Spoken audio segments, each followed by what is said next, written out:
As you can clearly see, LeBron James, we are an unstoppable defensive tower of power.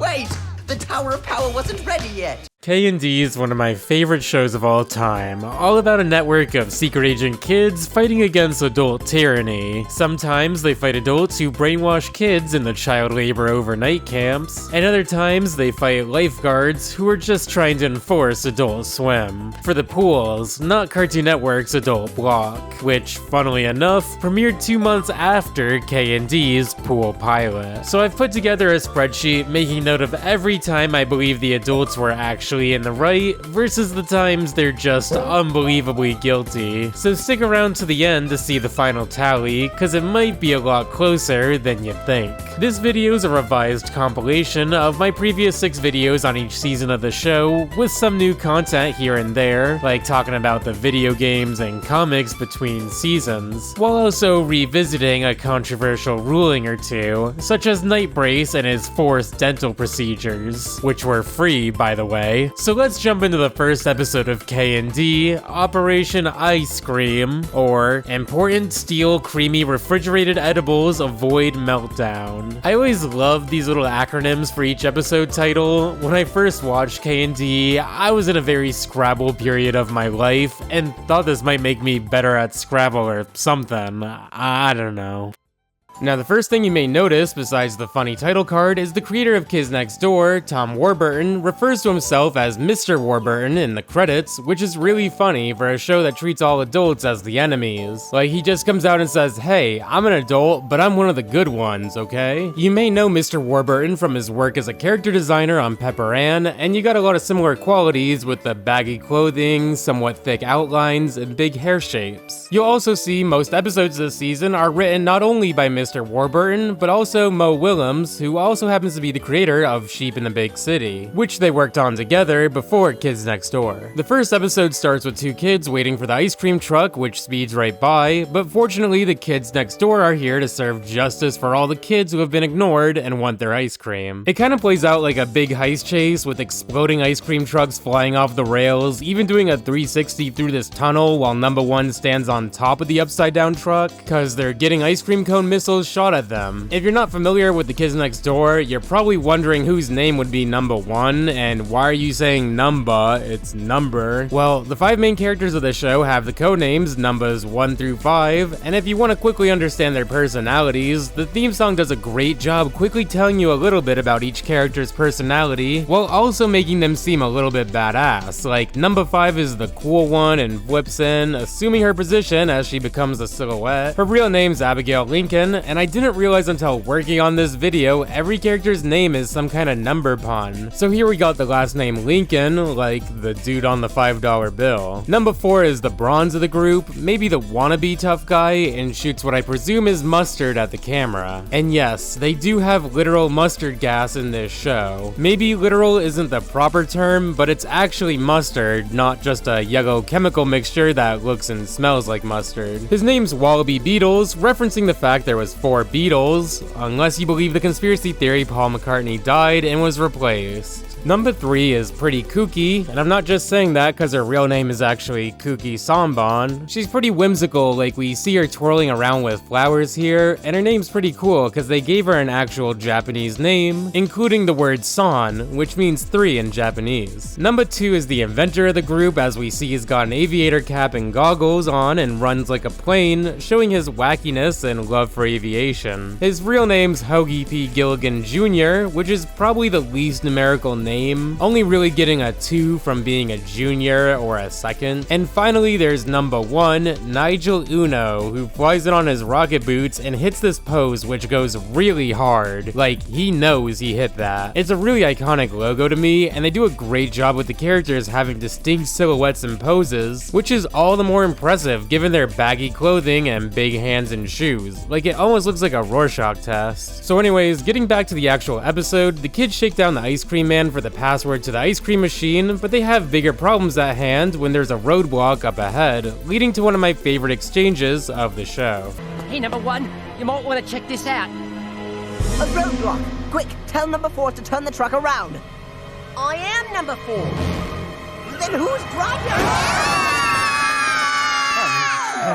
Fortunately, the truck is saved from falling off the cliff by Mosquito, or the massively oversized Super Quake undercover icy treat transporter on helium jets. I'm not gonna read every name of every invention, but I think that one's pretty fun. As the kids fly off with the ice cream truck and password, we see the ice cream truck drivers taken into this limousine where we meet the delightful children from down the lane. These are pretty iconic villains that all talk at the exact same time and are pretty creepy. And the show does a great job of reminding you how fancy they are in every shot, whether it be showcasing them in an ice cream limo they've put a fancy rug and mirror in, or even when every kid gets captured and thrown in the zoo, they still have a somewhat fancy cage. But we'll get to that later. We learned the password for the soft serve vault was actually a trap that summons this giant ice cream monster with a spiked cone shell on its back that traps all the kids in ice cream. Come get a licking.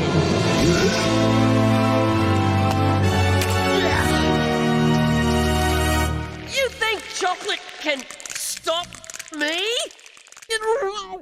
I hate you. Number 3's been distracted this whole time, excited for the ice cream party, despite the kids not being invited to it, and she wanders off during the fight, searching for the party. While she's unable to find it, she does find the heater in the ice cream factory, and turns it up because she's cold, because they're in an ice cream factory. This melts the ice cream monster, and in turn destroys the factory, causing a tidal wave of ice cream while the kids ride out through town. It's a really fun ending to the episode, like it's funny, short, and sweet, no pun intended. The episode packs so much into this 11 minutes, and I think it makes for a great first episode. So to answer the question of who was in the right here is actually kinda complicated. The adults were holding an ice cream party without any kids, which is fine, there's no problem there. Like, maybe it's a corporate party or something, but the adults did drive by these sad kids who we saw were waiting with money. I think it's pretty obvious the ice cream men are in the wrong when they're collaborating with creepy, delightful children, so I'm gonna mark this as the adults being wrong with justice being served. Soft served. Episode 1B is called Operation Cannon, or Cannon and Nap Time not occurring normally. This episode has number 1 being forced to go to this Disneyland knockoff against his will. Who's a happy boy? Who's a happy boy? Who's a happy boy?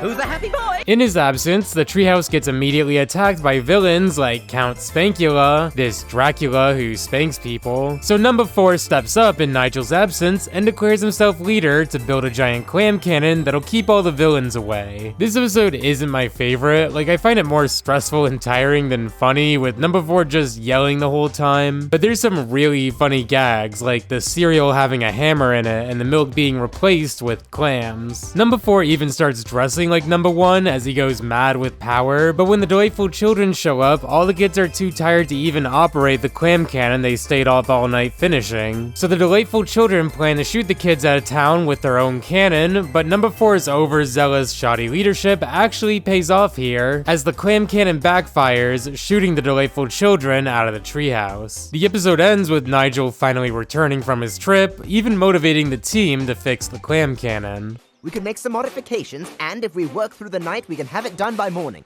Yeah! All right, let's go. Work, work, work! Can a guy get any rest around here?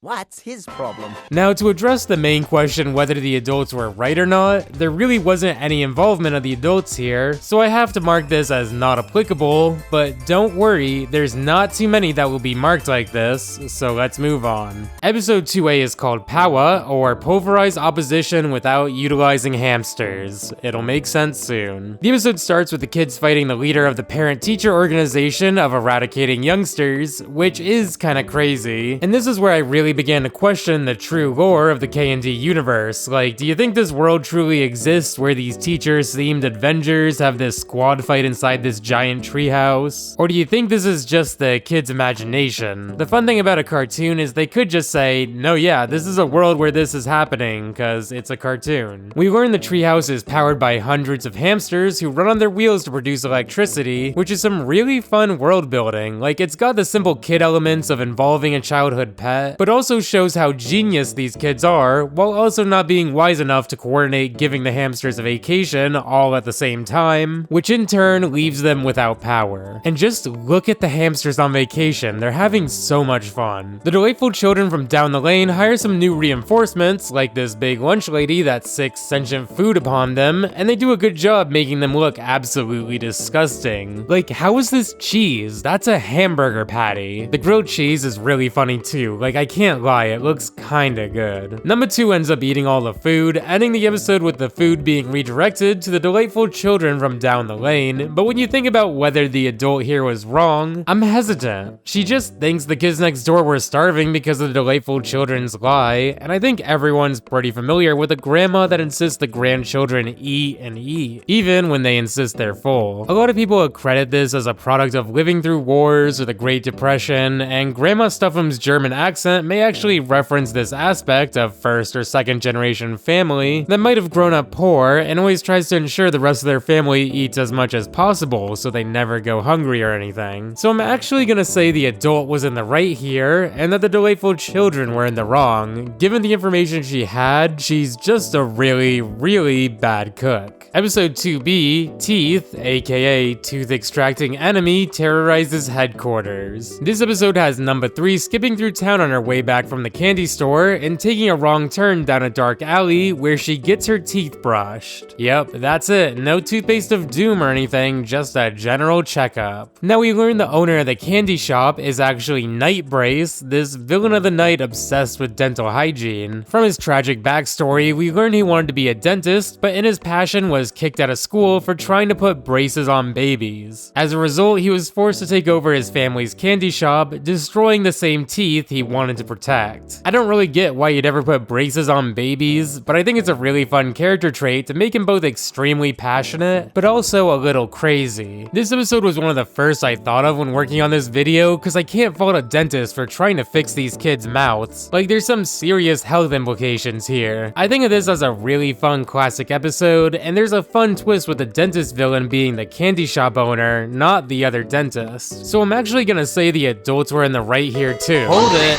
Okay, saying Nightbrace was in the right here is one of the most controversial things I've ever said. Now to bring up a couple counterpoints believing Nightbrace was in the wrong here, a lot of people believe that no matter how charitable the intent is, there's no circumstance to justify kidnapping these kids or taking away their bodily autonomy. Which is fair, though if you've ever had expensive dental work done, you may believe he is just an unsung hero. I even took a vote this week, and the majority of y'all who voted said Nightbrace was in the right, so hey, don't get mad at me, this vote was out of my hands. But honestly, the more I think about this episode, I just think, what were the kids' parents doing? Like, you think they'd notice this extreme tooth decay. I might even argue the adults were guilty because of their parents instead of Nightbrace.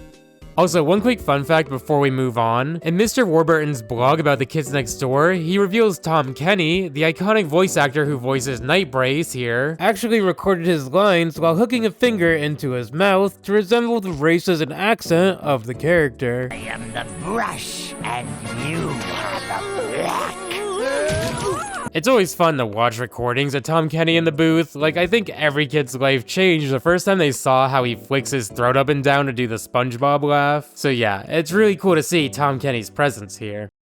Episode 3A, Pirate, or Pirates Invade Repository and Treats Extracted, starts with the kids playing VR sumo wrestling, and it looks pretty similar to the VR of the modern era. Number 5 interrupts to bring everyone a treasure chest full of candy, but is quickly interrupted by pirates shooting gumball cannonballs into the treehouse. The sense of scale is really amazing here, but you may also wonder if this giant pirate ship scraping through town may be killing like countless people. I think it's moments like this that make me wonder if this is in the kids' imagination, because if this is real, rest in peace everyone who's ever lived near the kids next door treehouse. So the kids next door fight against these candy pirates. We see number 3 being a little bit loopy and coincidentally beating up the pirates as she thinks this is a pirate party, and we see numbers 4 and 5 shoot these punching boxing gloves at the pirates, clearing out everyone who surrounds them. And I think it's really fun to see them temporarily winning before more pirates come in and knock number 2 into the others. kids. It leads to the pretty badass entrance of Sticky Beard with this dramatic upshot of him marching into the treehouse demanding all their candy. I love Sticky Beard's design and I really like his vibes. Like, he loves candy so much, but he respects the fact number 5's a fellow sweet tooth. He rips out a lollipop from his beard and gives it to her, which when I think about it further is pretty disgusting and seems really painful. And you know, if it was stuck to his beard in the first place, he must have already licked it at least a few times. The episode ends with a candy cane sword fight between number 5 and Sticky Beard as his pirate ship scrapes all through town. Hey, what was that? I think I'll see you at the dentist.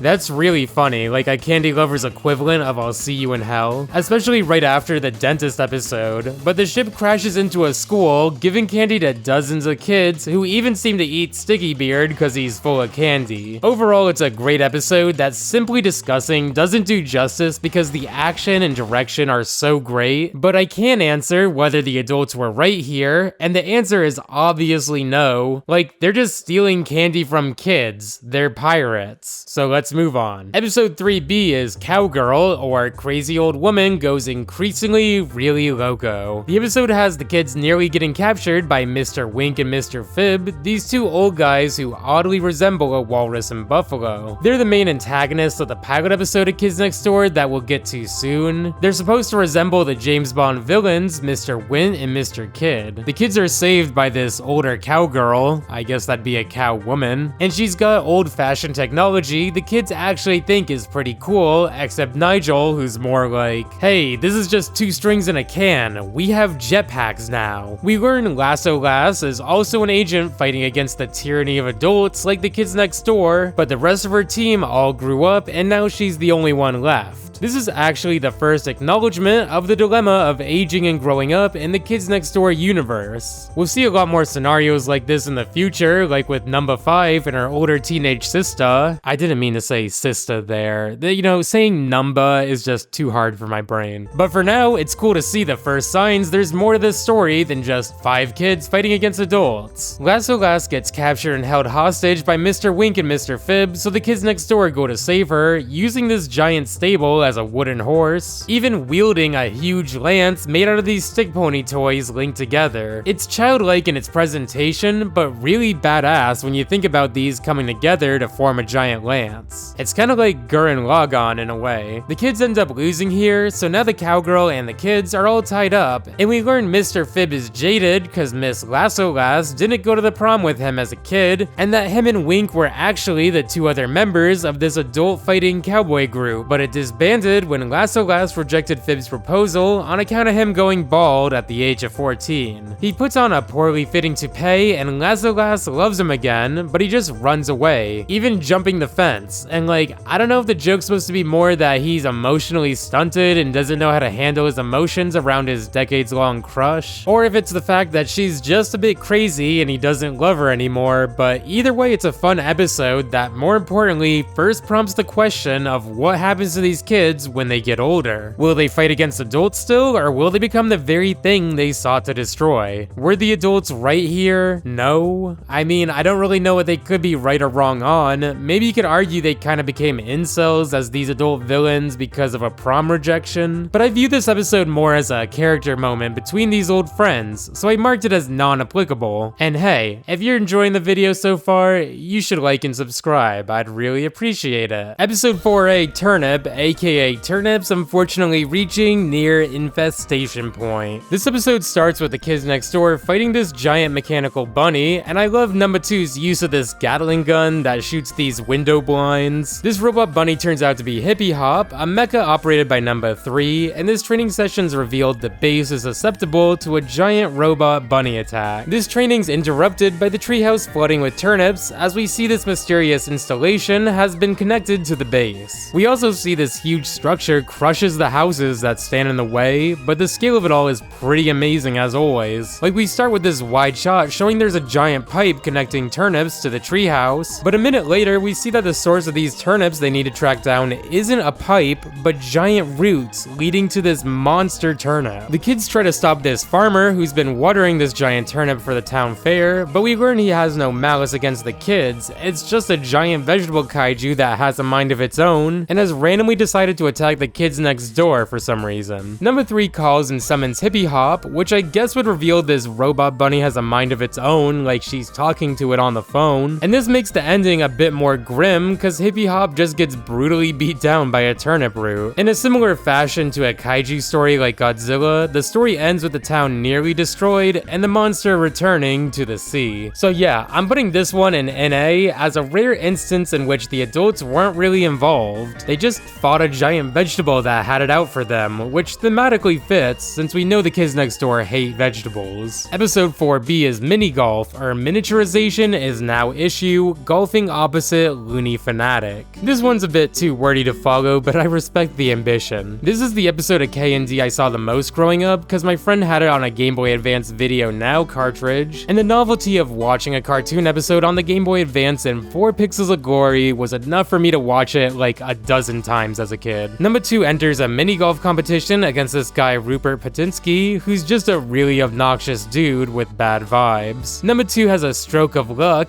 or 2 or 3, like he hits the ball so high in the air it brings down a satellite and the ball falls into the hole. Alright, so the only thing less likely than Hoagie hitting a golf ball so high in the air it knocks a satellite onto the course would be somehow hitting a submarine onto the green. Like, did this golf ball cause some sort of tsunami? I don't know. But yeah, this is a submarine, not a satellite. They're tied at the final hole and Rupert lines up his shot, and I'll let the announcer set up the stakes for us. If he misses, every ounce of dignity will be stripped from him, and he'll live the rest of his miserable life in disgrace.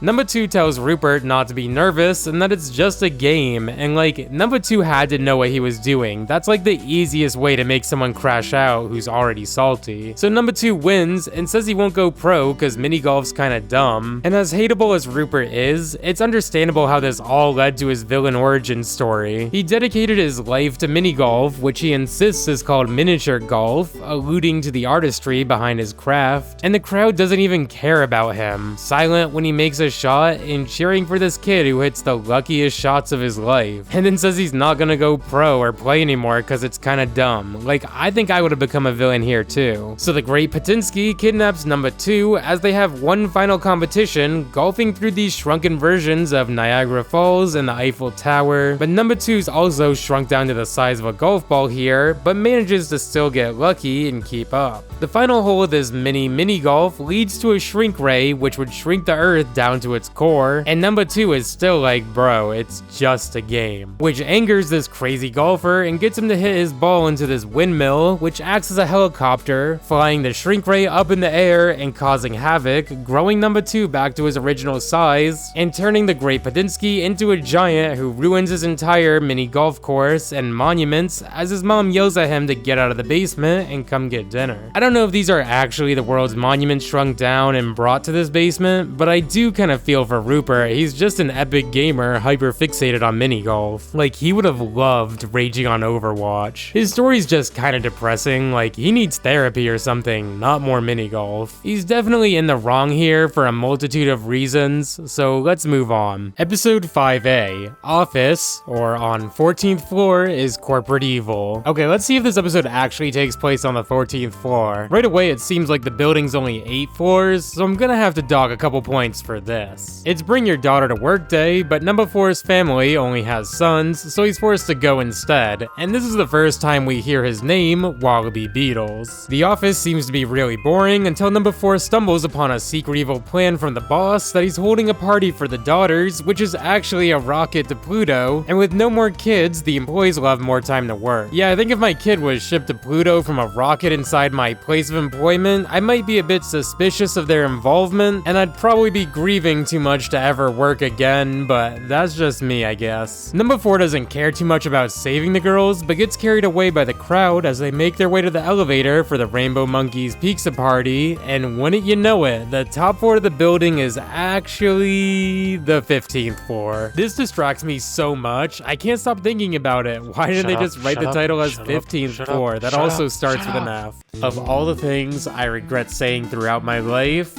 saying that this was not 14 floors or that they might have started on the 0th or the 1th floor is pretty high up there. A lot of y'all have suggested that the first floor here may not be labeled 1, but rather L or G for lobby/ground, which would make this top option the 14th floor, thus circling back to the title. Every time I'm in an elevator now, I can't help but notice whether the first floor is 1, L, or G, and honestly, the results are way more inconsistent and confusing than I initially thought. Like, buildings right next to each other have different schemes for what their first floor is called. I even went on Elevatorpedia, only to exit with escalated confusion.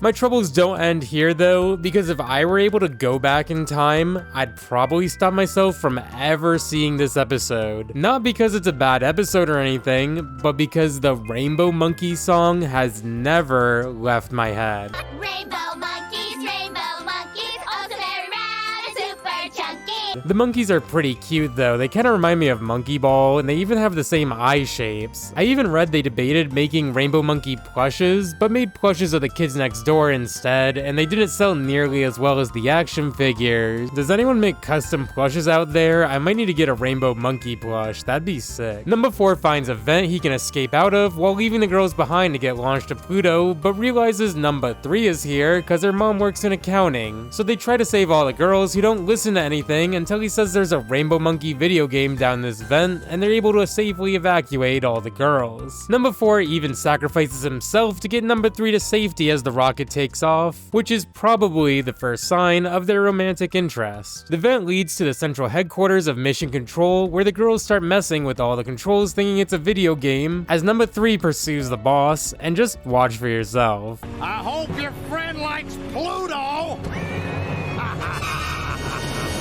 Oh my god, he's dead. He's just dead. Oh, okay, they're just concussed. You know, it's kind of funny, the boss has a cigar. I feel like that'd be hard to get past censors. Like, look at 4Kids' dub of One Piece around the same time, like how they changed Sanji's cigarette to a lollipop, which I actually kind of like more, and it's sorta in character too. So we have a good ending with everyone making it home safely, at least before Bring Your Son to Work next week. The introduction of Rainbow Monkeys, the first signs of a relationship between numbers 3 and 4, and to top it all off, the villain is obviously in the wrong here for trying to kill everyone's daughter. Not just from a moral standpoint, I don't even think it'd raise employee efficiency. Episode 5B, Arctic. Am really cold, that is certain. Okay, I can rock with this. I think I'd talk like that if I was really cold. The episode has the kids in the North Pole tracking down an adult research facility that control the Earth's weather to never have a snow day ever again. Which actually doesn't sound too bad in practice. Like, is he fixing the ozone layer or something? I think getting rid of excessive snow in the suburbs isn't really a bad thing in theory, at least. Cause as much as I love snow days as a kid, there's always memes of winter being kinda awful as an adult. Like, it just makes your transit more inconvenient, and it's too dark and gray to even appreciate when you're able to step outside. And this is how I know I've become the evil adult. Like, being okay with getting rid of snow days is just what an evil adult would do. We meet number 30C, who's joined the kids on their mission, and the name 30C is pretty creative, like making a temperature reference with his number, but if you're familiar with the Celsius scale, you'd realize this is like 86 degrees Fahrenheit, which is pretty warm, but intentional. As we learn, 30C has been sabotaging the Kids Next Door mission because he says this scientist is gonna change the world. You'd think this mean the kid just wants the weather to be warm all the time or something. It makes sense given his Hawaiian shirt and stuff, but the science in question is actually the creation of the world's most perfect snow cone, and the scientist making a weather-changing device is actually next door. It's a funny joke and twist, but if you think about it harder, it starts to make no sense. Like, why would 30C think the kids want to destroy a snow cone scientist anyways? So I guess I'd say the main adult's in the right here. He's just making a snow cone, and it's a misunderstanding on the kid's part.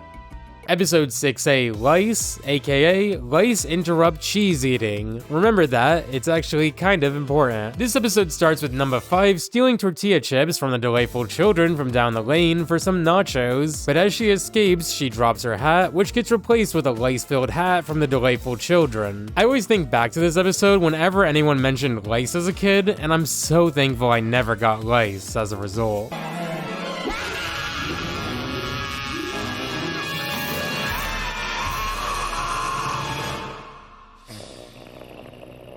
We see number 3's rainbow monkeys and stuffed animal toys have been destroyed by the insects, so she basically becomes Rambo, and we even see her make a grand final stand against the lice as the others move on to get the nacho cheese repository that'll kill all the lice. After the sacrifices of numbers 2, 3, and 4, we see number 1 get grabbed by this giant purple final boss lice, but it throws him away because he's bald and doesn't have any hair to latch onto. Number 5's able to press the button that explodes the treehouse with nacho cheese, but number 2 interrupts her because there wasn't enough pizzazz put into this finale.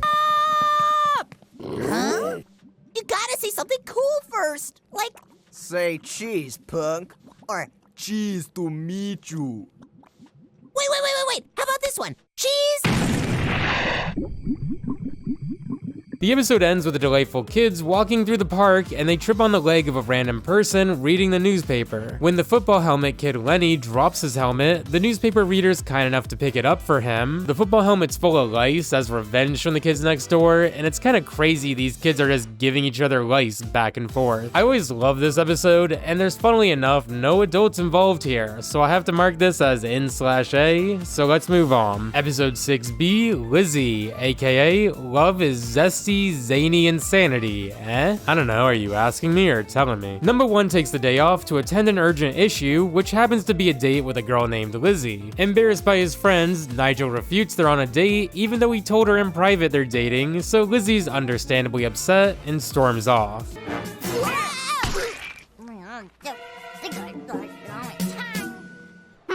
Women. That was actually a justified reaction by the girls. How can you blame women there? The next day, Lizzie gives Nigel some kind of helmet as a makeup present for how she acted, but it turns out to be a boyfriend helmet, so Nigel gets mind controlled to be Lizzie's boyfriend, and the others have to save him. Nigel really just 1v4s his whole team in a fancy restaurant. Like, Nigel's really about that life. I'd love to see a death battle between Nigel and Robin from Teen Titans, so let me know in the comments who you think would win that. Anyways, Nigel's helmet explodes because he convulses over how much the lousy steak at the restaurant costs, and he ends up leaving with Lizzie as his friends who tried to save him are all pinned up on the wall and stuff. It's a funny episode and a great introduction to Lizzie, as we'll see her at random times throughout the show. There's no adults here, but I'm gonna say they're in the wrong here because I can only presume an adult made this brainwashing boyfriend helmet. Like, do I even need to explain why that's wrong?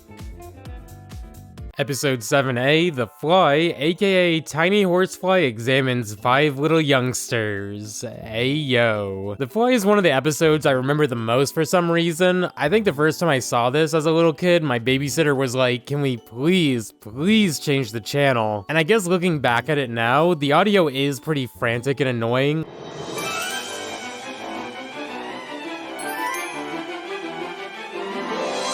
Like, it's kind of the point since the episode follows a fly that wanders into the KND base, and we see the ensuing hijinks like number 2 turning himself into a fly from an experiment and flying all around the base, or being caught by number 3 and forced into a tea party. In the end, number 5 lets the fly go free out the window, and we learned this wasn't an ordinary fly, but a spy for the delightful kids from down the lane. It doesn't lead to anything, but it is a funny conclusion to the episode beyond if you love something, let it go free. Not my favorite episode, but it's so cool to see Mr. Warburton refer to this episode as the art show episode of season 1, and how they wanted to do something really experimental each season, like an episode with no dialogue, so that's really cool. Episode 7B, Point, aka Prowling Operatives Investigate Naughty Teenagers. Okay, who titled episode 7? This episode has the kids learning of this secret teenage spot called The Point, where teenagers become adults. Now the kids interpret this as some kind of factory contraption or laser that just zaps them into adults, and it's a funny innuendo because an older audience will assume that teenagers are becoming adults here for an entirely separate reason. Marty, if we go up to the point, it'll change us forever. Come on, please. Okay.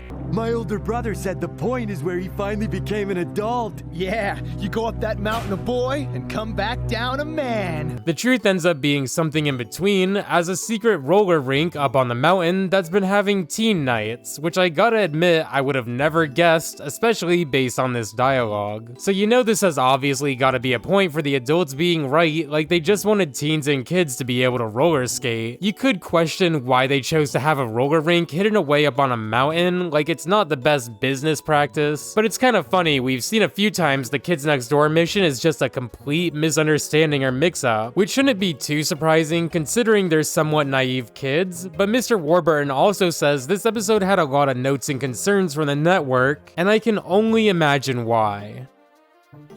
Episode 8A, Cable TV, aka Crazy Arrogant Baby Loses Every Television Viewer. Hey, I'm gonna start the episode by playing the ending out of context. I'll explain it later.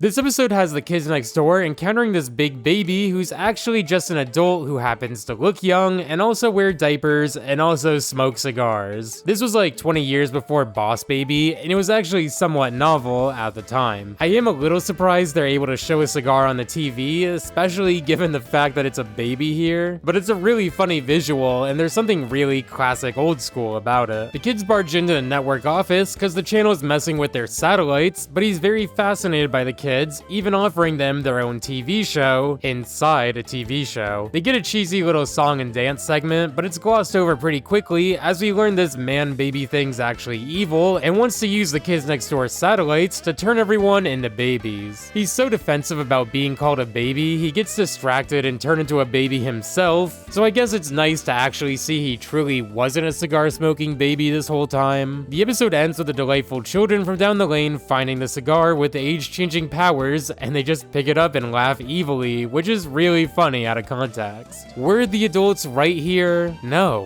What? Why are you even asking that here?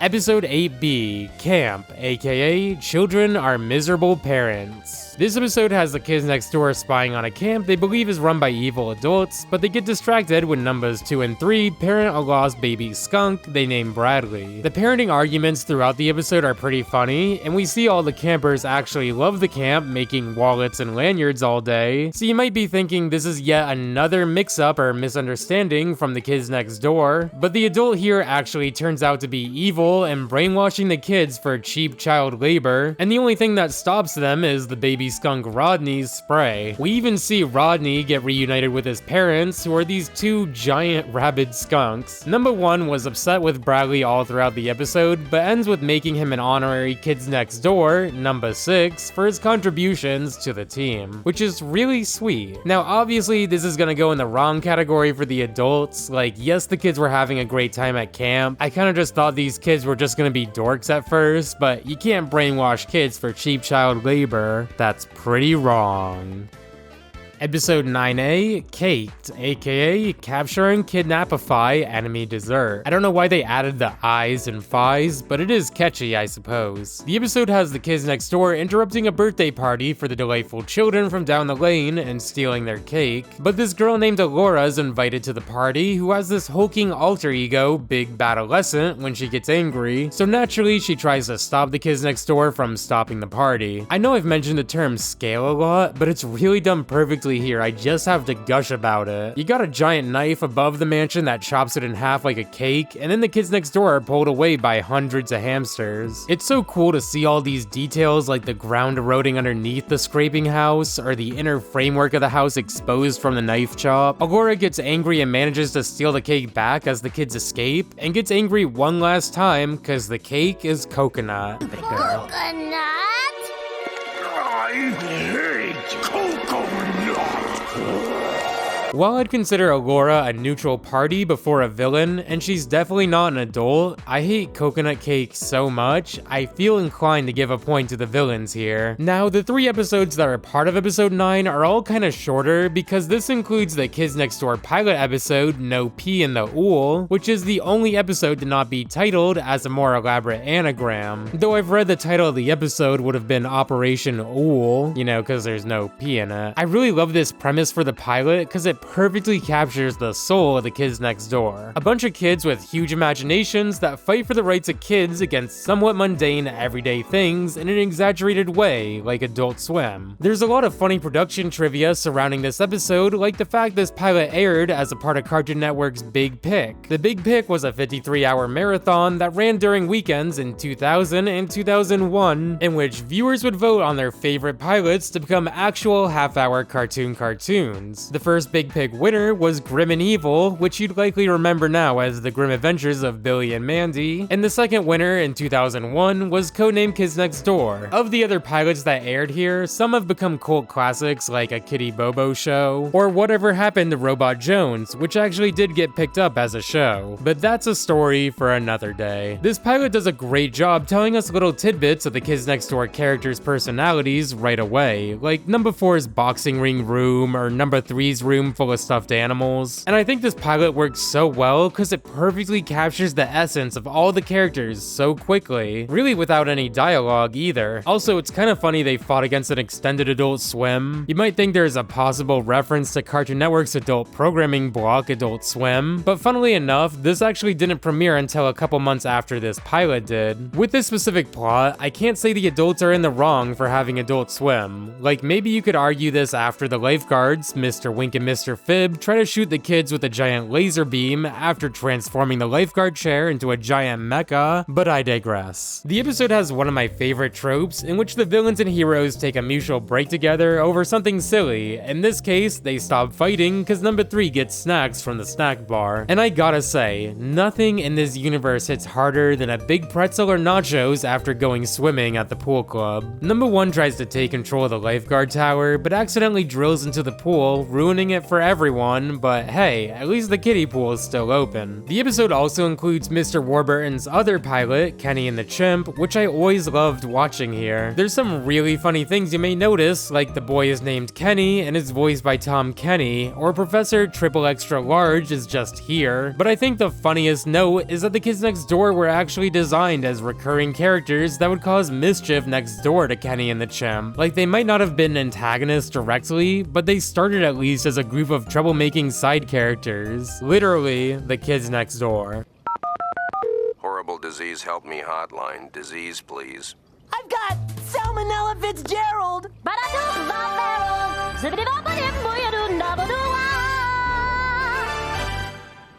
Episode 10A, Operation Tommy, totally obnoxious, moronic, meddling youngster. I guess that's accurate, but you didn't have to say it like that. The episode has the kids fighting against a new villain, the Common Cold, and this is a pretty crazy villain to be honest. Like, what's even his motive? To keep kids sick out of school? Wouldn't they like that? Do these kids even go to school? Number 2's brother Tommy shows up, upset that his older brother never hangs out with him, and storms off where he encounters the Common Cold, who was just recently defeated by a cannonball of orange juice. The two of them team up, and we learn number 2's family's all genius inventors, as the Common Cold has a brand new array of weapons, all designed by Tommy. The episode ends with number 2 running home to tell his mom of the situation, and she saves the day by pressing a button on her very own remote, lifting the roof of the house, and revealing a giant chicken noodle soup laser baster thing. The ending's pretty funny, with everyone sick inside number 2's house, while his mom berates the Common Cold to eat more soup and to complain less. And obviously, the villain isn't correct here, so let's move on. Episode 10B, Operation Chad, aka Charming Hero Avoids Destruction. Yeah, I guess that's what a Chad is. The episode starts by showing footage of the Kids Next Door squads getting frozen all around the world, from France to Egypt, and is one of the first showings of the international squads of the KND. We meet Agent 274, aka Chad, widely considered one of the strongest Kids Next Door operatives, and the kids save him from being frozen by these evil adults, Mega Mom and Destructo Dad, who take off their giant helmets only to reveal they look exactly the same underneath, and on top of this, they're number 274's mom and dad. I guess he just didn't recognize them or something. That's kinda crazy. So the parents freeze the kids next door, which we learn is to make Chad the best kids next door agent out there, and as they point out, 274 is a pretty high number, which brings up an interesting production note from the mindset behind this episode. Mr. Warburton reveals number 274 was supposed to be more of a one-off character, but he actually kept getting written into future episodes because they needed someone to be above number 1. So the parents bring up a good point here. Are numbers 1 through 5 the 5 best agents, or did they just get lucky with their numbers or something? Chad doesn't appreciate this gesture by his parents and does the only thing he can to get his parents to unfreeze his friends, threatening to quit all of his clubs and extracurricular activities and join a punk garage band. It's not the most climactic solution to an episode, but it's a fun character insight to see number 274 has a range of skills and culture like violin, football, and honor society, and I think it really foreshadows a bigger component we'll see in the future, that being infighting amongst families in the show because of their ages. With that being said, I'd be hard pressed to say the adults were right here, so I gotta give a point to the kids, but it is a really interesting introduction to one of the strongest kids next door.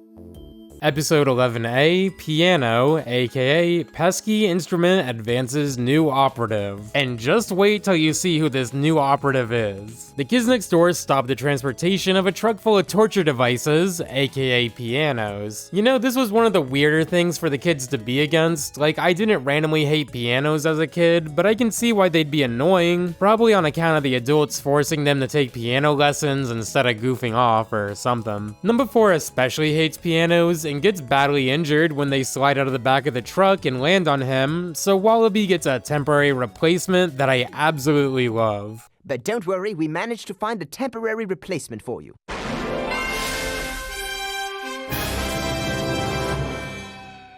He's so cute, but also look at this expression. I trust him with my life. So the new number 4 has a plan to infiltrate the truck to get rid of the last piano by pretending to have crashed his little hamster car on the side of the road. And the visual of this trucker driving down the road with his wheels on both sides of the highway, crushing bridges above, is so funny and so well animated. The hamster's plan actually goes really well until number 4 wheels in, jealous that he's been replaced, and ends up ruining the plan. They manage to still destroy the piano as the truck drives off, as it just so happens to have landed on all the other kids sliding out of the back of the truck. So now the whole team's replaced with adorable hamster counterparts, and I guess it's kind of a stretch to even ask whether the adults were in the right here. Like, the only one is the trucker, who does drive recklessly, but I guess they're represented further through the playing of an instrument, and in that case I'd say the adults are in the right. I think pianos are cool. This isn't the only musical instrument episode of Kids Next Door. Like, one of my absolute favorite episodes involves a sousaphone of all things. So let me know if you'd like me to continue this series, because I'd really love to cover this episode in a future video. So yeah, I gave a point to the adults here, let's move on. Episode 11B, Operation Zoo, aka Zoologically Obsessed Octogenarian. This title is pretty funny for how short it is, and actually got me to look up what the word octogenarian meant when I first saw it as a kid. The episode has the kids next door getting tranquilized and thrown into a zoo where the adults who don't want the trouble of raising kids can watch them in cages. You know, I don't know what well-meaning adult would be in this weird gap where they don't want to raise kids but want to see them in cages. Well, maybe Donkey Kong's nephew, but that's beside the point. The delightful children also get captured in a cage, so the two sides have to work together to break out, which is a really cool, unusual alliance. They manage to pull their cages apart by chaining their swing to this music player, and they herd all the other kids out. But the delightful children reveal the kids next door plan to the zookeeper, and number 5 actually makes an emotional appeal to the zookeeper, apologizing on behalf of rude kids everywhere. It's almost a sweet moment, but the zookeeper gets trampled by a group of stampeding children and thrown into the bully's pen where he was waiting to be fed other children. The zookeeper isn't in the wrong for the fact that kids can be annoying and impolite, but I don't think people that don't want kids would care to see them, and at the core of the Kids Next Door is a show that argues kids aren't bad, they just want to be treated like everyone else. Whether that be sharing the pool or playing mini golf or becoming the best they can be through their own skill and hard work. So I gotta mark this as wrong on behalf of the adults here.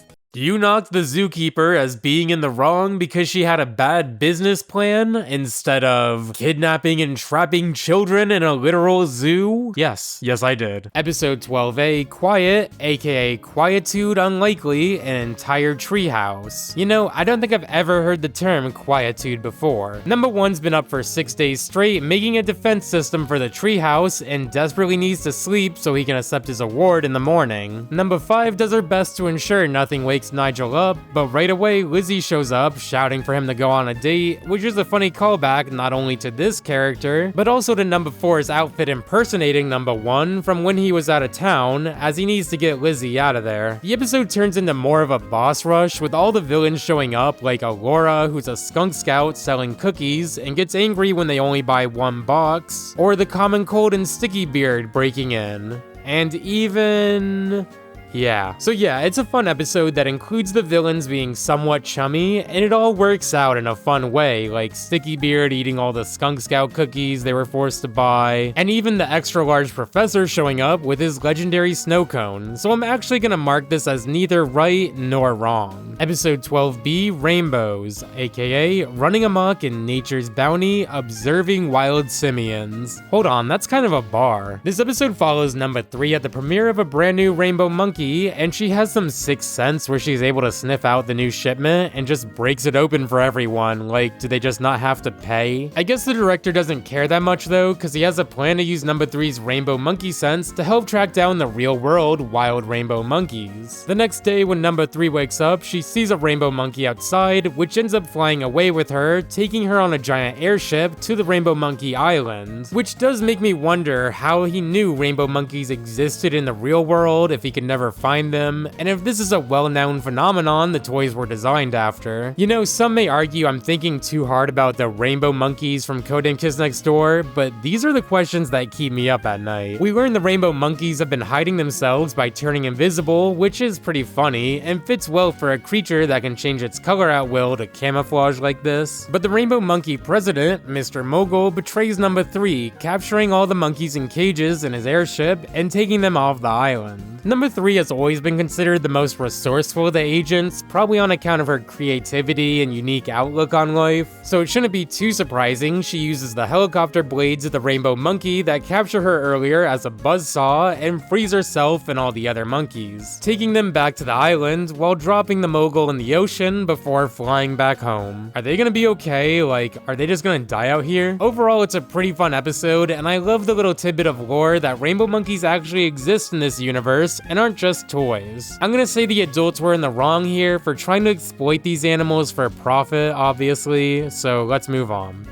Episode 13, Operation Grow Up, aka Getting Really Old Will Upset Plans, is the full episode season 1 finale, where we first meet Father, aka the father of the delightful children from down the lane. He's pretty badass, just a dark silhouette of a man smoking a pipe like every other villain in this show, and his presence is felt right away when we see the usually emotionless children cower in his presence. Meanwhile, the kids next door discuss Nigel's mission, in which he had to decommission kids who have turned 13 and can't be in the Kids Next Door anymore. I really love this part of the Kids Next Door lore and story, and for me it's what really took KND to the next level, alluding to a much deeper story and morals. It's really interesting to note the concerns that these kids may grow up and become evil, and we've seen it happen firsthand with villains like Mr. Wink and Mr. Phip, who were actually part of an adult resistance group growing up. It's kind of like the grandpa that says just awful things and you're like, man, am I gonna become that someday? This conversation of what's to become of them is interrupted by the delightful children with their giant vehicle of destruction they borrowed from Father. This episode's just an all-out fight that pays homage to tons of stuff we've seen throughout this season, like number 2 flying around like the housefly, or number 3 piloting the giant robot rabbit that gets brutally crushed yet again. We even see the delightful children still have the age-changing cigar from the earlier episode and use it on number 1, not to make him a baby, but even worse, an adult. So Nigel now drives the ice cream truck, ignoring the kids and becoming the very thing he sought to destroy. Number 5 tells Mr. Uno it's not his age that changed, but his personality, and I think it really goes to show how crucial the rules of the kids next door are to these kids. More so in the form of peer pressure. Like, Nigel's just a jerk now because of the social pressure to be a jerk. So the kids go back to the delightful mansion and fight for the age-changing cigar, which they refer to just as a device now, and it gives us a fun little segment where we see what they'd all look like as babies or teenagers or adults. Also, I love that a delightful child with the football helmet Lenny gets all wrinkly as an old person. Like, I'd question if this helmet's actually his head since it gets lumpy here, but we see what he looks like underneath the helmet in future seasons. Mr. Uno, as he prefers to be called now, drives his truck through the mansion, taking the age-changing device from the delightful children, who funnily enough just hand it over to him now without much of a fight, you know, because he's an adult. But here's where we first see Father show off his pyromancing powers. The kids are able to put out Father's flames with all the ice cream from the truck, and you could kind of look at this conclusion a little more symbolically. Like, ice cream represents childhood, the antithesis of this flaming devil adult man, which I think is a really cool angle to look at this from. With Father defeated, Nigel takes the age-changing cigar, and while he could use it to ruin the delightful children's lives, like turning them into adults here, it's both kind and badass he chooses to spare them here and just uses it on himself. The ending of the season is so heartwarming too. After all the concerns the kids had about their time running out, they look at the remains of the destroyed treehouse in hope, with number 1 saying they won't be growing up for a long time. We see the credits play to the season with what looks like a traditional watercolor montage of the kids fixing up the treehouse. It's such a great ending and episode overall. The action and animation are great, the callbacks to previous episodes are fun to see, and I think the message of the episode can be seen in a really deep way if you want to. So let's take a final look at how many times the adults were right in Kids Next Door. Out of the 25 individual episodes this season, taking out the 6 non-applicables, the adults were in the wrong 12 times and in the right 7 times. I'm genuinely surprised that they were right like a third of the time like this. Although a lot of this banks on the errors of the kids next door, like trying to destroy a roller skating rink, for example, it's pretty fun to watch through Kids Next Door and see all the times the kids were against the adults because of something they didn't want to do for their own good, like going to the dentist when their teeth are rotting out of their heads. I was pleasantly surprised by how much I enjoyed this show on the rewatch, as it's definitely been a long time, but I could talk all day about how funny the jokes are, or how there's a great shot selection that really shows off the huge scale and action of some of these scenes. Now, Operation Video Game, or Villains in Detention Escape Outpost Growing Amalgamation Mega Enormously, was released for the Gen 6 consoles, the GameCube, PS2, and Xbox, and it's actually a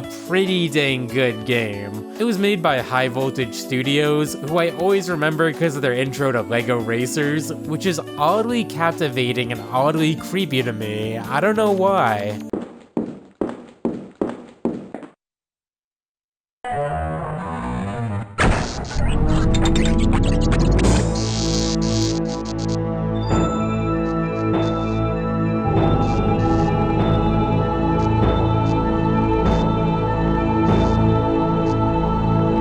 Remove the little Lego man from this cutscene, I could be convinced this visual and ambient sound are from like a Silent Hill cutscene. Now the plot of this game is that the KND villains have broken out of the Arctic base prison, and it's up to Sector V to save the world from these villains, like Grandma Stuff'em, who makes liver and spinach donuts. I'm not a big liver fan, but a spinach donut could go kinda stupid. I was actually a bit surprised by how much I enjoyed the game. It's really got the KND charm, and actually jumping through the KND treehouse, Bubsy gliding as number 3 is an amazing time. Father takes all the villains you fight throughout the game and turns them into a giant amalgamation, which is kinda dark for a KND plot when you consider the body horror aspects. And similar to the end of Operation S.O.D.A, the kids Next Door unite to fight the big bad together, this time on the moon base using the Tree-Hemoth, or transformable, really enormous emergency humunga droid entirely made at a treehouse headquarters. The end of the game reveals this was all a plot of a video game inside a video game the whole time, so everything you just did was kind of for nothing.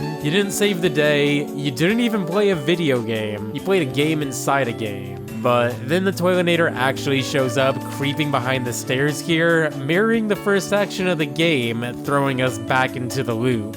But like, wow, this shot of the Toilinator is unironically terrifying. Look at his eyes and his expression. This is so unnerving. Like, look at his teeth. Imagine getting a glass of water at night and seeing this out of the corner of your eye. This game didn't get amazing reviews either, but I guess it's somewhat fair when you consider sitting down and playing this on a console as a kid with finite time and money. But nowadays, I don't really have that factor tied into my enjoyment and experience, so I can say I really enjoyed the game a lot, and it had a lot of love put into it from all the extras and voice acting and everything. It's actually probably in the top half of games based on cartoons. Hi, pretty Firefly. What's the matter? Really? Night Race's dead drones have kidnapped your friends, and they're squeezing out their poo to make glow-in-the-dark toothpaste so parents can tell if their kids brush before bedtime. I was rooting for you! We were all rooting for you! How dare you! We have received intelligence in regards to a secret plan by adults to launch a hostile takeover of the Cartoon Network. Now, number 2, your operative's name is Science Boy. Check. Number 3, your operative's name is Scaredy Cat Dog. Oh, he's so cute when he sweats! Number 4, your operative's names are Smelly, Brain, and Conman. Oh, crud, they couldn't be trusted to make toast. Number 5, your operative's names are Flower Bee, Power Bee, and George. Today we're talking about the second season of Codename Kids Next Door, one of the most imaginative shows from my childhood about this group of kids who fight against adults, like this Dracula who spanks misbehaving kids, or a fast food worker who makes kids meals, like with real kids and feeds them to sharks. The lore really expands this season and showcases a whole world of Kids Next Door outside of Sector V, even going to the moon. So let's jump into episode 1 of season 2, where we'll continue to ask the burning question: how many times were the adults actually in the right in Codename Kids Next Door? Now, the first episode is titled CATS, which is an acronym for Crazy Ancient Tyrant Stinks. The title is pretty fitting, as the main antagonist here is a crazy old cat lady who mistakes number 4 for one of her hundreds of cats. Now, the reason Wallaby's dressed like a cat here is because he accidentally destroys number 3's stuffed animal she's constantly saying "I love you" back and forth with. And just like, look at number 4 here. This is one of the best expressions in the whole show. I'm not gonna lie, I was pretty scared when we saw the plush get lasered, because we've seen number 3 turn into Rambo when the lice destroyed her stuffed animals last season. But instead of killing number 4, she makes him dress like the cat, which might actually be a fate worse than death for him. Though this does work well for the increasing narrative of a romance blossoming between numbers 3 and 4. The kids go into the crazy old cat lady's home, and yes, that's her name, the crazy old cat lady. Do you think she was born with that name? They try to rescue number 4, but have to fight against all the other cats who assemble into one giant cat, and I gotta admire their dedication to their craft. Like, every black and white cat has a specific position, so the markings look like a real cat. This is amazing. Number 3 uses a barrage of stuffed animal missiles to destroy the giant cat limb by limb, and seeing a missile go directly through the heart of this cat while the old lady screams is kinda horrifying, but like, the cats are just being pushed out of the hive mind and can jump right back in, so it's all good. Number 4 thanks number 3 for coming to save him, finally doing a good impersonation of Mr. Huggykins. I love you. Say it again! Don't press your luck. The giant cat mecha thing makes one last attempt at fighting the kids at the treehouse, but falls into the same trap Mr. Huggykins fell into, ending the episode with the crazy old cat lady taking over as the talking stuffed animal at this cat tea party. It's a pretty fun episode to kick off the second season, making further implications to numbers 3 and 4's relationship, but the real question we're here to answer today is, were the adults actually in the right here? Now, I like to take intent into the equation, like, the crazy old old cat lady didn't really intend to be a villain. It seems like she genuinely thought a cat of hers was being stolen. But there's probably some form of negligence here with having all of these cats in this house. Like, we talk about the poor neighbors of the Kids Next Door treehouse. How about the poor neighbors of this cat house? I bet you can smell it from like 3 blocks away. Anyways, in the interest of being somewhat objective, I, the court, find Miss, the crazy old cat lady, as guilty. This is one of the cases I could probably be most convinced one way or the other, so yeah, let me know what you think of this one, cause I could really see it either way. Moving on to episode 1B, Pop, or Preteens Oppose Prohibition. This episode has a really funny concept that perfectly aligns with the Kids Next Door. A prohibition-themed villain, but instead of this period banning beer, it bans root beer. And before anyone says, actually, Prohibition banned all alcoholic beverages from the years 1920 to 1933, not just beer. I know, but like, beer and root beer, it's funny. There's a few episodes at Kids Next Door that revolve around number 2 in a more old-school crime drama setting, which is really funny. And now that I think about it, each character has a bit of a trope they follow when an episode is solely about them. Like, number 1's forced to go places he doesn't really care for or doesn't care to admit, like a Disney World knockoff or a date with Lizzie. And there's number 4 who gets mistaken for something he's not, like a cat or a daughter being brought to the office. So it'll be fun to keep this in mind, because the show has a really nice balance of group episodes and individual episodes that make me appreciate the characters a little bit more. The Prohibition-themed villain, Mr. Fizz, who apprehends the Kids Next Door, is voiced by Jeff Bennett, who I associate most as the voice of Johnny Bravo in Raj and Camp Lazlo, but here he sounds most like Principal Luna from Class of 3000.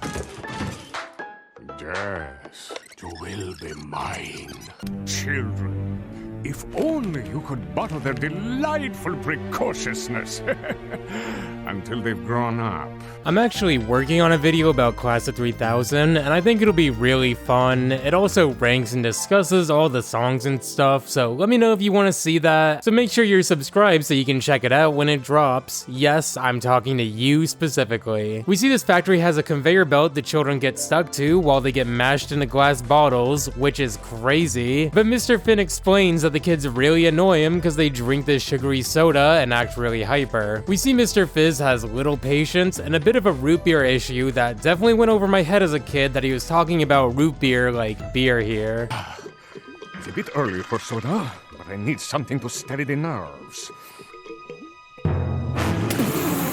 Mr. Fizz turns into a root beer mech here, and easily the most anime-inspired sequence of the show so far, and manages to bottle all the kids next door except number 2, who fizzes up this soda armor, causing the suit to explode. So in the end, all the kids are freed from the bottles, except number 5, who Mr. Fizz is forced to search for while everyone else parties and drinks the soda. Like, number 2, stop watching and help the man. Your friend is probably suffocating inside of a root beer bottle. Anyways, this is a fun episode. I love the references to Prohibition, and root beer as beer will always be funny to me. I've even been to the Prohibition Museum before, so it was really cool to see here. Mr. Fizz is obviously guilty here, like you can't just bottle kids away because you don't like them, but I do sympathize for him as a character depicted struggling with alcohol.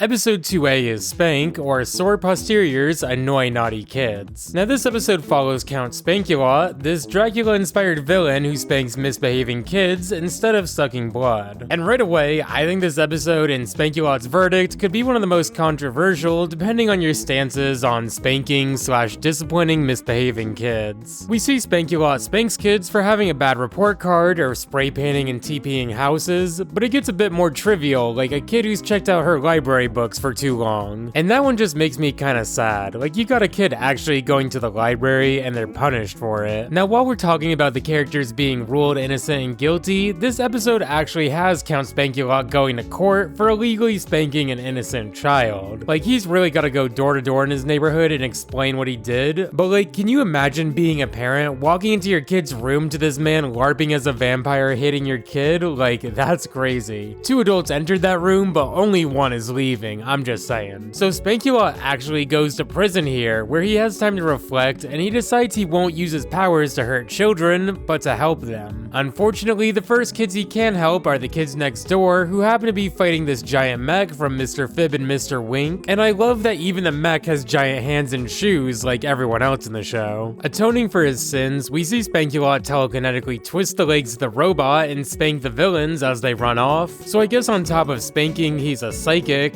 but I've tried researching examples of vampires having telekinetic powers, which would make sense, but I don't know a whole lot about vampires. Anyways, it's a relatively common trope to have a villain join the good guys for an episode, and it usually ends with the villain genuinely trying to be good and just being really annoying or incompetent, or they reveal this was all a ploy and deep down they're still evil. Of all the adults in the show, it's really funny they chose Count Spankulot. Like, yes, he's an adult and a convict, but aside from Professor Triple Extra Large or Toilinator, he's easily one of the most childish adult villains. Although we see he still has his spanking urges. You know, that sounds really bad out of context, let's redo that. Although Count Spankulot can't fight his nature, slapping the ketchup bottle or number 3 stuffed animals, which is just kinda weird. That night Spankulot joins the kids on their first mission together, a fake mission to destroy Mr. Fib and Wink's playground destroying robot. And history will probably say Fib and Wink were roommates, but come on, they were definitely a couple. When they turn the lights on, it's revealed this wasn't Fib and Wink, but the judge and his wife who sentenced Count Spankulot to jail before. Like, look at his lawyer, man, he knows his client's going back to jail. But at least it was for hitting adults this time, I guess. The judge's wife seems to really like Spankulot, which I'm not even gonna get into. Anyways, this was a pretty genius scheme to get rid of the villain, or almost reformed villain, at least until number 3 blabs their plan of sending Spankulot to the wrong house, ending the episode with them catching these hands. As I've mentioned, I really value intent when making these rulings. Like, Spankulot didn't have a lot of malice here, he wanted to make up for hurting children in the past by helping them now. He was just really annoying. But I think there's a lot of people who would feel it's crazy he ever spanked someone else's kid in the first place, whether he got permission from the parents or not. I assume he probably wants to help guide the youth through a bit of tough love, but I think regardless of your stances on disciplining children, the moment that really pushes him over the edge for me is when the kids next door are reluctant to let him join the crew, and he just instinctively raises a hand to the air like he's gonna beat them now. It almost seems like this was subconscious, but I think on account of hitting random children and judges, and their wives, and just being kind of annoying, I have to mark Spankulot as in the wrong here.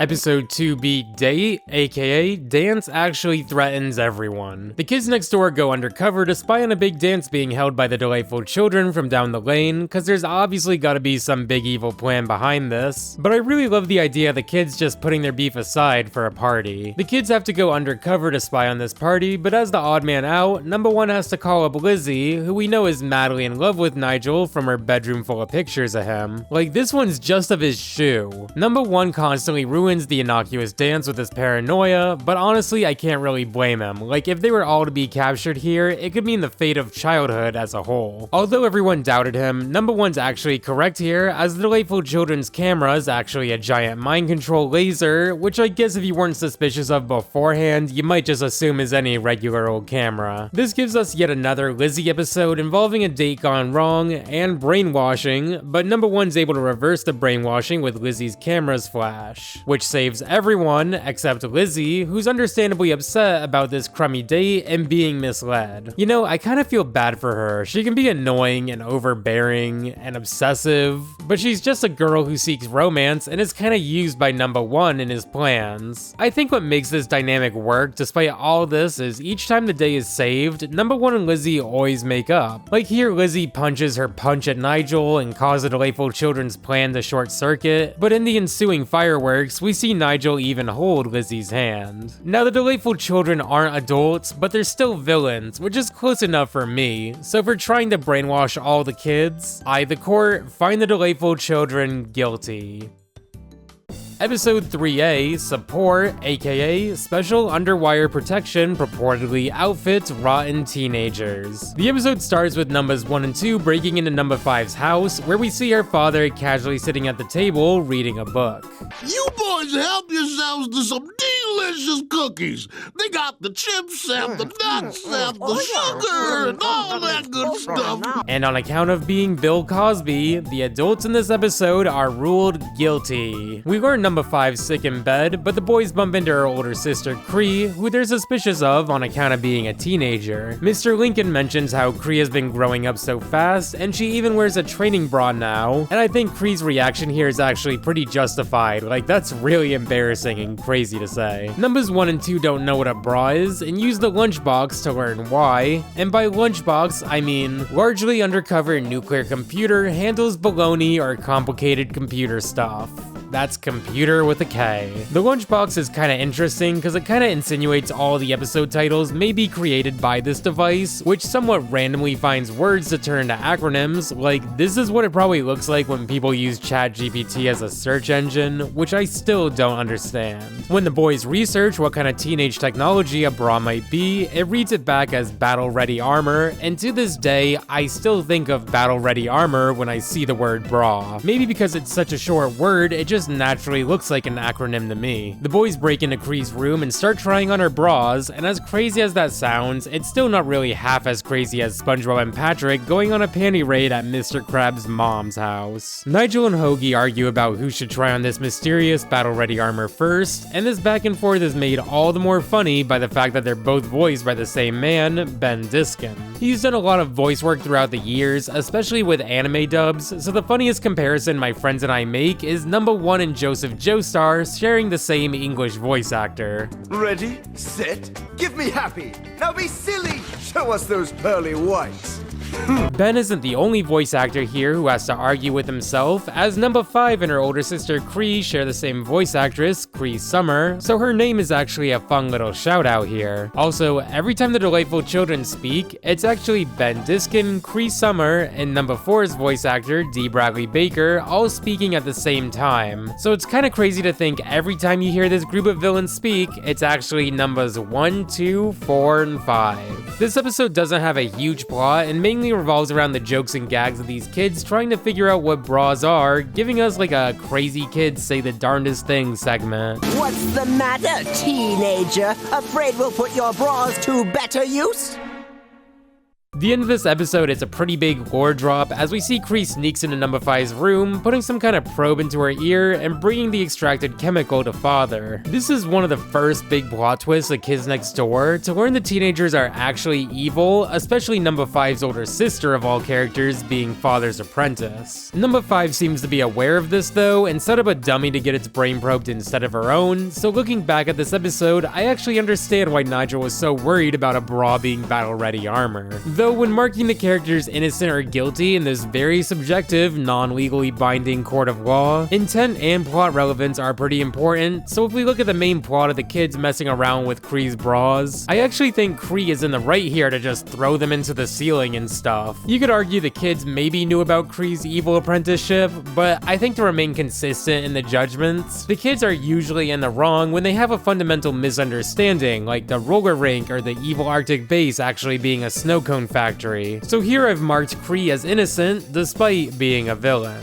Episode 3B, Operation Tapioca, aka Teens and Pudding Inconvenience Our Childish Agents. I don't know about you, but I immediately think of the Kids Next Door whenever I hear about tapioca. Like, I think I've only ever heard about it like 10 times in my life outside of the Kids Next Door, and that's mostly because people are asking what are the little bubbles in boba tea. Anyways, the kids fight against a group of evil teenagers who are driving a truck full of tapioca, but number 2's able to thwart their evil plans by launching their truck into the KND base as they parachute away. Hoagie goes to visit his grandma after, who's just this bitter old lady putting anti-aging cream on her face the whole time. Later, the same evil teenagers fight against the kids in their base, but they transform into senior citizens, not only revealing they weren't actually teenagers, but that this villain team is led by Hoagie's grandma. Their big evil plan was to build these giant robots in order to steal all the tapioca in the Kids Next Door base, which is a fun twist, but but does make me wonder what was going on at the beginning of this episode with the truck in the first place. Cause if the teenage senior citizens, or seniagers if you will, were stealing tapioca, I really don't know why the kids would stop them in the first place. I think these little disconnects make sense when you consider the episode's a story told from number 2's perspective most of the time, which gives us some funny little scenes like number 5 actually laughing at his jokes. This episode has always made me associate tapioca as an old person food, though I don't think I've ever had it outside of boba. Are the old people guilty here? I mean, they had villainous intent to steal the tapioca, but it worked out because the kids wanted to get rid of it in their base. So I guess as the judge here, there wouldn't even be a trial because no charges were pressed, and it all worked out. So I'll actually mark this one as N/A, because everyone kind of wins in the end. Overall, it's a fun episode I'm reminded of most times I ever have boba or ever hear the word tapioca. Episode 4A movie, aka Meeting of Villains, isn't entertaining. This episode starts at the premiere of the Rainbow Monkey movie, and yes, it plays the Rainbow Monkey song multiple times, and I will spare you all from hearing it yet again. Number 4 can't stand the Rainbow Monkeys and sneaks into the rated R violence of the movie, but this isn't an actual movie, but a secret hideout for the supervillains to discuss their evil plans. It's a fun little homage to see all the villains from the show so far, but it's also hilarious to have them all strategize on taking down the kids next door with a plan to take advantage of how stupid number 4 is. Like, all he can do is sit here in the middle of this roast before his disguise is ruined. What? You never seen a guy go into the bathroom before?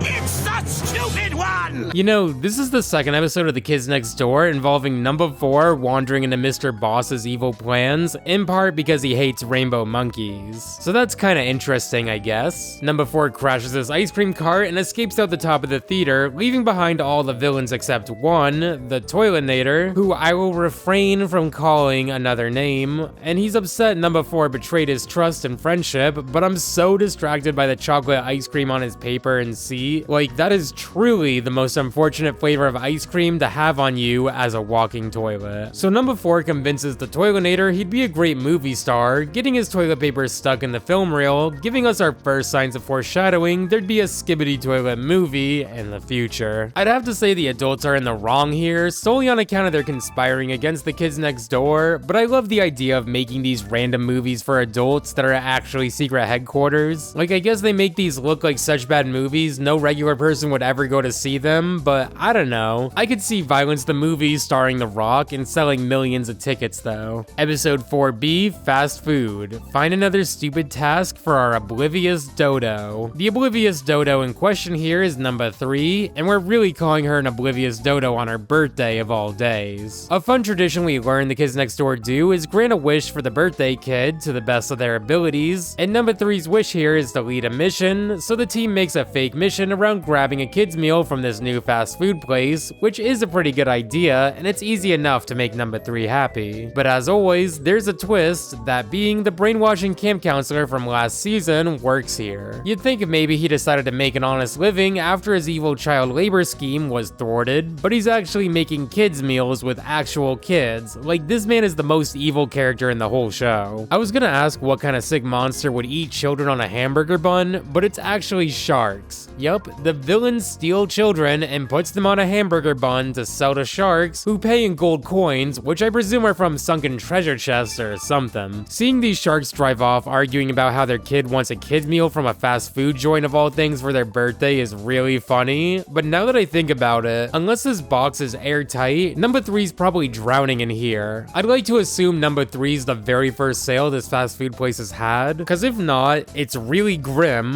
hold the Billy and Mandy, to think that kid may have been kidnapped and drowned before being eaten by sharks. We get this pretty epic fishing sequence with the kids flying in an airship in the clouds, hooking to this car of sharks, but they manage to escape in the end, leaving just a cardboard box with only the crumbs left. You may notice number 3 never shows up again after this episode, and is even removed from the theme song after this, since she was eaten here. Alright, I'm just kidding, obviously she managed to wiggle out of the burger before the sharks ever got it, and they trapped this evil fast food worker in a hamburger bun fun as angry sharks circle around the establishment. This is a really fun episode, and it really made me appreciate number 3 from a combat perspective. Like, number 1 trusts she'll be okay inside the fast food joint because she's resourceful, which is definitely true when you think of how creative and loopy she is. She definitely thinks outside the box. The adults are obviously in the wrong here for selling kids to be eaten by sharks. I don't really think that needs to be debated, so let's move on.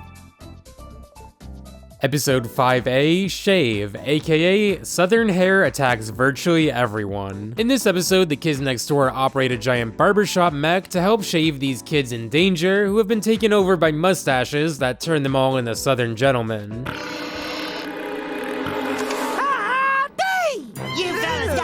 My lack of hospitality. We find the source of these mustaches in this tall building that even has a mustache itself, and while we'd assumed this evil mustache adult was behind this all, it actually turns out these mustaches are sentient little creatures that need homes now that mustaches have gone out of style. Now, as a reminder, this show came out in the early 2000s, before people like Curtis Connor revitalized the mustache. Though a lot of people would disagree, you gotta at least admire the confidence to rock a style like this. With these mustaches being sentient, I can't help but wonder if it hurt when they were shaved off the kids' faces, but I guess they were always shown to be chopped clean off, so maybe it was a quick, painless way to separate them. Number 3 thinks they're cute kitties and insists they save them, and this is one of the funniest moments of the whole season to me. And better yet,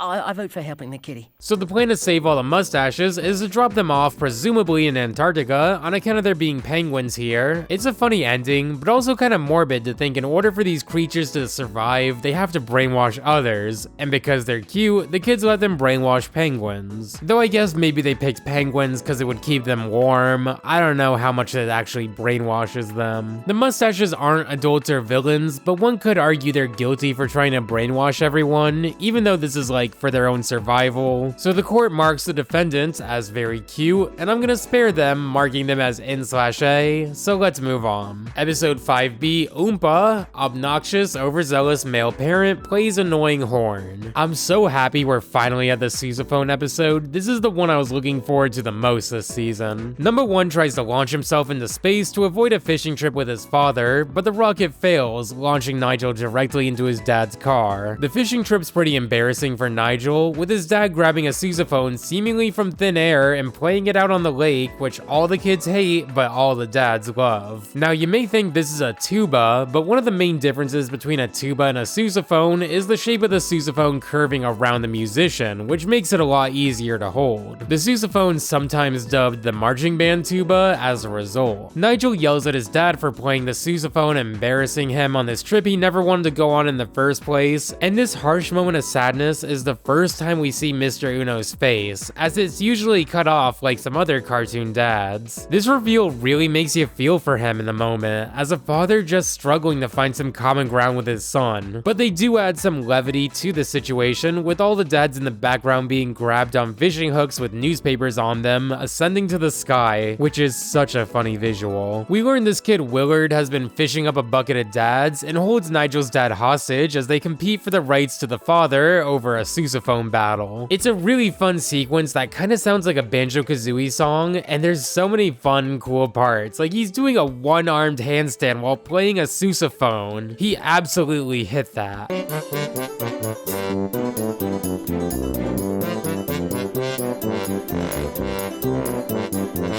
We learn Willard's dad isn't gone, but was just going out to get milk, and that's right, the dad finally came back with the milk. So the Unos return to fishing, and you'd think the episode would end with a tender moment, finally connecting over fishing, but Nigel just gets scolded for his poor sousaphone playing and tries to drown himself as a result. Overall, this has always been one of my favorite episodes of Kids Next Door, and the song has always stuck with me for whatever reason. There's no adults here really to be in the right or wrong, like Willard would probably be in the wrong for dad napping, but I wouldn't really call him a villain as much as just a lonely kid. So I've marked this as NA, let's move on.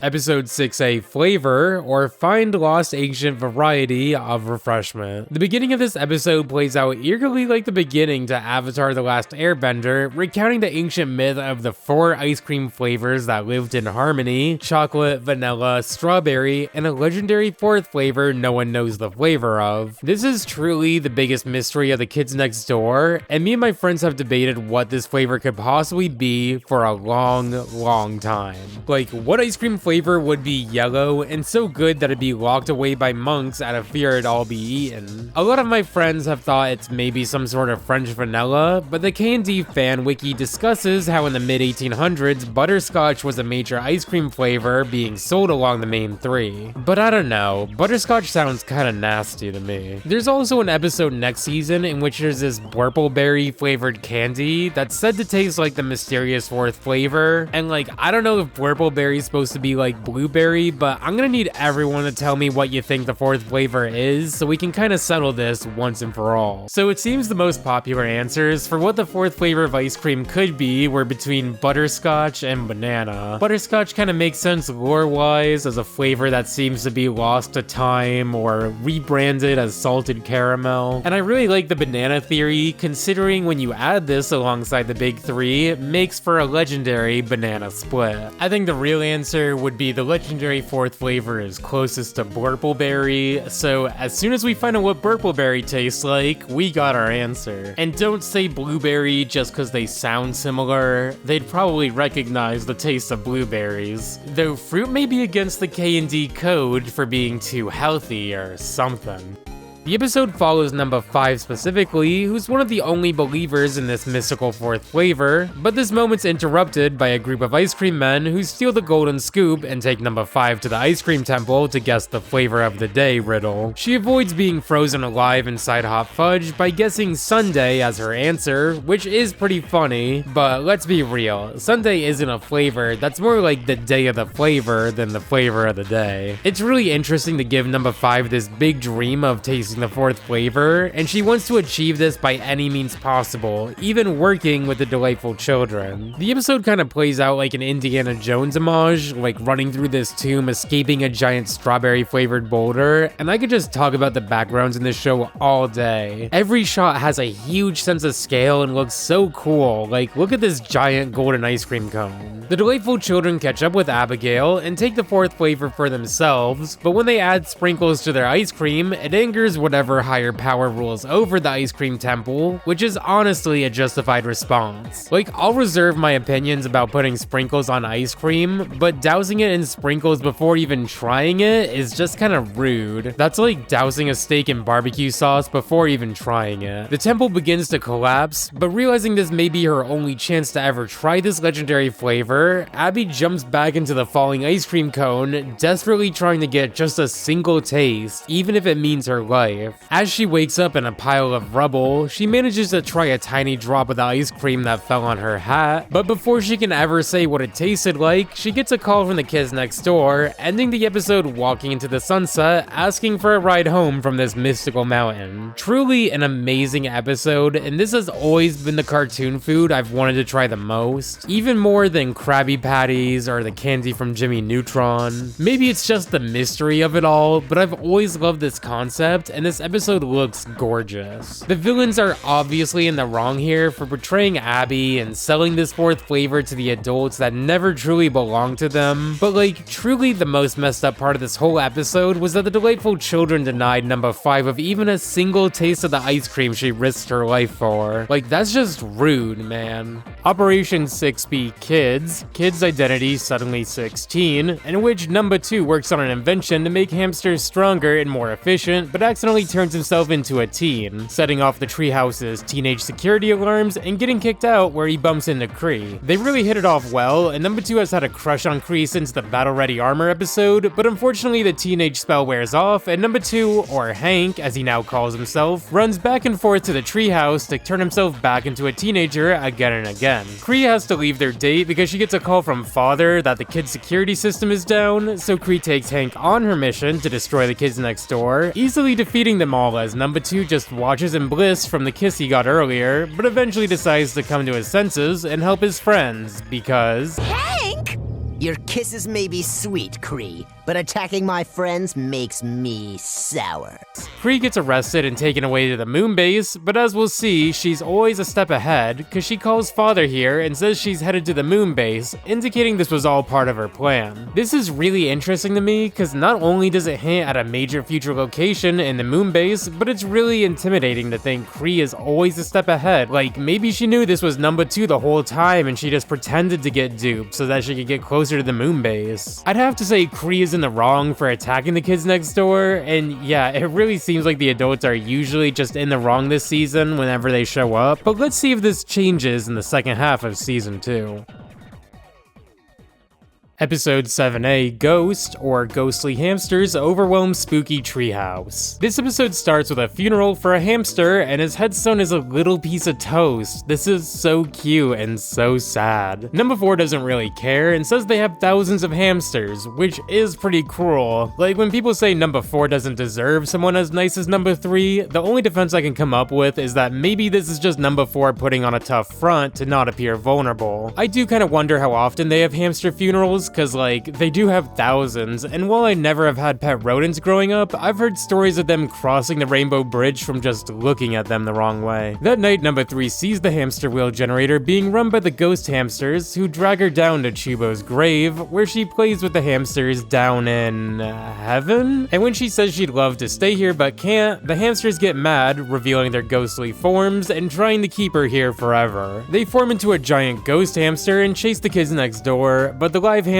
shoot S.O.D.A at the ghost, and he loves it. This is so cute. With his soul finally satisfied, Chubo seems to be at peace and goes back down to heaven, where we see number 2 was correct, and that all the pets are in a better place now where they can drink soda and ride dirt bikes all day. It's a fun episode, and it really brings to attention just how awesome the hamster designs are. Like, they're so dang cute. They're perfect. No trial here. NA, let's move on. Episode 7B is Fugitive. Facing unpleasant girls insulting taunts isn't very enjoyable. This episode introduces us to number 86, an unpleasant girl in question and the head of decommissioning who really hates guys. It's pretty cool to have another character like Chad / number 274 that outranks the kids next door, and it's interesting to get more of an outlook on just who exactly is behind the decommissioning. Also, I just realized her name's number 86 because she gets rid of others. Like, in a kitchen you may hear the term 86 to get rid of something. Like in this episode, 86 is trying to get rid of Agent 206, an operative who escapes his decommission, chasing him through the sky to the Delightful Children's mansion. Here she tells the boys next door to just stay out of this while she pursues the escaped prisoners with numbers 3 and 5, but she bumps into the Delightful Children, who have a giant jar of toenails they've been collecting, which is so disgusting. I'm just gonna skip over to this part where they land on her, all the way to the end where numbers 1, 2, and 4 incidentally capture the fugitive when they open the door to the mansion and knock her out. 86 is pretty upset about this, as she wants to ensure the guys don't get any credit for this, storming back to the moon base, where it's revealed number 206 they were chasing this whole time is actually her superior, number 362, who is going undercover to try to expose the Delightful Children's plans. It's a funny twist at the end of the episode, and while number 86 can be a bit annoying, I do appreciate the expansion of the lore revolving around the decommissioning unit. As disgusting as the Delightful Children are, I can't call them guilty for collecting toenails. I can only feel bad for them and call them disgusting. So this is marked as NA. Let's move on.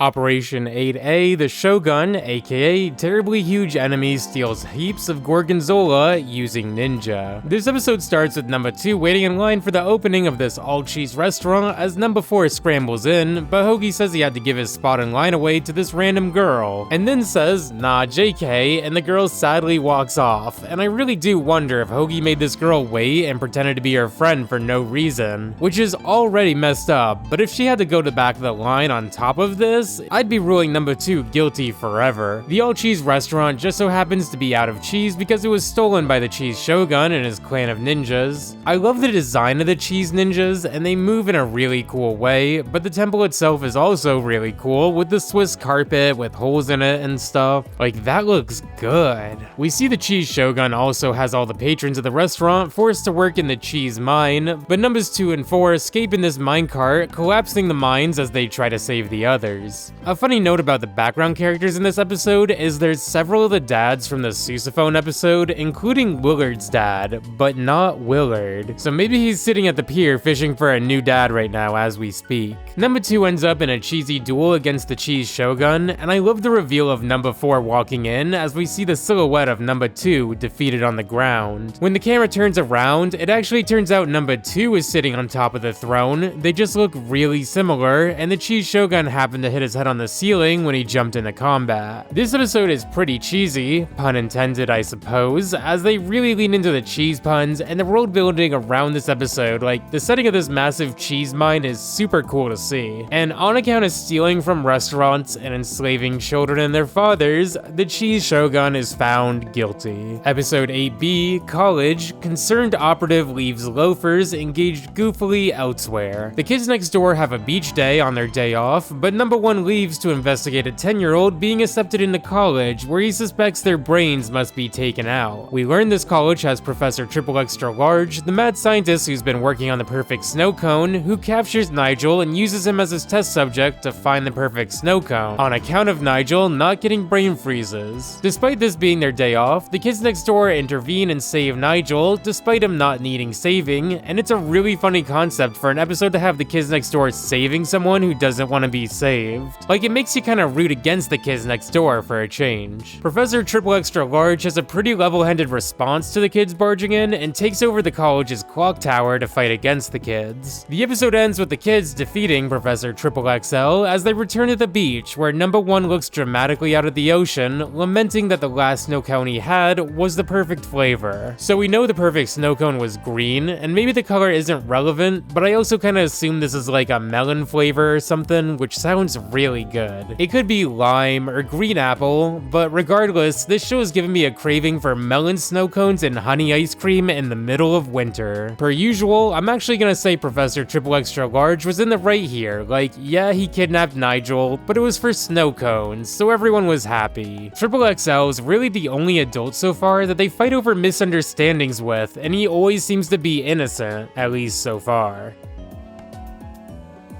Episode 9A, Report, ridiculous exaggerations possess occasional real truth. Last season I mentioned the Housefly episode was referred to as the art show episode of the season, in which they wanted to make a very experimental, artsy episode of Kids Next Door. And here with the Report, they really kicked it up a notch with an episode with 5 unique art styles. Number 1 is animated in 3D or CGI, resembling a Tron or Matrix style, which makes me think of the KND online game Operation Best, a Kids Next Door MMO where the leader would be featured on Cartoon Friday. And I really don't want to think about it, because I was towards the top of the leaderboard in this game, and then our internet went out for a month. Nowadays that seems absolutely crazy, but in 2004 it really just meant we couldn't play Flash games for a month, so it really wasn't a big deal. Which is pretty funny to think about. Number 1's pretty funny in the CGI style. Like, his segment is simple, as it just features him running through this grid trying to escape the delightful children who are off screen with some mysterious box. Which leads to number 2's segment, a superhero comic. I love the paneling of this animation, like making it an animated comic book, and it's fun to see this interpretation of the delightful children. Number 3 has a really fun sequence that looks like she drew it in crayon as she dances around with this mysterious box they've been trying to save from the delightful children, who are now this horrifying octopus creature. Like, look at the tall one, David. Is this singular dot supposed to be his mouth? Number 4, or number 4Ku, fights delightful children over the precious rectanguloid power charm, which is obviously supposed to be like a Dragon Ball, and oh my gosh, the delightful children are just 5 forms of Frieza. This was so cool to see as a kid, and this was really a fun homage. Like, he just straight up looks like Goku in some of these shots. It's so funny. Number 5 sequence is supposed to be more of an old school UPA style of animation, as Mr. Warburton even cites writer Mo Willems' influence on this part, which makes a lot of sense considering Mo Willems' own cartoon before this, Sheep in the Big City, had a very old school style in a similar vein. We learn the mysterious box they were trying to save the whole episode is a pizza box the kids actually stole from the delightful children because they picked up the wrong order, leading to one of the funniest end screens of any episode. We see the pizza shop has the KND pizza without any anchovies, waiting for them to pick it up, so this is one of the few times the delightful children are in the right, but as usual, it's caused by a mistake and misunderstanding on the Kids Next Door's end. This is a really great episode, and I love to see the different interpretations of the Kids Next Door, though you should be warned this episode has a lot of crazy flashing lights, so I'd be careful about watching it if you have any epileptic issues because some of these sequences are pretty harsh. Episode 9B Brief, big reward if enemy finished. Number 1 gets a pair of underwear in the mail, or I guess I should say tighty whities. Who are you? They call me Mr. White. Somewhat in Breaking Bad fashion, it turns out Mr. White is a sentient pair of underwear sent by the delightful children to assassinate number 1, but after seeing how nicely Nigel folds his underwear, realizes he can never hurt a kid who takes such good care of his undergarments. He saves Nigel from falling out of the treehouse, and I thought he'd become like a big underwear parachute, but he actually sacrifices himself, stretching his elastic possibly to the point of no return. Mr. White says he's going to retire from his mobster days and move to Florida, but has one final present for the delightful children before he goes, and it's worse than anything you could ever imagine. A present. Tube socks. Are the adults guilty here? Well, the delightful children are clearly in the wrong for trying to assassinate Nigel, so yeah, they're guilty. Let's move on. Episode 10A, Cake 2, aka Commandos attempting capturing enemy's dessert, they weren't obliging. We start this episode with the delightful children having another birthday party, and Mr. Warburton's old blog reveals he wanted to have a caked episode every season, but when the notion came up this would mean the kids are aging a year every season, came to the observation, oh yeah, there's 5 of them, they'd have like 5 birthdays a year. So this episode could very well take place a month or 2 after the caked episode from season 1. The kids next door break into the delightful children's party once again, but this all turns out to be a hologram. When Nigel pursues the escaping delightful children, these are also imposters, as we learn Lizzie betrayed the kids next door for some icing off the real cake. Nigel's really upset, as he felt him and Lizzie had something special, but before they can work things out, the kids head to the football stadium where all the kids in town are tied up, forced to watch the delightful children to eat their cake on the Jumbotron. In a heroic act of self-sacrifice, Lizzie crashes the plane into this cake monster the delightful children summoned, giving cake to all the kids in the stands, and redeeming herself to number 1, who even refers to her as his crazy girlfriend. The delightful children are obviously in the wrong here, like, if the KND were just trying to steal their cake, I probably wouldn't mark them as guilty, but the fact they were going out of their way to tie everyone up to watch them eat is just weird, man. Operation 10B Space, aka Sisters Playful Anarchy, causes emergency. This episode starts with the KND on their way to the moon base, but they get a distress signal from a kids next door prisoner transport. Also, number 3 brings her little sister Mushi along because she was in charge of watching her today. Mushi presses a bunch of buttons and causes them to crash onto the prison transport, and you may remember the last time we saw Kree, she was being detained by the prison transport team, and she actually makes an appearance here as she reveals she was planning to go to the moon and would cause the moon base to float off into the sun, but the guards of the ship were fighting over a trading card and accidentally pressed the blow up the engine button. You know, they should really have a box around it, but it's a freaking muffin. That is the best design for a button ever. Now, for all you Team 4-star fans out there, your ears may have perked up when you heard Muffin Button, an ongoing joke from Dragon Ball Z Abridged about a button that creates blueberry muffins. Now, the muffin button in Dragon Ball is not a literal muffin button like in KND. Who can really say if this inspired the muffin button or not, but I will say blueberry is the GOAT flavor for muffins, so I'll let it slide. The idea for this muffin button was actually made by background artist Gideon Kendall, who actually designed the Kids Next Door treehouse, so it's really cool to note just how vital the amazing background artists were to the Kids Next Door production. Number 5 reveals she always looked up to Kree, who was one of the best Kids Next Door operatives, number 11, and as this comment points out, not only is number 5's name Abigail Lincoln, a number pun referencing the fact that Abraham Lincoln's on the $5 bill, but when you add numbers 5 and 11, you get 16, and Lincoln was the 16th president of the United States. Mushi gives a dramatic speech about how the girls shouldn't fight even though they're different ages, and as they make up, number 5 throws Kree into the trash chute, launching her off into space. But as always, this is yet again part of Kree's plan to get closer to the moon, so it's really interesting to think everything Kree does, even losing, is all part of a big master plan. That, or she's so salty she copes with every loss by saying it's a part of a bigger picture. I would have to say Kree is in the wrong here for the conspired terrorism of launching the moon base into the sun, so let's move on.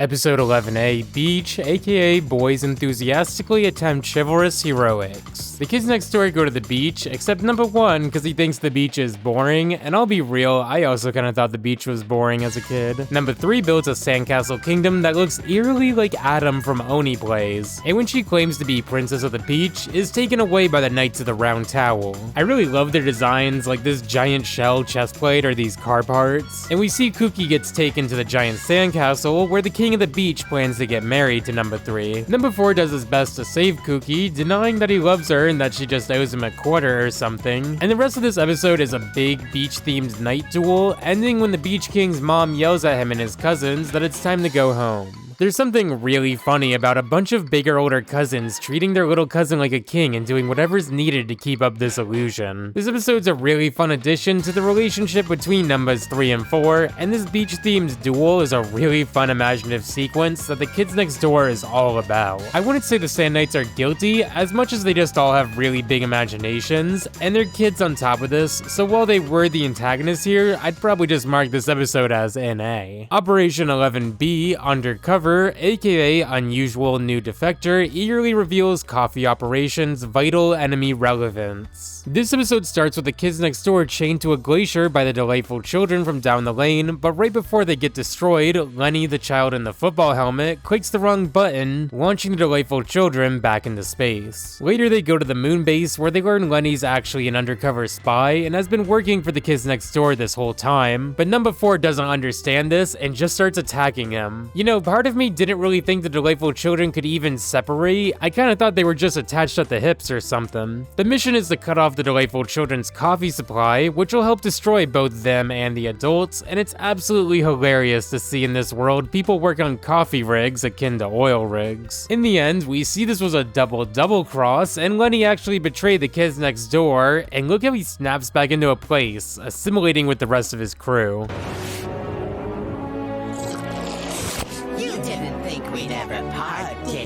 The suitcase they presumed was full of KND secret info was actually just a popcorn bomb that ends up exploding the coffee rig and saving the day. It's really cool to have an episode that focuses more on one of the individual delightful children. It really gives a more humanizing element to these very odd characters, which will hit even harder the more we learn about them and their backstories as we progress further through the show. But for now, I'd have to mark the villains as guilty for their scheme of accessing the kids next door's top secret information. Episode 12A, Dogfight, aka dueling over gooey frankfurters invariably gives Hoagie trouble. In this episode, number 2's planes are constantly being shot down by this kid Ace, who's also known as the Kid, who claims to be the king of the skies. We get some really cool aerial fights here, but as number 2 constantly goes back and forth to this hobby shop to buy more parts, we learn the shop owner has turned these two against each other, claiming number 2 plans to destroy all the chili dog factories in town. As you may know, Hoagie loves chili dogs. It's actually the shop owner who hates them because they get his countertops dirty, and this seems like a much more elaborate scheme than just, I don't know, putting a sign outside the door that says no food inside. But when I think about it further, there's something kind of genius about getting these two to destroy each other so they won't be able to defend the chili dog stands, all while lining your own pockets with their repairs. In the end, they fight together by pulling their plane parts together, taking over the shop owner's plane and crashing it back into the hobby shop. This is a fun episode I'd totally recommend checking out if you're a fan of aviation or the kids next door's vehicles, because a lot of them actually make appearances here before Ace destroys them. The hobby shop owner, Mr. Washer, is obviously guilty for this elaborate scheme to get rid of chili dogs, as opposed to just not allowing food in his store. Like, he probably could have just asked Hoagie not to eat inside and things would have been chill. So let's move on.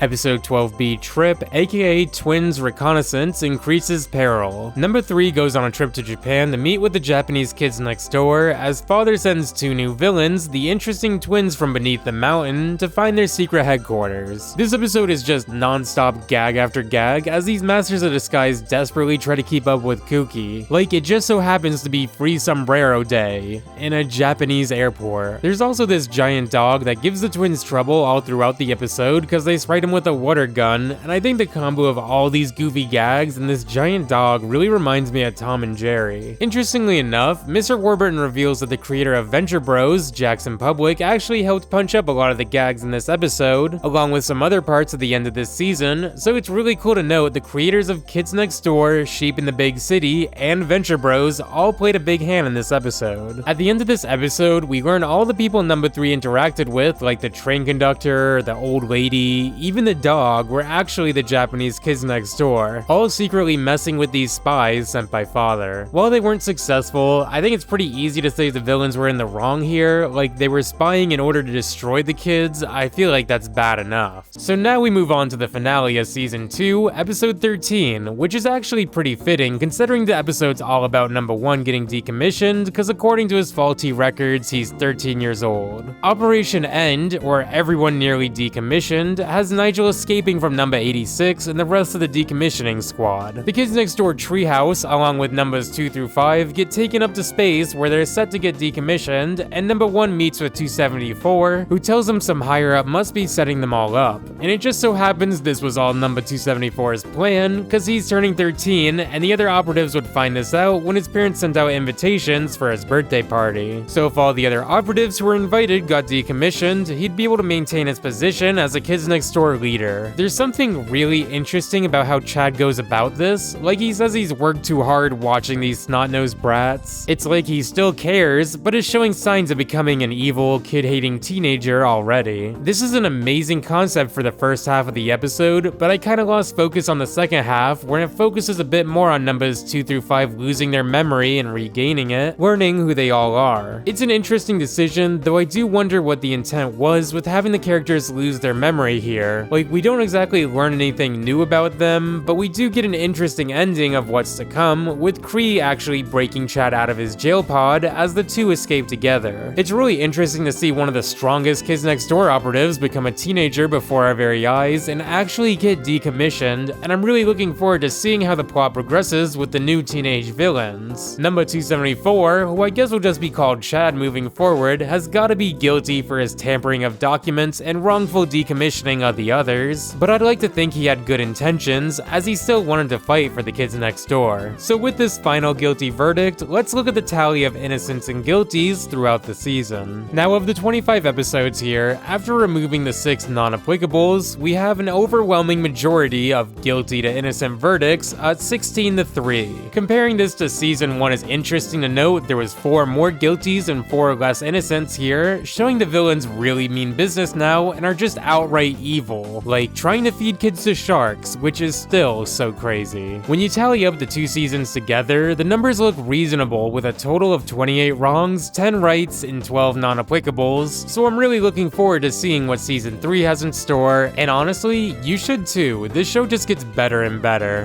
Let's talk about Operation S.O.D.A, aka Smuggling Outlawed Drink Activists. This game builds around the root beer prohibition enforced by Mr. Fizz, similar to his episode in Season 2. It is a dark time for kids worldwide, with the recent passing of the Soda Control Act. The drinking age of soda has been raised to 13 years. And older. Okay, did they need a whole nother slide for that? The style of this game is kinda odd. Instead of 2D sprites, they're 3D models of the characters, even though the game is a 2D platformer. To me, it looks like they made an animated sprite sheet out of a 3D model, so the game doesn't get included in the lists of oddly ambitious 3D GBA games that don't really play very well. Now, despite the middling reviews, I've heard quite a few people look back at this game fondly, and I'm sure I would have too, considering the other cartoon GBA games I had as a wee lad. The final boss fight in the game is pretty odd, with the KND fighting Mr. Fizz and a giant tanker robot that shoots sonic blasts of the Rainbow Monkey song.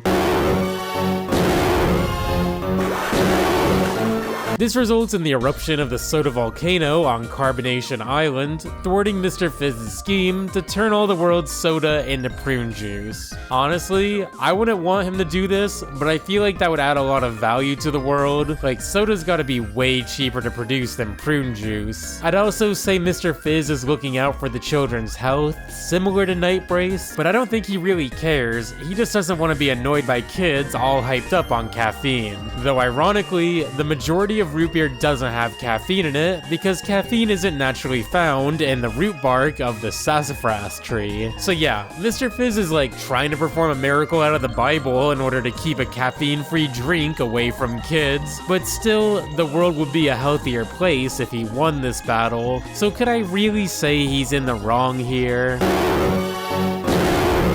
Yeah, I could. It's the Codename Kids Next Door Operation Video Game. Play as your favorite operative, collect cool weapons, and take on villains like Night Brace and the Toilet Mater. Look for the Codename Kids Next Door Operation Video Game in stores. Rated everyone 10 and up. Today we're talking about the third season of Codename Kids Next Door and asking the age-old question, who was in the right, the kids or the adults? The answer may surprise you. Episode 1, Future. Female's utopian trap unleashes reprehensible evil. Now this is a really interesting start to season 3. It's gotta be one of my favorite stories from the entire show. Number 4 gets sent to a boarding school by his parents, which he reveals happens every year, and he always escapes and comes home by the next day. I don't really know why they sent him to boarding school, like they all seem to get along. He can't be that bad of a kid, can he? I guess he is pretty stupid though. To make matters worse, or better, I guess depending on who you ask, this is an all-girls boarding school, and the teacher has like an HRT gun that turned number 4 into number 63.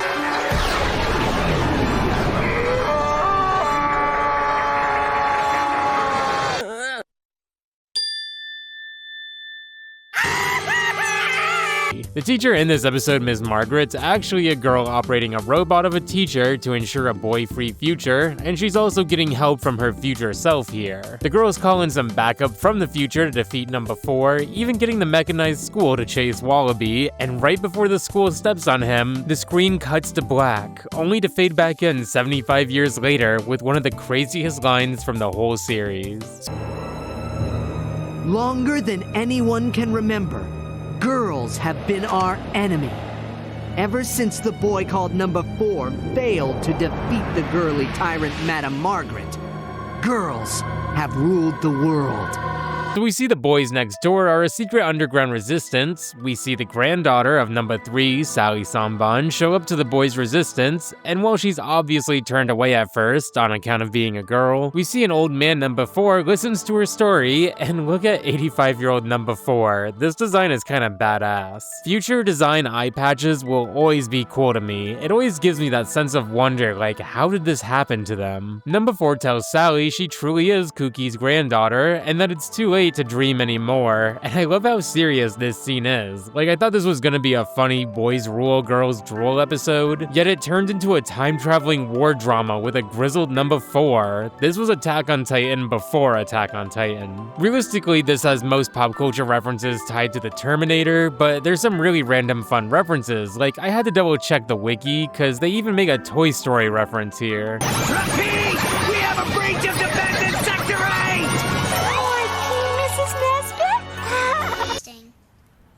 Would you like some tea, Mrs. Nesbit?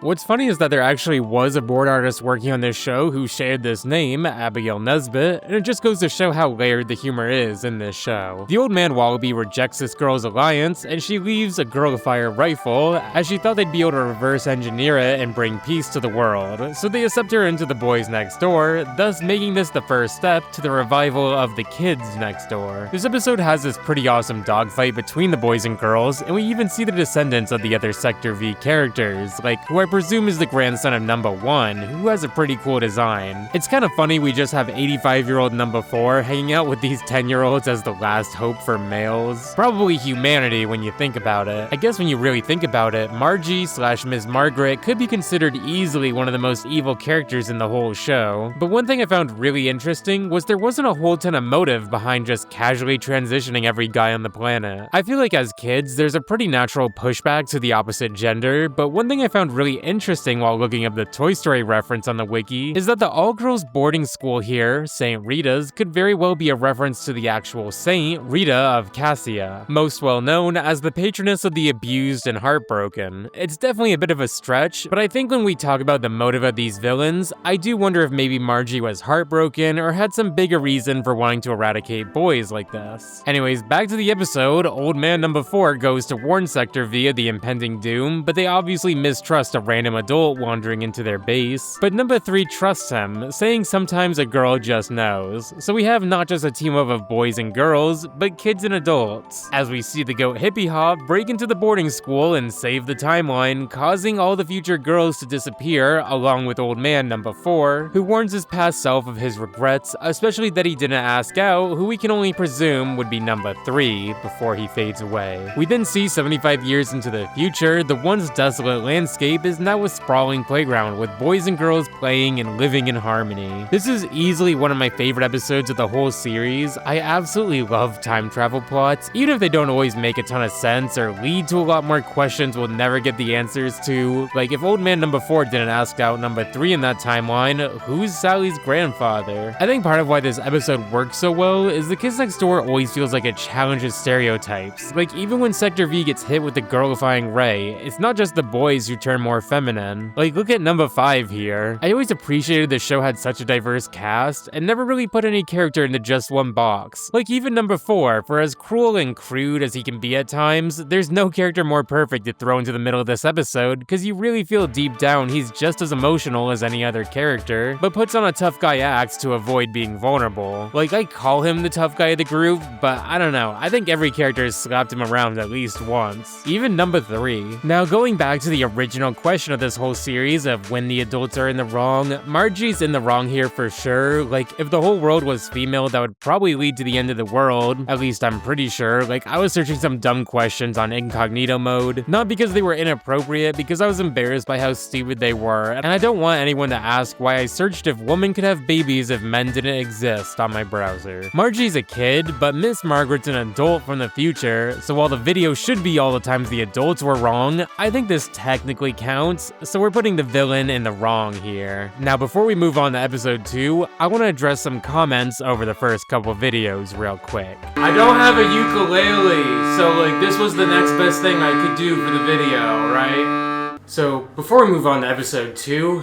I'd just like to apologize for a few things, such as my comments about butterscotch ice cream and just butterscotch in general being nasty. I think it's kind of like grandma candy, so I can't really say that it's really good yet, but so many of you went up to bat for butterscotch ice cream, I had to get some for myself. So today, we actually got some butterscotch ice cream, and we're gonna try it, because... You like your rainbow monkey?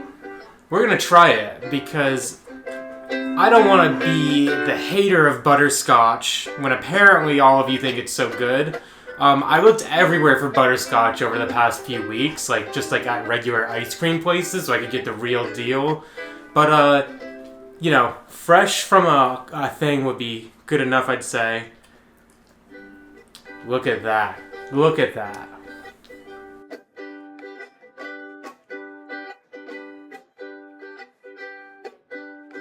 That's pretty good. I won't lie, that's pretty good. Like, if that was bad, I'd have no issue saying that. Also, I got a random rainbow monkey online, but if anyone makes, like, custom plushes, I'd actually like to get, like, a nice, like, big one. Chip, wanna eat it?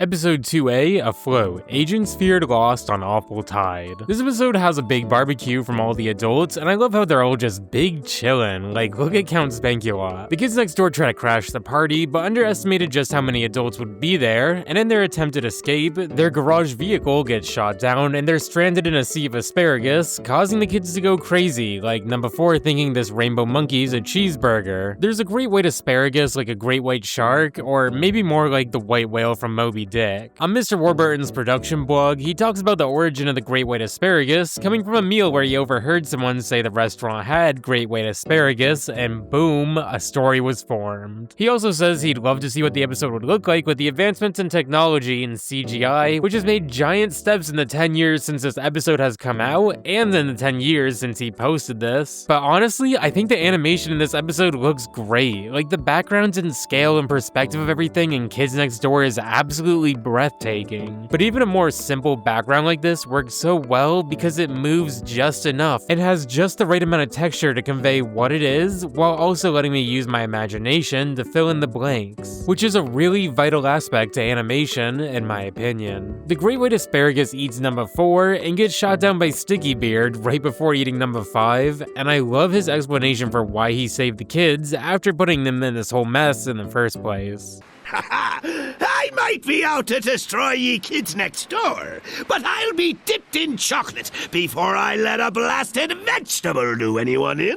I love this hater energy that Sticky Beard wants to destroy the kids, but like he's a candy pirate at the end of the day, there's nothing he hates more than a vegetable. The chemistry between him and number 5 is really interesting. It kind of feels like each character has a specific adult villain as a rival, and these two are one of my favorite rivalries because they don't really hate each other. I mean, Sticky Beard even asked Abigail to join his crew. Also, did you know Sticky Beard's voiced by Mark Hamill, as in Luke Skywalker? So the episode ends with the kids next door all safely being rescued on the candy ship, riding off into the sunset with the promise of keeping this rescue just between them. Not a terribly elaborate episode, but as I've mentioned before, I love when heroes and villains put their differences aside and are friends, even temporarily. It's just really funny and sweet to me. Are the adults in the wrong here? I mean, Sticky Beard literally saved the kids from a giant asparagus monster, but then again, I guess he did put them in this danger in the first place. But then again, the kids did crash the barbecue, so hey, the adults retaliated and even went out of their way to save the kids. So I gotta mark the adults here as innocent, but if you disagree, feel free to comment and let me know why you think I'm wrong or right. Like, can't we all just get along? Also, you should totally like and subscribe while you're at it, thanks. Episode 2B, Leader, Lizzie enthusiastically assumes daring executive role. This episode has the kids next door coming home from an ice cream parlor rescue mission where Lizzie's waiting for a date with Nigel, but as he goes to clean off the ice cream, he leaves his sunglasses on the hanger, where Lizzie steals them and assumes leadership of the kids next door. Did I mention Nigel has a wall rack dedicated to his sunglasses? The mission's to infiltrate the school football team's locker room, where they believe they're conspiring plans against the kids, and while the rest of the team's getting their nails and hair done, thanks to Lizzie, Nigel scopes things out where he bumps into the football team's captain, Chad, formerly known as number 274, where we see his play-calling offense is actually directed towards the kids next door's moon base. The football here looks really cool, like it looks like something out of Metroid, and has the ability to destroy the entire moon base. The kids are able to grab it and run away with it, only to find themselves in the middle of the football field.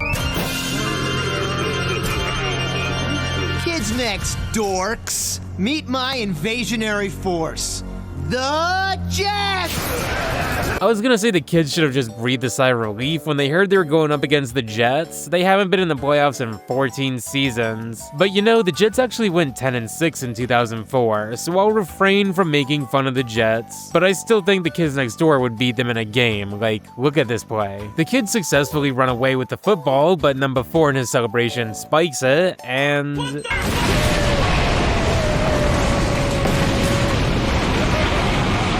So the episode ends with Lizzie apologizing for just straight up taking over Nigel's job and stuff, and ends the episode doing the exact same thing again. So I guess no one really learned anything, but hey, there was some fun football. If you know what happens at the end of the kids next door, some would argue Lizzie may be just as capable of a leader as Nigel, if not more, but I'm not gonna spoil that for now, because it's so crazy. I think teenagers should count as adults here, or at least the football coach who organized this is an adult at least, so I feel like a guilty verdict wouldn't be too controversial here, so let's move on. Episode 3A, Utopia, uncovering the only perfect island accidentally. This episode starts with Nigel breaking into Chester's lab, aka the most evil villain in the whole show. Like, the only villain coming close at this point is Father. Nigel jumps onto this Gargo cycle, aka the granite augmented rocket glider outstanding creates your cool looking escape. I love the design of this, it really looks like a bike at a Mario Kart Wii, and in number 1's escape, he gets shot down by Chester, where he finds himself on this paradise island that has no adults. All of Sector V ends up on this paradise, but as you may know by now, number 4 can't swim, revealing this is all an illusion, and Nigel's actually trapped in a containment pod with Chester's headband on. Similar to Dorothy from The Wizard of Oz, Nigel clicks his heels together, activating his real-life rocket boots, breaking out of the containment pod, but Chester immediately catches him and just swings him out of the air, properly defeating Nigel and getting a check awarded to him by all the villains for $1 million. At this point, it's probably getting increasingly obvious this is a big double twist, and Chester actually has this headband on the whole time, as we end the episode with number 4 setting the illusions in this vision to the most unpleasant setting before walking out. It's actually a pretty dark ending, and as always, Chester's so evil, but it's a really fun episode and Nigel's actually pretty cool here. Chester, Chester, Chester. How could you construct a fantasy world for me that didn't include kicking your butt? Episode 3B, Robbers, aka Rather Ornery Bandits Burglarize Educationally Required Schoolwork. Number 4 is excited to go to school because he actually did his homework for a change, and I won't lie, this is extremely relatable. Like, not doing your homework on the bus in the morning, but actually doing it the night before really made me feel like I could do anything. I like this little background lore detail that numbers 4 and 5 live near each other and go to the same bus stop. It really makes the world feel just that much more real. And Mr. Warburton specifically made buddy-buddy episodes with the different characters, like even last season had the Cheese Shogun episode with numbers 2 and 4. The school bus here is actually a locomotive that this group of cowboy robbers steals the kids' homework from, and this just makes the old western vibe just that much more vivid. I really love all of these details, from the train bus to the cowboy designs. Even the orange sunrise really adds so much here. Not to mention this season has a lot of unique scene transitions, like this episode has a KND brand burning look, which looks so great. Despite their best efforts, the cowboys run off with the homework, and when they all get to class, it's revealed the delightful children from down the lane stole everyone's homework and submitted the assignment 60 times. Naturally, the first assignment she picks up is Wallabies, who obviously can't spell. Like, number 5 says he can't even spell his own number. So it's pretty funny to see the children's plan backfire, but honestly, I can't even feel bad for them. Like, why wouldn't you just steal a smart kid's homework? And if I was a teacher, if a kid pulled up with multiple copies of the homework, I would just be concerned. Like, they need to go outside or something. There's no adults to be in the wrong here, except the teacher who yells at the delightful children, but honestly, that was warranted. I think if we count the delightful children as extensions of the adults though, they gotta be guilty for stealing everyone's homework like this. Like, just steal one person's if you're gonna do this. That's just crazy, man. Episode 4A, Fountain. Figure out unusual nerds, tantalizing, and impossible necessity. This episode follows the delightful children breaking into the Fountain of Youth in the girls' bathroom, so the kids next door have to go stop them and save this kind of dorky girl, Leona. And I love the kids' decoys they leave in class. Like, number 2 has a balloon that looks like him, but number 3 leaves a balloon that just says me on it, and the E is backwards. I think she needs to sit this mission out and stay in class. Number 4 constantly questions why they feel so inclined to save this girl from the delightful children, and this leads to one of the most interesting lore drops of the whole show. Number 1 reveals the last time there was a kid in need they didn't save from the delightful children, it was Nigel, and whatever it was they did to him is why he's bald. So no, he doesn't have cancer like every theorist says about every bald character in cartoons, but also, like,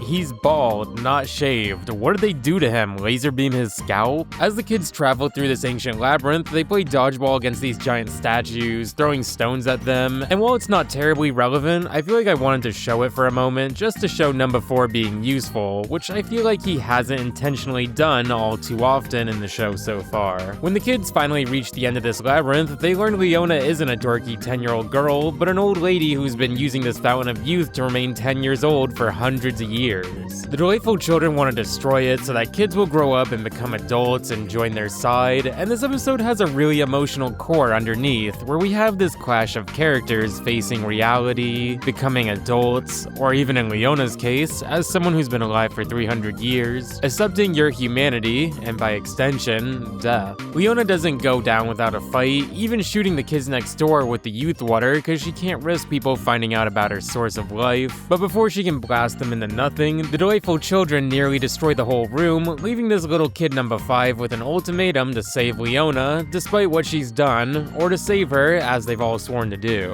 The mini Sector V teams up to save Leona, destroying the fountain in the progress, and as the kids return to their normal ages, Leona shares a teary goodbye with the kids, saying she's been a kid longer than most people have been alive. At the end, it's revealed Leona has a secret water fountain that also has access to this fountain of youth, so the ending isn't too dark, killing off this character, but it doesn't really take away from this episode for me. Kinda like the first episode of the season, it just perfectly embodies the core nature of Kids Next Door and is one of my favorite episodes. If we're talking about whether the adults were in the wrong here or not, the only adult is Leona, if you consider her an adult on account of being 300 years old, and she does admit she's wrong herself for trying to kill the kids and reducing them into nothing with the youth water, but I see where she's coming from clinging on to her life by any means possible. She obviously can't trust anyone when she's lived a lie for hundreds of years, so I gotta mark her as in the wrong, but it's a little more of like a pink wrong than a dark red wrong, you know? Also, kudos to this episode for having babies that are kind of funny and cute and not insanely annoying. Episode 5A, but blackmail uncovers Titanic tush. This episode has number 1 forced to take a day off for his own good, dropped off at the beach, which as you may know, is like his least favorite place on the planet. As an adult, I like the beach, but I really related to this sentiment as a kid at least. A crab steals Nigel's trunks and the whole beach laughs at his butt, but Nigel manages to return to the treehouse where he reveals he's quitting the team effective immediately, which we learn isn't because he hates his friends for sending him to the beach, but because the delightful children blackmailed his resignation with the image of his butt. But like... That's a child! So yeah, no, the delightful children gotta be in the wrong here regardless. In the end, the kids next door barge in and blackmail the delightful children with their butts instead, and as goofy and as weird as this episode is, there's actually a really sweet ending where Nigel says he doesn't know how much time they'll all have together, and he wants to spend it together, even if that means going to the beach, which he doesn't like.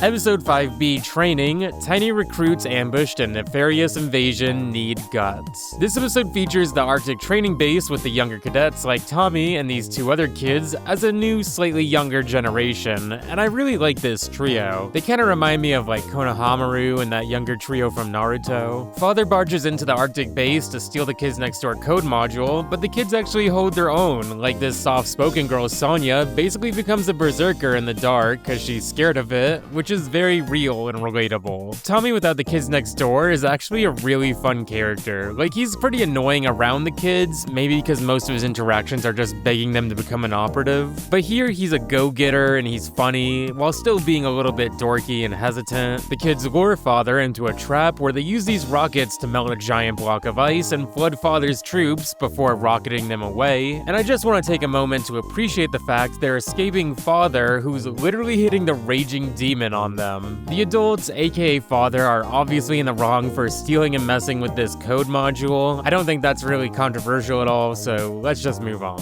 Episode 6A, Archive, Ancient Recorded Children's History, is very enlightening. This episode is this season's art show episode, like the Housefly episode from season 1 without any dialogue, or the Pizza Box episode last season that had all the different art styles. But this episode's artistry lies more within its plot and presentation, as it shows us the creation of the adults in the Kids Next Door universe, where kids all lived in harmony and without any rules and got bored pretty quickly, so adults were created and then banished, and then the kids and adults went to war. It explains the creation of a lot of parts of the KND universe, like families and schools and toys, and it's actually one of the episodes Mr. Warburn's most proud of. Yet somewhat paradoxically, he humbly declines taking too much credit for the creation of this episode because he considers it a pretty direct homage to the second Renaissance sequence from the Animatrix, which, if you don't know, is the animated anthology of Matrix shorts. Also, this is the episode of the Kids Next Door the random Ash Ketchum kid is from, in case you're ever wondering. In the end, it's revealed this whole story is a bit of an outlandish report from number 1 when he was supposed to do a presentation about the Declaration of Independence, but in the end, the teacher makes a call, revealing number 1 actually does know about the origin of adults, which I interpret more as a funny ending that humors the mystique of it all, rather than a real lore drop. Also, man, this teacher really had an Apple phone before Apple. This episode's got everything. Overall, it's a really fun episode. Whether you consider the events in it accurate or not, the concept of Animatrix with a Kids Next Door coat of paint is just amazing. To put it in Mr. Warburton's words, if man made machine and then machines rebelled, why not flip it to adults making kids and then kids rebelling? That's what KND is all about, right? Because it's kinda shaky what's actually true and what's more number one's paranoia, or the episode just kinda messing around to make a funny and cool episode, I can't consider the adults guilty, especially if we truly believe they were created by children, so I'm gonna mark this as N/A. Sorry if that's a little bit of a cop-out. Episode 6B, Slumber, stupid little undercover mission becomes exciting romp. Features a slumber party at number 86's house that number 4 sneaks into to see what actually happens here. It's everything he hates, like rainbow monkeys and makeup, but before they can get into the real slumber party activities, like the girls asking number 3 if she likes number 4, Chad breaks in, disguised as number 86's mom, thanks to his battle-ready armor. The kids have a pillow fight against the teenagers, who all have battle-ready armor on, but in the end it's revealed this girl number 12 has betrayed all the other kids and given the teens the code module Tommy and his friends protected in the Arctic, cause she'll be a teenager soon, so she might as well get a head start on being evil. You know, I can't fault that logic too much. It really must give all these kids a ton of dread to know they'll soon become the evil they're fighting against, like they're delaying the inevitable. Not my favorite episode, but I admire Mr. Warburton's dedication to sprinkle in continuity to the series wherever he could, like with the code module being the same one Father tried to steal before, despite the network discouraging any continuity to avoid alienating viewers. Are the adults in the wrong here? Well, there's only teens here, but I feel they're considered adults by extension, so I gotta mark them as in the wrong for stealing this and conspiring to destroy the moon base. But if you think the teenagers and delightful children shouldn't be considered part of this ranking, just let me know, you know, I'm open for feedback. Episode 7A, Pink Eye, Private Investigator's New Case, Extra Yucky Epidemic. Now, we're finally at the Pink Eye episode of Kids Next Door, and I gotta say, it's more disgusting than you can imagine, so skip to this timestamp if you want to avoid this episode. This episode follows number 2 investigating a pink eye epidemic around the school as a noir-style detective, and I really love the Gilligan's brothers' alter egos as Batman and a noir detective. I think number 2 really excels in the role because he plays it so seriously and cool the whole time, but he's clearly still pretty dorky, and sometimes what he says and what's happening are pretty different. I was in my office enjoying a delicious slice of Nurse Claiborne's apple crumble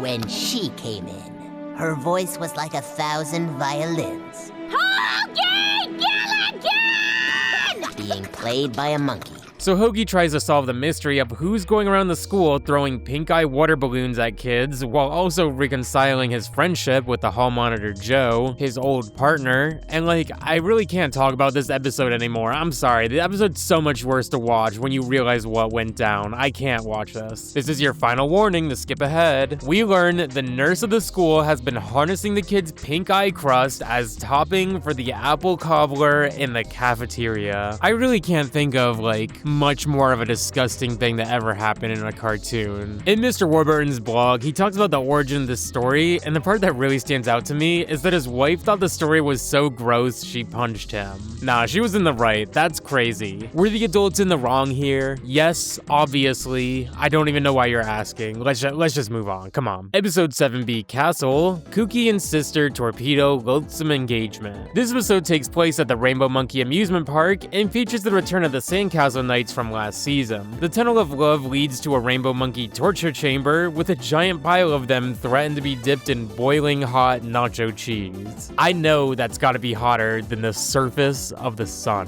We even have the lifeguard from the beach as the wedding official here, which is another funny callback. We see Kookie's sister Mushi help save her and then fall in love with King Sandy, ending the episode with Mushi, Sandy, and all his cousins running off to go get lunch, and I really like this little ending gag. Sandy's obviously in the wrong for kidnapping and trying to force marriage upon people, but he's a little kid. Like, if anything, his cousins would be more in the wrong for enabling this, but yeah, it's obviously gotta be a non-applicable entry to the list. You know, King Sandy's really one of the only kids not associated with the adults that actually ever gives the kids next door trouble. It's kinda interesting. Episode 8A, Caked 3. Commandos attempt capturing enemies desert, they have real extreme aggravation. So this is our third entry in the Cake series of delightful children children birthday parties, and they have a plan to bombard them with all these eggs, which unexpectedly hatch into hundreds and hundreds of birds. Mr. Warburton even talks about how the animation studio Rough Draft was annoyed by animating 1 billion birdies, but they didn't cheap out on the animation. The Delightful Children build a giant present robot mech that's got this pretty cool night aesthetic going on, but the chicks form into a giant chick knight too that defeats the present knight. And here you think the kids would win and run off with the cake,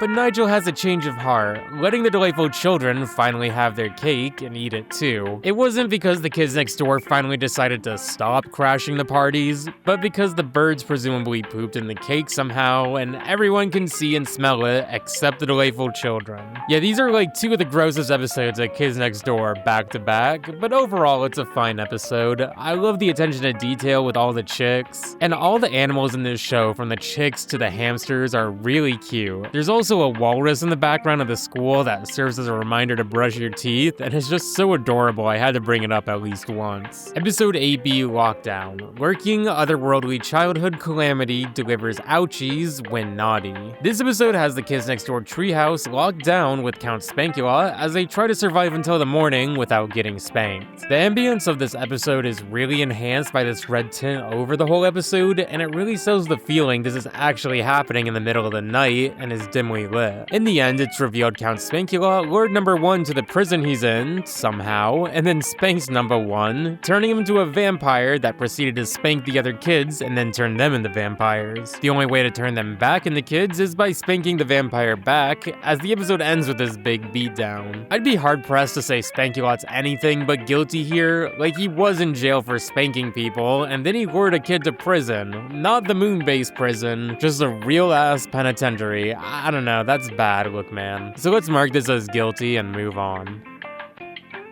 Episode 9A, Operation Graduate, aka Gargantuan Ray's Advance decimates unprepared and terrified escaping soldiers. Tommy's finally initiated into the Kids Next Door, which is a huge deal considering it's all he's talked about so far. Tommy picks the number T, but before we can really think of why Tommy thinks T is a number, the Kids Next Door all get called back to Earth because an operative was captured in the Delightful Children's mansion, disguised as father's dog. This is the same dog, at least in design, that was messing with the interesting twins from beneath the mountain. That doesn't lead to anything, I just thought it was kind of funny. The kids flying back from the moon base is maybe the coolest shot in the entire show. Like, I know I say that a lot, but I mean it for real. Look at this armada, or these armies about to clash. They break into Father's lair with their anti-aging shields, but Father doesn't have aging lasers now, but animal lasers, turning them all into furries loosely based off their heritage. Like, number 4 is a koala, and number 3 is a Japanese crane. Number 86 even looks like an Irish terrier, which I thought nothing of, you know, she has an Irish accent. And then I read the blog post where Mr. Warburton talks about the discussions of which animal each operative would be, and it was pretty deliberate to turn number 86 into a female dog. You know, like, numbers 44 and 44 get turned into a kangaroo and a joey, though I doubt they're Australian. It's a funny gag of an animal that's kind of a 2-in-1. But which one of them do you think is the joey? I think number 44, personally. The animal laser expands around the entire world and is designed to only affect the kids next door, so the Delightful Children aren't affected by this, but Tommy, or number T, has a genius idea where he enters the Delightful Children into the computer he was entered in the beginning of the episode. So they all turn into sheep, specifically like Sheep in the Big City, which is a fun reference to the writer Mo Willems, who created the show. Tommy's also unaffected by the animal ray because he took himself out of the KND computer, and I really love this part specifically. Not bad, brat. But... Whoa! I am not finished yet! Jeez, get some manners, why don't you? Now, where was I? Tommy also picks Father's nose and enters him into the KND system, turning him into a panther or a puma, a big cat, so they can destroy the animal ray and reverse every kid back to human. Despite saving the day, Tommy can't be re-entered into the KND system because it's impossible to reinstate someone, a function designed to ensure teenagers couldn't reinstate themselves. And while it's frustrating in some ways, it really shows Tommy's development to be okay with this decision, understanding his bond with the others is more important than his position as an operative, and that he really did make the ultimate sacrifice. It also leads to one of my favorite characters of the whole show, the Tommy, who's pretty similar to number 2's noir detective character, but a little more Batman-like and a bit more of a goofy kid too, with some of my favorite moments of the whole show, as we'll see. Also, Father's in the wrong here for turning everyone into animals. Like, I like Rivals of Aether as much as the next guy, but opposable thumbs, man. That's just wrong. Episode 10A, Hugs, Humongously Unwieldy Gorilla Showdown. Number 4 goes to Rainbow Monkey Land with number 3, and then tells her it's stupid a bunch of times. You know, stupid is a surprisingly contentious word in cartoons. Like in the Rugrats, Angelica's catchphrase was gonna be, "You stupid babies," but co-creator Arlene Klasky walked in and asked who wrote the S word in the script. That S word being stupid!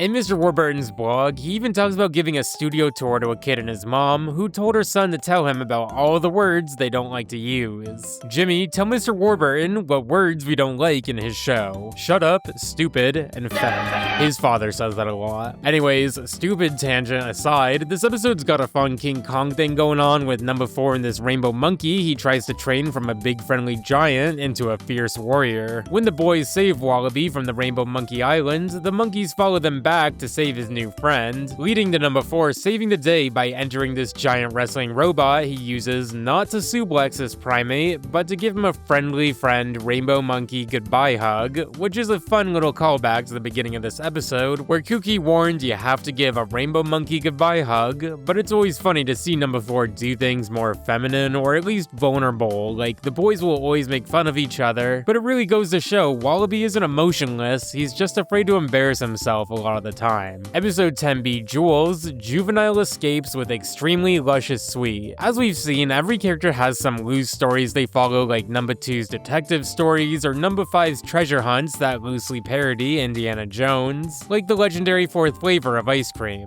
We now have a true foil in these adventures, and the candy hunter Heinrich von Marzipan, who's probably supposed to parody the Nazis and the Raiders of the Lost Ark especially. They fight over this purpleberry jewel, and it's insane how they can make a gem look like the best tasting thing in the entire world. Like, it doesn't even look like candy. I don't see a diamond and get hungry, but this is like the perfect hue of blue raspberry. Also, look at Heinrich's candy tank. It's even got these candy button treads. Aww. Heinrich gets turned into a candy mummy when he enters the candy tomb, but number 5 is able to remove the purpleberry gem and bring it to number 1 as a birthday gift, which he hates, which is just kind of insane. Like, I don't care if he prefers cherry, look at this thing. Overall, it's a great episode, and anytime number 5 goes on a candy journey, it's bound to be a great episode that you really just have to see for yourself to truly appreciate all the details that go into it. Episode 11A, Tricky, Trivial Rival Instigates Candy Crazy Yearning. This episode is the Halloween episode, which Cartoon Network requested specifically for KND to make,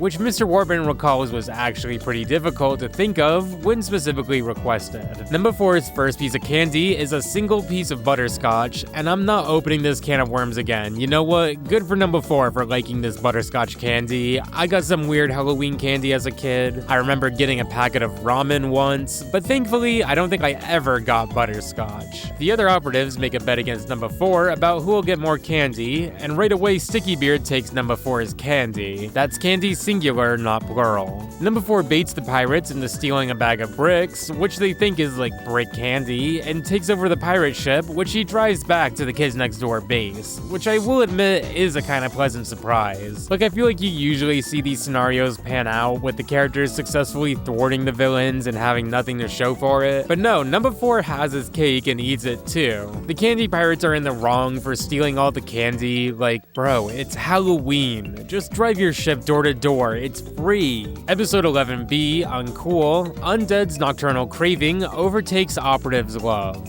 This episode starts with these random operatives who we've kind of seen once or twice in the background escaping a zombie outbreak, but in a heroic sacrifice, number 34 pushes number 42 into this escape pod, and look at the balloons. Hey, this one's Dexter. It's a fun twist to make these undead zombies nerds specifically, like Kids Next Door's specific twist on a zombie outbreak is a nerd outbreak. The origin of this episode's really funny, and if anything, is more relevant than ever, as Mr. Warburton mentions, quote, "I once read an article about a couple of grown men getting caught ripping each other off in a Pokemon trading card scam, and thought it was so hysterical I had to make an episode like that. Do you think these zombies would like camp outside Walmarts and then just grab all the cards to sell at 10 times the price nowadays, or nah? There's a funny twist with this episode where you think the whole time they're going to save number 78, an operative we saw at the beginning of the episode, but it's actually just the Yip card number 78, which this kid stole from the nerds, which as we know, when you steal from a nerd, they turn into the tanks from Left 4 Dead. So overall, it's a fine couple Halloween episodes. I feel like they're probably my least favorite episodes of the season, but they still have some really funny concepts and moments. Episode 12A, President. Protection requires extreme skill involving democratically elected notables transportation. This episode features the class president Jimmy as the operatives escort him to City Hall for his meeting. We're also introduced to number 24, the winner of Operation Cartoon, which was a promotion held by Cartoon Network to feature a kid in the show as an operative,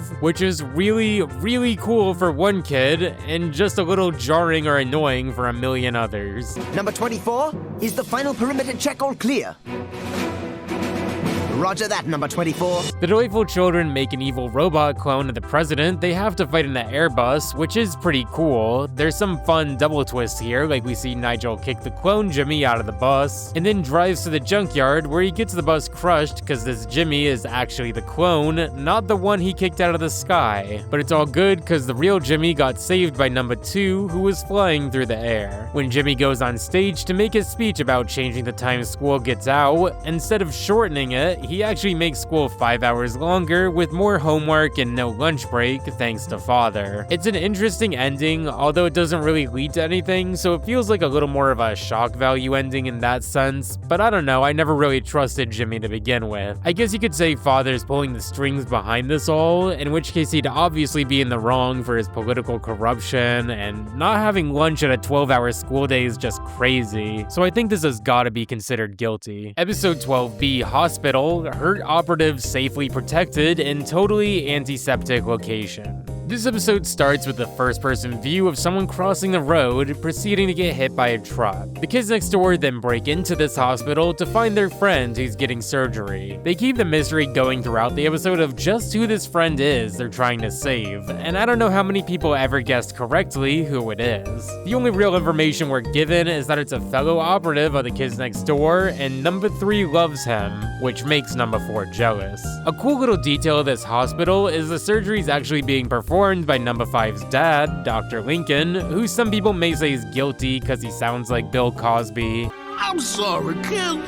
We tried everything. With the clamps and the sutures and, you know what I'm talking about, But jokes aside, it's just another fun background detail of this world that he's a surgeon, kind of like how Kree's an evil teenager trying to take out this mysterious operative who turns out to be number 6. Well, he was number 6, now he's Robo Bradley. Robo Bradley's kinda badass, like he can lift his robo tail and shoot stink missiles, and it's a pretty awesome debut. Like I totally forgot this was how he was introduced. The episode ends with Robo Bradley defeating Kree and Dr. Lincoln walking back into the surgery room where he finds Kree in the aftermath of Robo Bradley's stink bombs, assuming this was her, and saying he needs to do immediate surgery to remove Kree's sweat glands. Which, yeah, I don't think I can defend. Like, I'll still defend the dentist going rogue and forcing dental surgery on these kids, even though that's a bit controversial. It's hard to deny that it's for the benefit of the kids there. And like, I'm no doctor, but obviously removing someone's sweat glands can be a bit much, assuming they don't have hyperhidrosis. Yeah, random jokes in Kids Next Door have me researching patients who have gotten sweat glands removed, and I just gotta mark Dr. Lincoln as guilty for forcing this surgery on his daughter, even though I think he had good intentions. Because if you think a human smelled like a skunk, you'd probably assume they had some kind of medical issue too.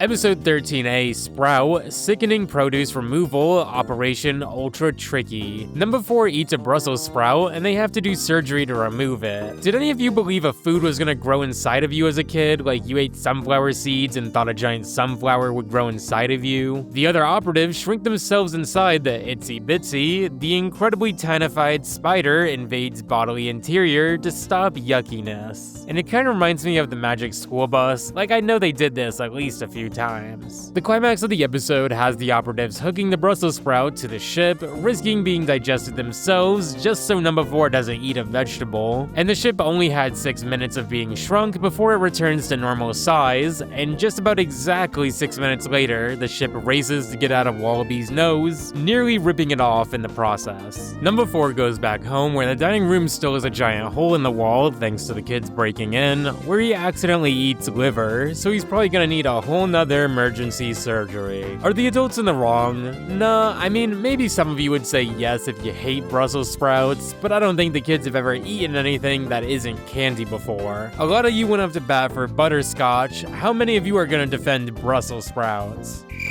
Anyways, we have one last episode to talk about, and then we'll tally up the innocents and guilties of the season. So the final episode of this season isn't a big special like the previous seasons. It kinda seems like the graduation episode should have been the finale, but instead we have Operation Hound, homework obliterated using nefarious dog. Number 5 heads to school with her social studies report and walks to school through a creepy forest, even though last time we saw her go to school she was at the bus stop with number 4, and then they got their homework stolen by these cowboys. Abigail gets chased by this giant dog that eats her homework, and apparently this dog belongs to this girl Valerie, who looks like a poodle, so numbers 2, 4, and 5 sneak into Valerie's house, which is a fun little trio to go off and do this. Like, you can really throw any 2 or 3 characters into any situation, and it's fun to think how differently it would go. Like, what if it was just numbers 1 and 3 here instead? Number 4 insists he hates dogs, but changes his tune after seeing Valerie's puppy. Like, this is so cute. It turns out Valerie doesn't have a giant evil dog, but she is a giant evil dog who eats homework and tries to eat number 5, but gets poisoned with number 4's awful report instead.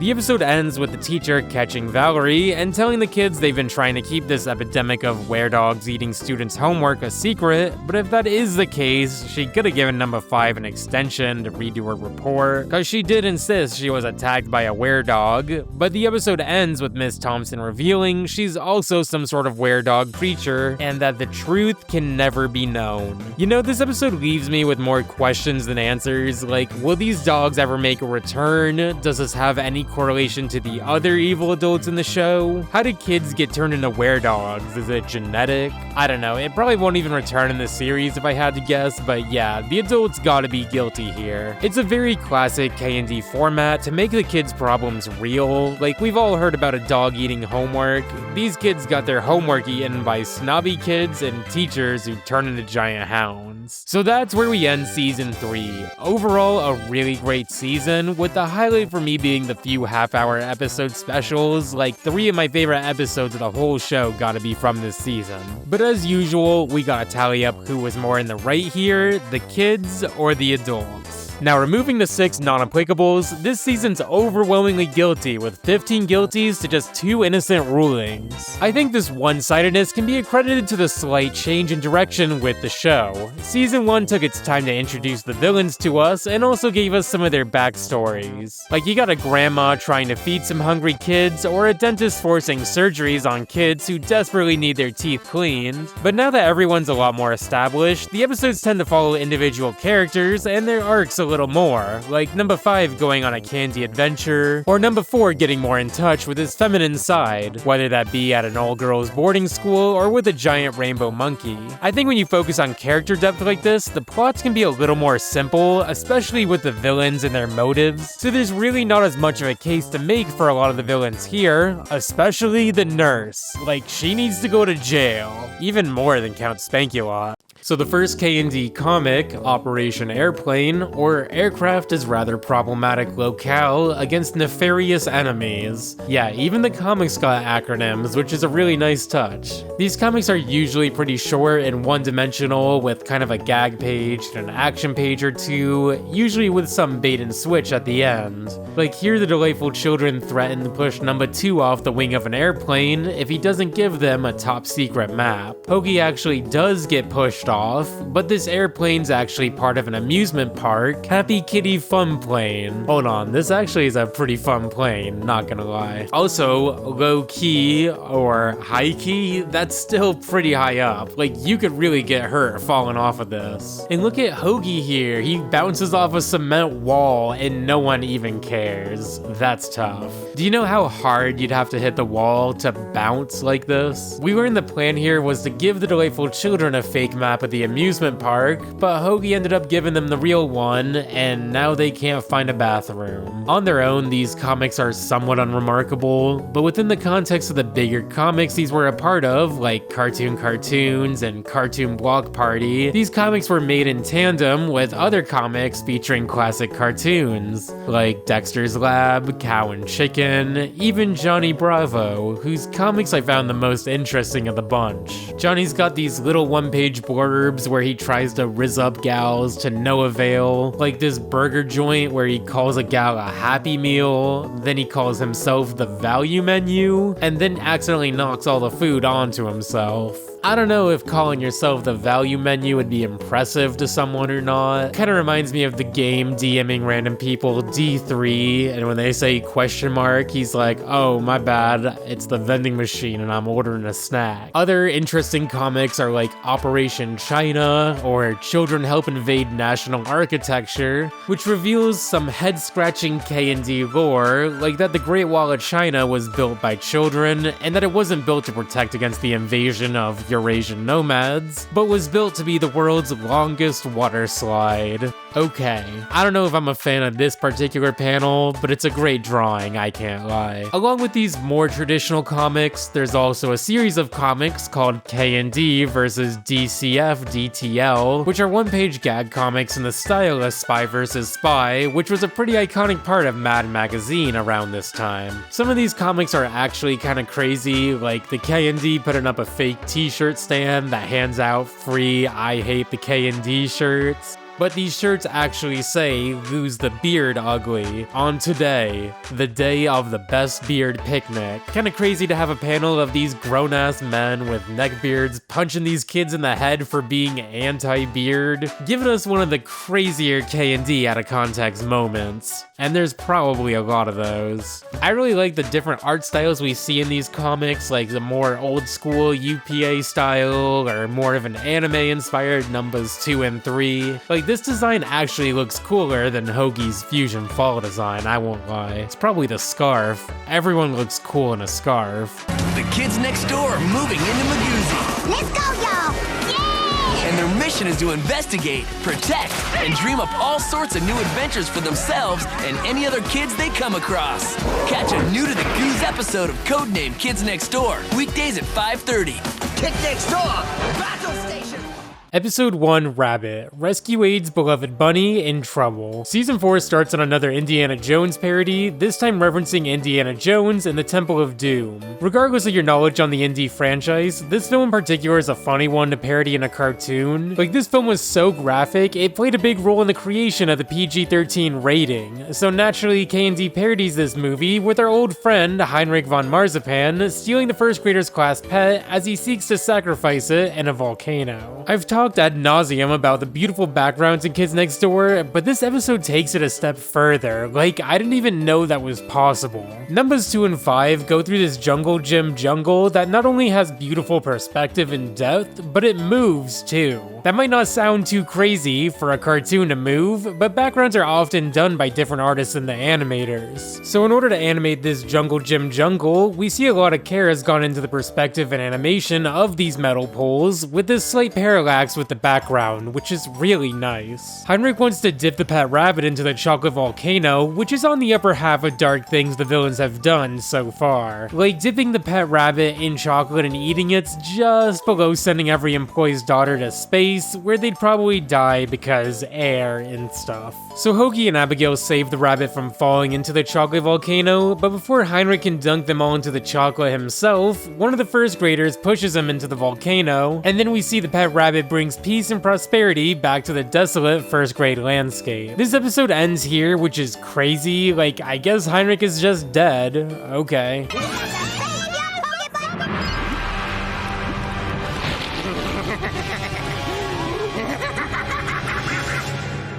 Alright, never mind, he's good. They actually continue this episode at a later date in the season, which is kinda weird and actually really cool, but we'll get to that soon enough. Overall, it's a fine episode. Like, there's some beautiful sections, but it's pretty simple and not as funny or adventurous as a lot of the other episodes we'll see. The question throughout the series has been how many times are the adults in Kids Next Door in the wrong? And while I mark the delightful children as an extension of the adults, I don't necessarily consider Heinrich an adult, so I gotta mark this as a non-applicable entry, but if he was an adult, he'd obviously be in the wrong here.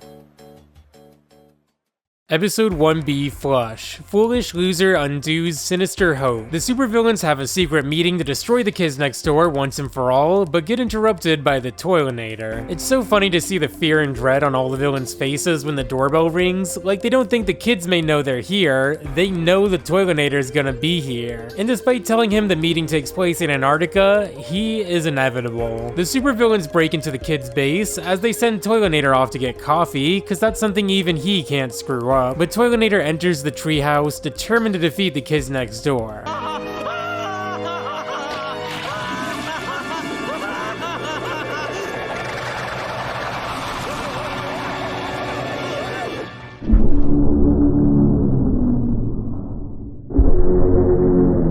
He beats up the supervillains thinking the kids have really good disguises here, but in the Toilinator's defense, he previously fell for a disguise #1 war, which was just a shirt that said, "I'm not #1, so the Toilinator's probably hyper aware of any disguise and scheme. But in Mr. Boss's defense, these sunglasses look really cool on him. So the episode ends with the kids next door coming home from school, where they can easily kick out the villains weakened by the Toilinator. And yeah, I never really thought the villains could probably just break into the treehouse on any school day without much pushback. Like, the cats scare the hamsters away, and Hippie Hop's been brutally crushed here like we always see. The adults are obviously in the wrong here. Like, they broke into the kids' base, I don't think there's any controversy with that decision. It's just not that interesting of an evil compared to, like, stuffing kids in root beer bottles and sealing them away, for instance. Episode 2A, Food Fight. Fiendish old ogre's disgusting food is thrown everywhere. This episode's a full-on musical episode featuring the talents of the musical operatives Z.E.R.O, which is just a backward spelling of GWAR, a heavy metal band that some consider to be shock rock for their grotesque lyrics, which I've been trying to find good examples of that also won't get this video taken down, which is harder than it seems. This episode takes place during lunchtime, where the cafeteria's been taken over by Grandma Stuff'ems, who really wants the kids to eat. The animation in this episode is fantastic and really just feels like an 11-minute boss battle. After 6 minutes of just straight shredding on the electric guitar, you'd think the music for this episode's over, but no, that's just the warm-up, because we got Slamwich, the grilled cheese sandwich that actually does look pretty disgusting here. Like, the first time we saw Slamwich, I did say I thought it looked pretty good, but here he's a bit more moldy and gross, and according to the lyrics, this sandwich is made with puppy feet. I've got pork fat and gravy flowing through my veins. I serve dead monkey pudding and platypus brains. I'm Grandmother Stuff-'em. Grandmother Stuff-'em! It's so cool that the vibes of this band perfectly align with the shocking disgust of Grandma Stuff'ems. Like, it's always cool to see cartoons and musical acts come together like this. Mr. Warburton shares he's a big fan of the band, and they didn't have the master tapes for the songs they wanted to make new lyrics for, so they actually re-recorded the songs for this episode. As Mr. Warburton laments he's still mad at himself for not flying down to watch them record. While this genre of music's not something I really enjoy listening to, on account of being an empath or something, their musical talent's undeniable. Like, this episode just sounds amazing.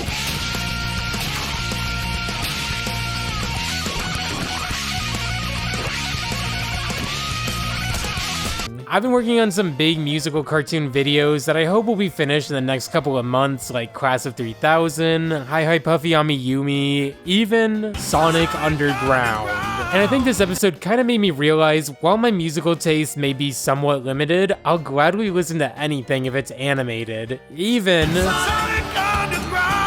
the The singing in this episode's also pretty darn good, which is all performed by Grandma Stuff'em's voice actress, Gray Delisle, who voices a few random characters in KND like Lizzie and the crazy old cat lady, but has some other iconic roles across the board like Azula from Avatar The Last Airbender or Vicky on The Fairly Odd Parents, even 45 different women in Johnny Bravo. I guess it shouldn't be too much of a surprise she makes her own music and even does some concerts, and she recently made a really cool song and music video called Reach for the Sky that I actually really like.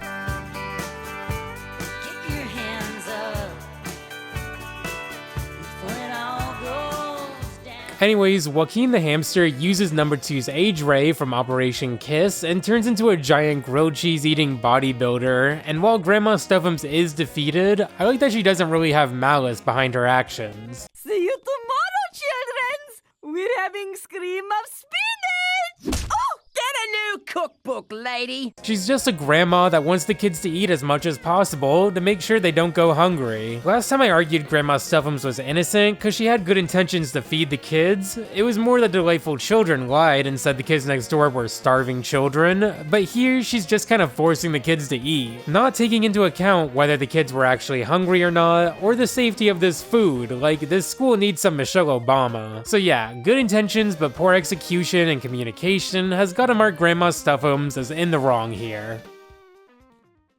Episode 2B Clues, Cutlery's location uncovers elementary solution. Number 2's mom is hosting her boss's family over for dinner, which just happens to be number 3's family, as her mom's the head of accounting. It's a fun little dynamic that Hoagie and Kookie's families work together, especially when you remember Wallaby's dad also works in Mr. Boss's building, and it really is a crazy assortment of characters here, who we've already shared so many stories with, like Hoagie's tapioca-loving grandma, even the Tommy.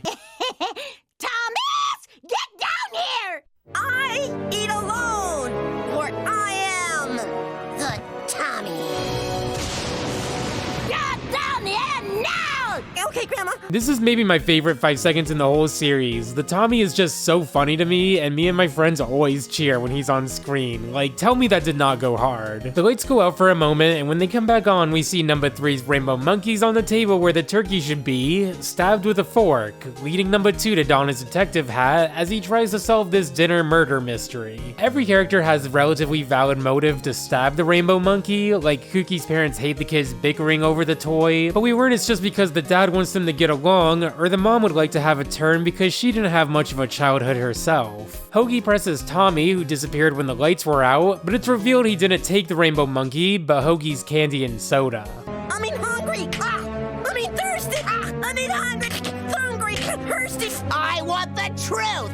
I was hungry! I am thirsty! So this scene is a parody of a famous scene from the sister-daughter scene from the movie Chinatown, which really goes to show the attention to detail put into number 2's noir episodes in Persona, but it's also like an extremely dark scene, like maybe one of the darkest scenes parodied on a Cartoon Network show. In the end, we learn Mushi was the culprit behind the stabbing because she hugged the rainbow monkey when the lights went out, but the rainbow monkey made sounds when you hug it, so she stabbed it to avoid revealing she took it. We see this live-action recreation in the episode of the events that transpired, and this is one of the craziest shots in the whole show. It's so rare to see cartoons ever have live-action segments, and they're usually pretty hilarious, if not just because of how jarring they are. Also, the actor portraying Mushi goes by Santos, and from his IMDb, we see he's played a few minor roles in other dramas, like a guy from the 5th season of The Sopranos who gets stabbed after buying fake cocaine. So 2004 was a pretty wild year for this man. He went from getting stabbed in The Sopranos to months later stabbing a rainbow monkey on Codename Kids Next Door. You can actually see in this episode Mushi's fork is missing from the table, which is such a cool little detail, and overall, it's a really fun episode. Mushi's a little kid, so the ruling here has gotta be non-applicable, though you could make an argument number 3 was somewhat wrong to not share the toy with Mushi. Though to be fair, Kookie did get concussed by Hoagie's grandma earlier in the episode. Like we've talked about how crazy it is Count Spaculot spanks other people's kids. What about Lydia beating kids over the head with her cane?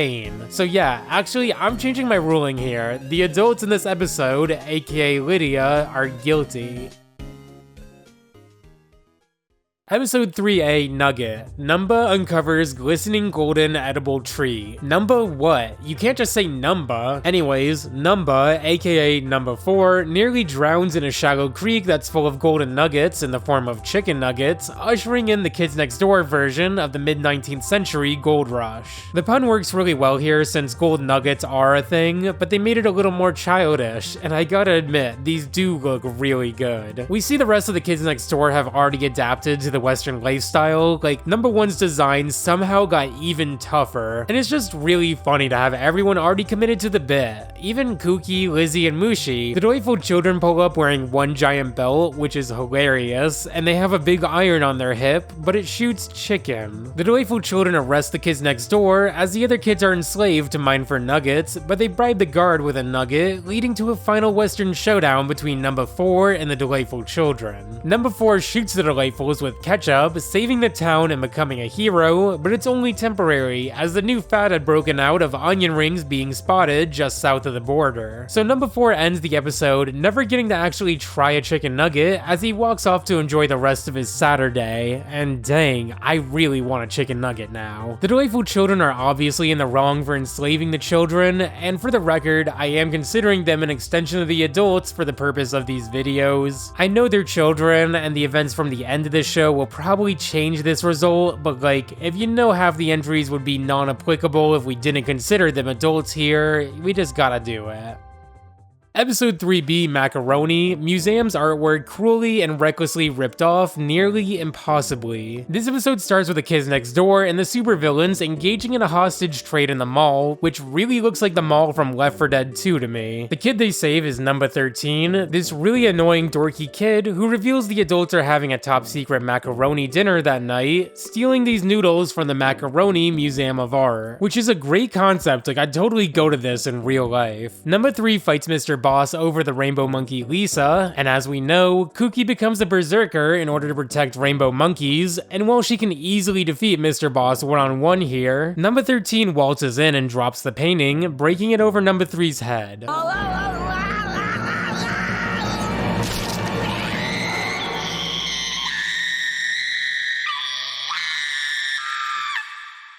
The villains all escape with the macaroni, and despite the kids losing here, they're actually happy to lose, because Number 13 escaped with the adults. Number 5 says she can just remake the macaroni painting that got destroyed, but I do wonder if it's just relatively easy to recreate the macaroni art. Like, it seems like this would be really hard to do. But now that I think about it, why did the adults go out of their way to get macaroni from the museum? I know they got a grocery store. Like, it just seems like so much extra effort to pick macaroni off of all these paintings. Like, just buy a couple bags at the store. The villains are obviously in the wrong for this, like, not just from a moral standpoint, but just logically, it's kinda crazy.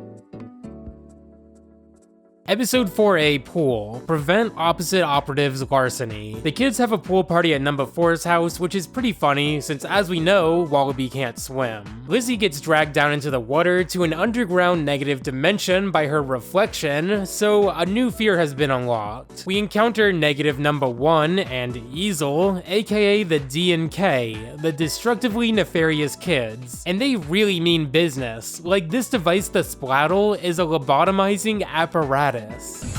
Destructively nefarious kids. Splattle. Smart alecky prisoner lobotomizing apparatus terrifyingly tortures loser enemy. Nigel and Lizzie get saved by the negative Delightful Children, aka the little traitor dudes for Children's Defense, who are these surfer-themed rebels for good in this universe. You know, one thing Mr. Warburton reveals he said he would never do in this show is an evil twin episode. But then they did this and everyone loved it. I've never really thought about my feelings on evil twin episodes. I guess they can be a bit basic or annoying when I think about it, but it's kinda cool to see a creator's thoughts on different tropes we see in shows. Negative Number 1 and Lizzie make their way back to the real world, eventually replacing the rest of Sector V with their negative versions, except for Number 4, who as we know isn't the sharpest tool in the shed. Like, he thinks 2 + 2 equals pizza. He does not understand the concept of numbers. He does, however, understand friendship, and he can tell this isn't the real Number 3 just by looking into her eyes. That's sweet. Number 4 faces his fears by diving into the pool to fight the leader of this evil world, which is negative Number 4, who has an evil goatee everyone roasts him for. I got one. Okay, wait. You should give that back to the goat you stole it from.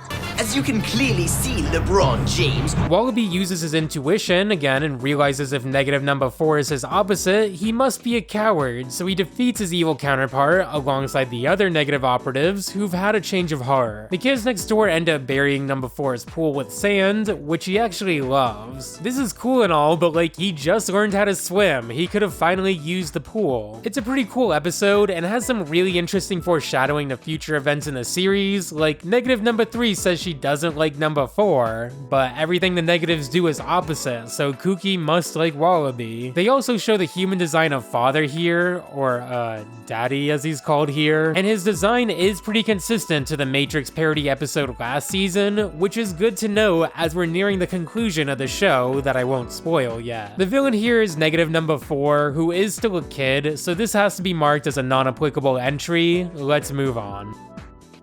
Episode 5, Caked 4, Children's Annual Competition exposes devilishly fiendish Operation Upriver. This is the 4th entry into the Cake series, in which the kids next door fight to stop the delightful children from enjoying their birthday cake, but this mission happens to align with Tubathon, the big inner tube race competition. The delightful children are actually pretty fun here, and tell the kids they'll be giving away their cake for this birthday to the kid who wins Tubathon. I love the hijinks throughout this episode, like not only is the sheer scale of it all kind of amazing, but each character's got a fun little thing going on. Like number 1 helps to span the delightful children's giant battleship tube, and while some people have some crazy inner tubes like number 4's Tubezilla, or number 3's chill balloon tube, number 2 uses this plain old tube like his father did to win the very first Tubathon. This is the first time we hear about number 2's dad, as we never saw him at the dinner murder mystery a few episodes ago, but the best I can find on the matter is a Kids Next Door fan forum from 2005 where Mr. Warburton answered some of these questions. The answers aren't too concrete though, like saying Hoagie Sr. might just be on a business trip or something. I also really like this one. Who names their kid Hoagie anyway? His real name could be Hogarth, right? Maybe? Or maybe his parents just like hoagies. I know I do. The delightful children along with Father derail the race by bursting the dam and flooding the city, revealing this year's cake is being baked inside the skate park as a mixing bowl, so they'll need a giant amount of water, which is being funneled from the race along with all the kids. Have we had like true cannibalism in the show so far? Like this may be the most heinous crime in the whole show. They are gonna eat the kids in a giant cake. Like that wouldn't even taste good. Like cannibalism aside, it seems a bit crazy to put meat on a cake, unless it's like a steak cake, which I looked up for this video, and suddenly lost my craving for the chicken nuggets. Hoagie's the only kid that doesn't get funneled into the cake, and realizes all the other kids are about to be baked alive just before crossing the finish line, turning around with no hesitation to go save his friends. I don't know if I'd be able to resist the temptation to quickly run a foot forward first and win the race before turning back. Like, it's right there. Though to be fair, I don't think he'd want to eat this cake anymore anyways. When number 2 arrives at the skate park, he gets into a fight with Father, who reveals Hoagie Sr. was never a Tubathon champion, and actually came in last place every year with his basic inner tube. I really like this plot twist, and it's very much like Darth Vader to me. Like, the way it's presented here is really like Star Wars vibes, and it's really dramatic. Mr. Warburton even reveals Cartoon Network asked him to tone down how brutal Father was in this scene, telling Hoagie how much of a loser his dad was, but they fought to keep the scene as is, because it's important to the story, and I'm so glad they kept it. It not only gives me a deeper appreciation for the lore of the KND's families, but it makes this next part hit that much harder. Father shoots a fireball at Hoagie, who keeps his faith his father was a winner, and in the true spirit of Farfig Tubin, launches these inner tubes out of old Betsy, shooting Father back into the giant mixing bowl to crack the bowl and flood cake batter all the way down the race course. The kids resume the Tubathon race, and obviously Hoagie Gilligan Jr., the kid who saved everyone from being eaten, the kid who believes in the true spirit of tubing, is the only loser as everyone else has a 634-way tie for first place. The end credits do reveal number 2 wasn't the only loser though, because number 4 got stranded on an island when he tried to run over a kid with his giant inner tube. We end on a sweet note with number 2 coming to the realization maybe his dad lied about winning Tubathon, but he was at least telling the truth his tube would save all the children one day, leaving us with a bittersweet mystery of just who Hoagie Sr. is or was.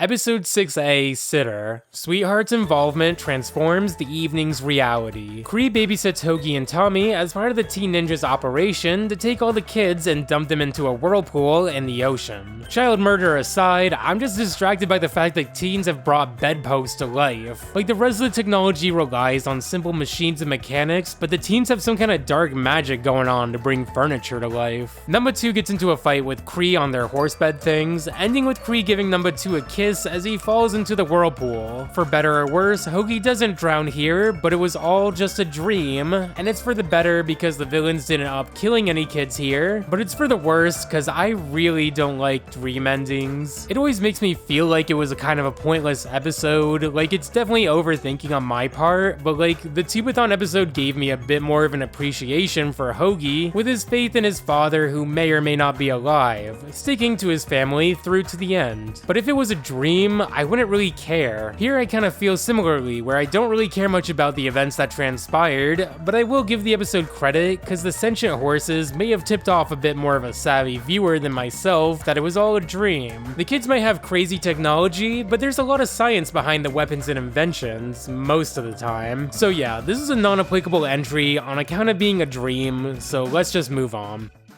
Episode 6B, Saturn. Stuff abducted turns up, revolving nowhere. Number 3's Rainbow Monkey gets abducted into space, where we see the Rainbow Monkeys now make the rings of Saturn, and it's always so cool and strange to see 2D shows from the early to mid-2000s that incorporate computer animation and random scenes. We've seen a little bit of computer animation in KND before with the Matrix parody last season, but it's always so cool to see 2D characters in 3D CGI backgrounds. Anyways, Number 3 gets abducted into the start of an RPG. We see that this Rainbow Monkey robot prototype thing was rejected by kids because of its ugly appearance based off the scientists that crafted it during the Rainbow Monkey space race against the Russians. Fortunately, Kooky loves any Rainbow Monkey manufactured by an official licensee of the corporation, with the hug causing the robot to have a change of heart and release all of their friends. It's a bit of a weird episode, but to be fair, any episode revolving around the Rainbow Monkeys has been pretty strange so far. My initial reaction is to mark this episode as non-applicable to whether the adults were in the wrong or not, but to walk through my logic real quick, one could argue the scientists that created the Rainbow Monkey forever were in the wrong for creating this abomination in the first place, but that's not really nefarious, it's more just that these are scientists put on a secret base to create the perfect Rainbow Monkey before the Russians. Like, they're not designers or anything, really this was just an oversight by the US government. Maybe one could argue it was immoral to abandon this robot prototype since it clearly has sentient qualities, but I'd like to think the world didn't know this robot had feelings. Otherwise, a whole new scientific revolution would occur besides the Russian space race.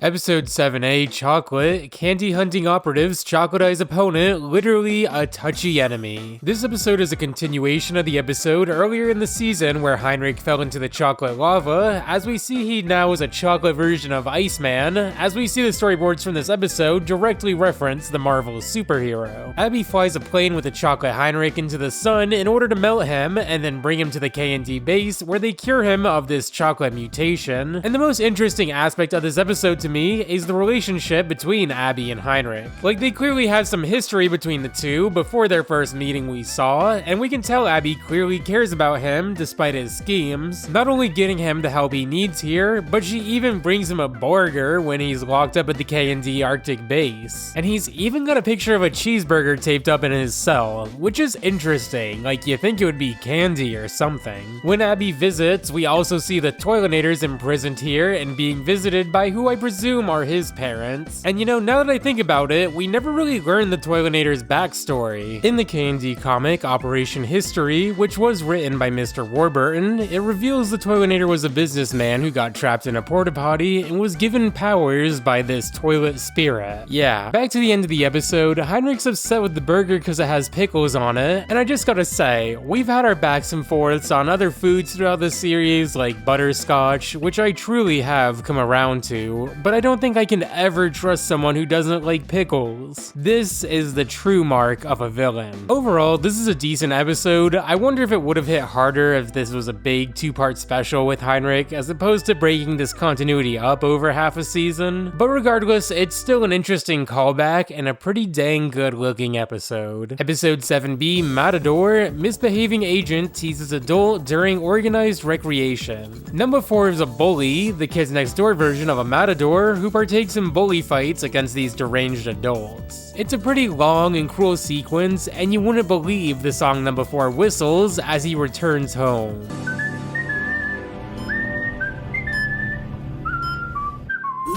This episode does create an interesting moral quandary where the kids next door acknowledge, yes, they do fight adults, but fighting the adults is a pretty cruel and inhumane activity when done in a bull ring, which a lot of people would probably agree is true about real bullfighting. Number 4's commitment to the KND is put into question when he abandons their mission to compete in the big bully fight that night, and the bull turns out to be Number 4's dad. So Number 4 refuses to fight his dad, escaping from the bully ring, which ironically, all the kids chase the Beatles out of, kinda showing that they're the true bullies all along. We learn the adults here were pumped full of coffee to make them go crazy, and they were brought here because they believed it was a how to be a better father seminar. So Number 4 rides the bulls out of the arena, saving not only the adults, but the rest of the kids next door, who were handily defeated by this random soccer mom they were trying to stop. I don't know what's worse, getting kicked in the face or the humiliation. So Number 4 saves everyone and gets the soccer mom arrested, and then kicks the Number 1 soccer ball in the head, and we even have a little epilogue in the credits where Number 4 and his dad have a little bully fight for old time's sakes before getting chased off by all the kids from earlier. One of the funniest parts of this little sequence to me is you can see just a little corner of the pool, which is still filled with sand from a few episodes ago. It's a fun little bit of world building to see these details carry on.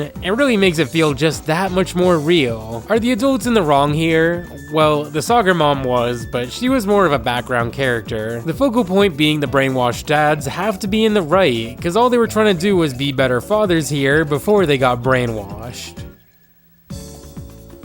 Episode 8A, Lunch, Lizzie underappreciates Nigel's chow time hardworkingness. Lizzie convinces Nigel not to work through lunch and actually eat today, but their lunches are stolen by a new group of villains led by Robin Food. You know, spelt like Robin Food. They steal from the young to feed the old, which is an interesting concept. Like, as we've seen so far, old people always want to overfeed the young here. Lizzie yells at Nigel to let them go, because as she stated, she doesn't want Nigel working through lunch, so she gets into this giant locker mecha called the Laka Saka, and it even has a little CGI Lizzie in it, which is pretty unusual for these little cutaways. I do wonder if the premise of this episode was inspired at least partially by the fact Mr. Warburton and Mo Willems would often go discuss story ideas over lunch. Like, even the Pink Eye episode was discussed over food. How does one eat while talking about the most heinous moment in TV history? The combat here looks really good, and there's a really funny twist here that Robin Food doesn't actually steal for the benefit of the senior citizens,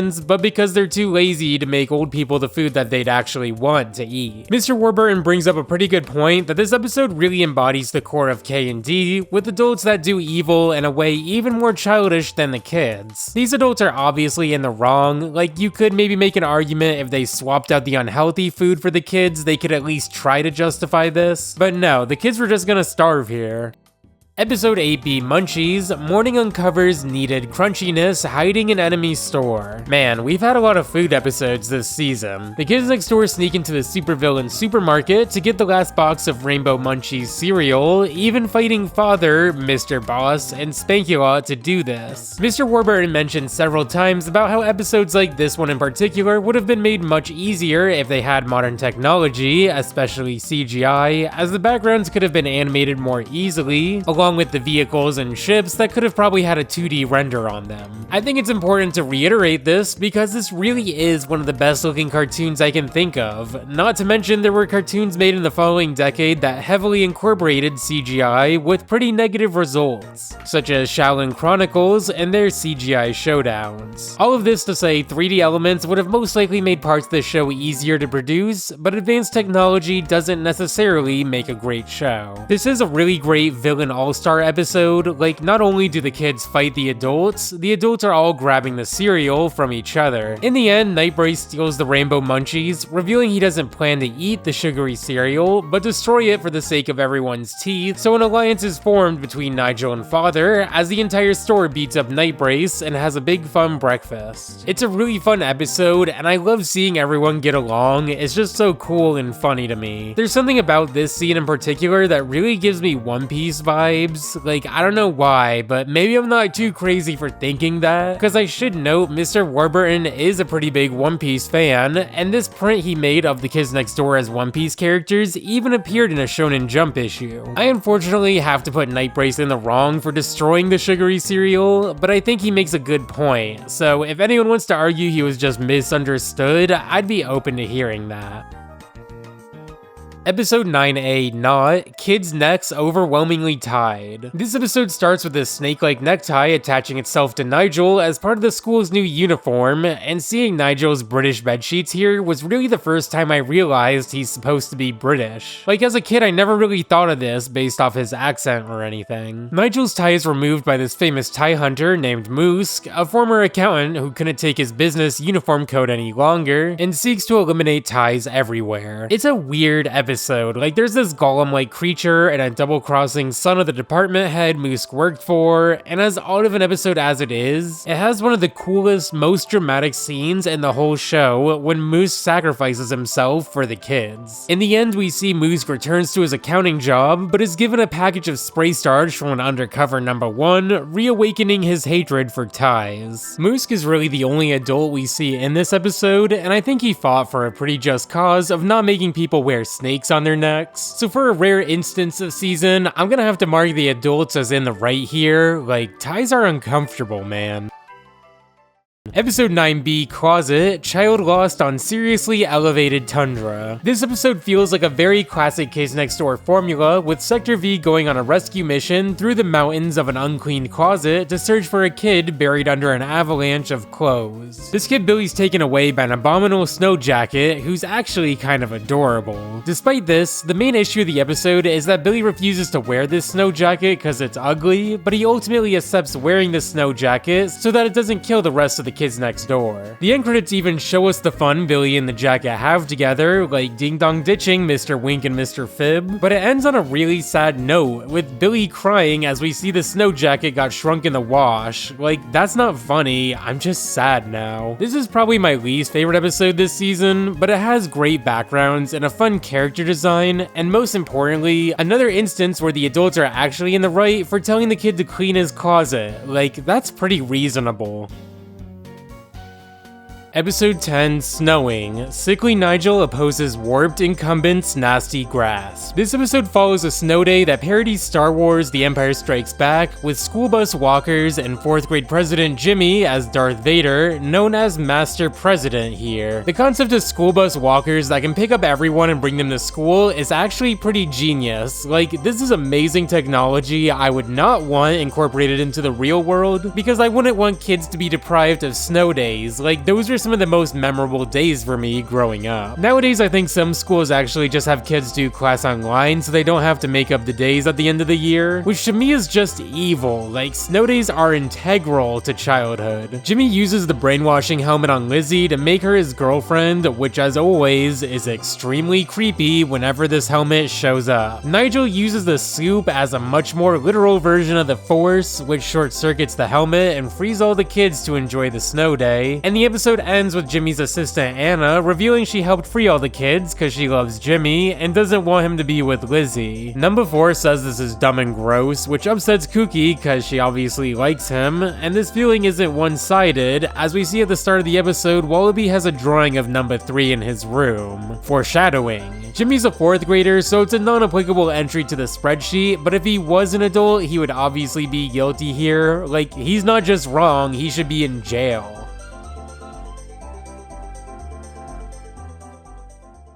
Episode 11, Maurice. Mature agent undergoes reprogramming into childhood's enemy. This episode's a two-parter featuring the decommission of Maurice, as we start 3 years ago where we see Abigail and Cree actually got along, working together as members of the Kids Next Door. We even see this is where Abigail got her hat, a hand-me-down from Cree, possibly suggesting despite their opposition and current hatred for each other, the sisters probably love each other deep down. Back in the present day, it's Maurice's 13th birthday, where he's decommissioned before he could ever solve this chickenpox crisis that affected the Kids Next Door. And this scene is just so cool to me. Like, it's dramatic and sad, yet badass, with Maurice fearlessly walking into his lobotomy.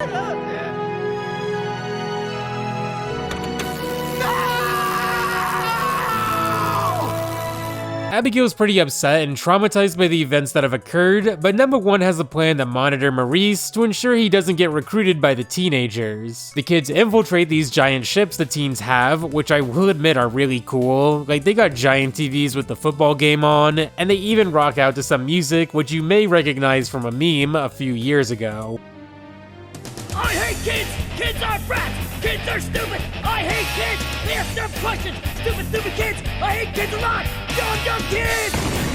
Cree shoots number 5 with some chickenpox laser, and I'm gonna give you a fair warning. I think this may be the most disgusting episode in the whole show. Like, this is actually kind of worse than the pink eye episode, so I'm giving a legitimate trypophobia warning. You can skip to the next episode at this timestamp, or using the chapters section on YouTube to go to episode 12. Okay, for those of you that have stayed, what were they thinking? These chickens squirm like worms, and it's just gnarly. I don't remember thinking much of this scene as a kid, but it's just awful. Anyways, number 5 infiltrates the Chickenpox Island, where we learn Cree has built the Chickenpox cannon and plans to nuke all the kids to keep them in bed for 3 whole weeks. Before number 5 can stop the Chickenpox cannon, she's stopped by Maurice, the man this whole mission was for. This is arguably the lowest moment in the entire series so far, for number 5 to perform this whole mission for the sake of her friend, only for this to be stopped with him along with her sister. All the while, she grows closer and closer to becoming a teenager herself. All the while having tapeworms coming out of her head. Like, really, when these aren't drawn at a close-up, they're just tapeworms. Maurice pushes Cree into the chickenpox cannon, which gets redirected towards the high school, giving the teens chickenpox as he reveals he's one of the few teens who have been selected to stay with the KND undercover after their 13th birthday, but it's super top secret and she can't tell anyone. This is one of my favorite episodes of the show, not really for the content of the episode, but for the lore of the KND universe it provides. I feel like without this episode, rewatching through the 4 seasons so far would just feel so hopeless to me. Like, the kids are all fighting against an inevitable evil and fate. The end credits scene is especially memorable to me, with number 5 walking through town with the cold distant glares from the adults around her. One of the teenagers winks at number 5, the same as Maurice did, as if to tell her that she's also an undercover operative, and while things may seem bleak for Abigail, there's still hope. This episode was actually the product of writer Mo Willems announcing his departure from KND as he moved on to be a very successful children's book author. So he wrote an episode about a kid named Mo that left his team, which is a really interesting way to turn lemons into lemonade. Now, you could make the argument teens aren't adults, but I think for the sake of this video, a teenager would probably be judged as an adult if they built a chickenpox cannon and performed acts of bioterrorism, so I'm gonna mark Cree as in the wrong here. It's not as bad as father literally trying to eat kids and ice cream, but it's still pretty bad.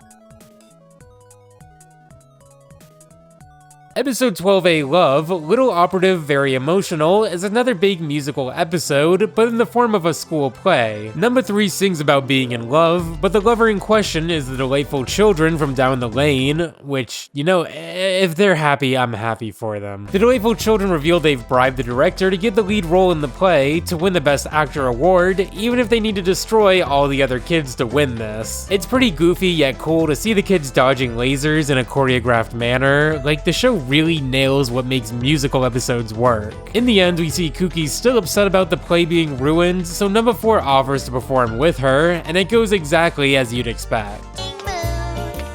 We're just the cutesy wootsy lootsiest pair. It's just a goo-goo-goo affair. Ow, forget this crud! What? We're just getting to the really cute part, come on! The Delightful Children are in the wrong for trying to laser everyone to get the Best Actor award, but they're just kids at school here who are trying to win the love and attention of the adults with their performance. Their actions are clearly in the wrong, but I really do feel like they're just kids here and not an extension of Father and the other adults. So for one of the few times for the Delightful Children, I'm gonna mark them as non-applicable on account of being kids. Episode 12B, Couch, Creepy Otherworld Under Cushiony Heat. Numbers 3 and 4 fight over the remote because he wants to watch blue while his inconsiderate friend wants to watch orange. Do any of you call the remote the clicker? It's one of those words that drives me crazy. Clicker. Clicker.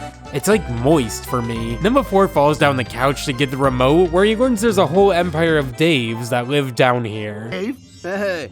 And Dave. Yo! And that's Dave back there? What's happening, baby? The music playing when Dave says hi is so funny to me. Like, why did they do that? Number 4 gets into a Dust Bunny chariot race against Dave, and this arena looks pretty sick. Like, I really can't stress enough how beautiful all the backgrounds are. This one in particular gives me Mario Kart vibes, like some kind of combo between Donut Plains, Ribbon Road, and a Bowser's Castle. As number 4 and Dave fight over the remote, it constantly changes the channel in the overworld, so number 3 jumps down, ruining the sanctity of this man cave by having a girl touch the remote, as numbers 3 and 4 escape from the stampeding dust bunnies, jumping down this pit and ending up in China. This is a really cool location for an episode, and the Daves are really fun. Like, honestly, I don't even think I can say they're in the wrong. They got good vibes and stuff. I can't hate. But thinking about it further, I guess they did try to trample numbers 3 and 4 with dust bunnies just because a girl touched the remote, which is pretty wrong. Though some may argue this is just based. Episode 13A, Dodgeball, Dangerous Old Dude's Game excellently beats all little losers. This is one of my favorite KND episodes as it combines two of my favorite things, sports and animation. That is, if you consider dodgeball a sport. As always, the sense of scale and detail is amazing. To have a dodgeball wizard single-handedly destroy this temple via dodgeball to prove that an adult is the best player in the world. The monk inside the temple tells the wizard there's one stronger than him, the one who goes by V.I.D.E.O.G.A.M.E.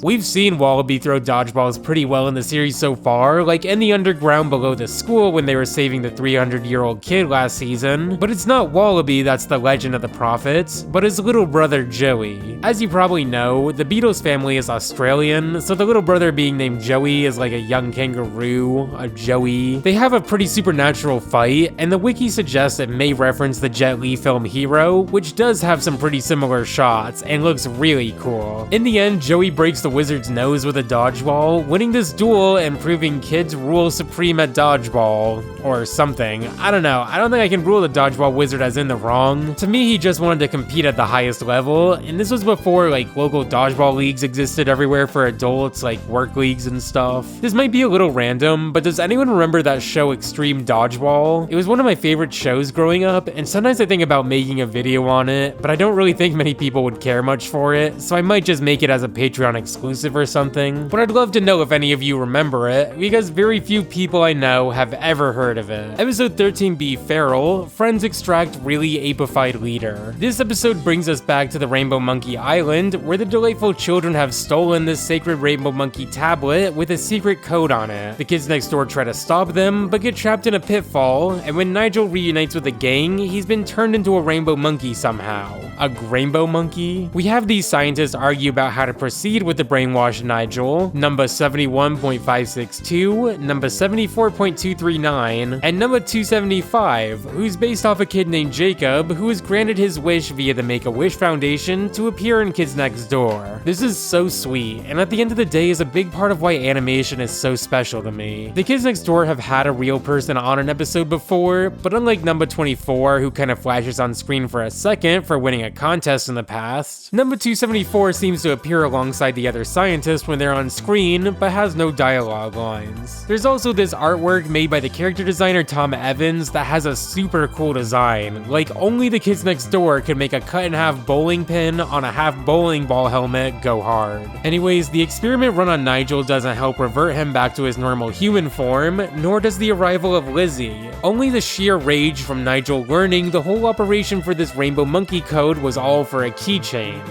And who whoever breaks the super happy code of Sharon wins a free keychain! A keychain!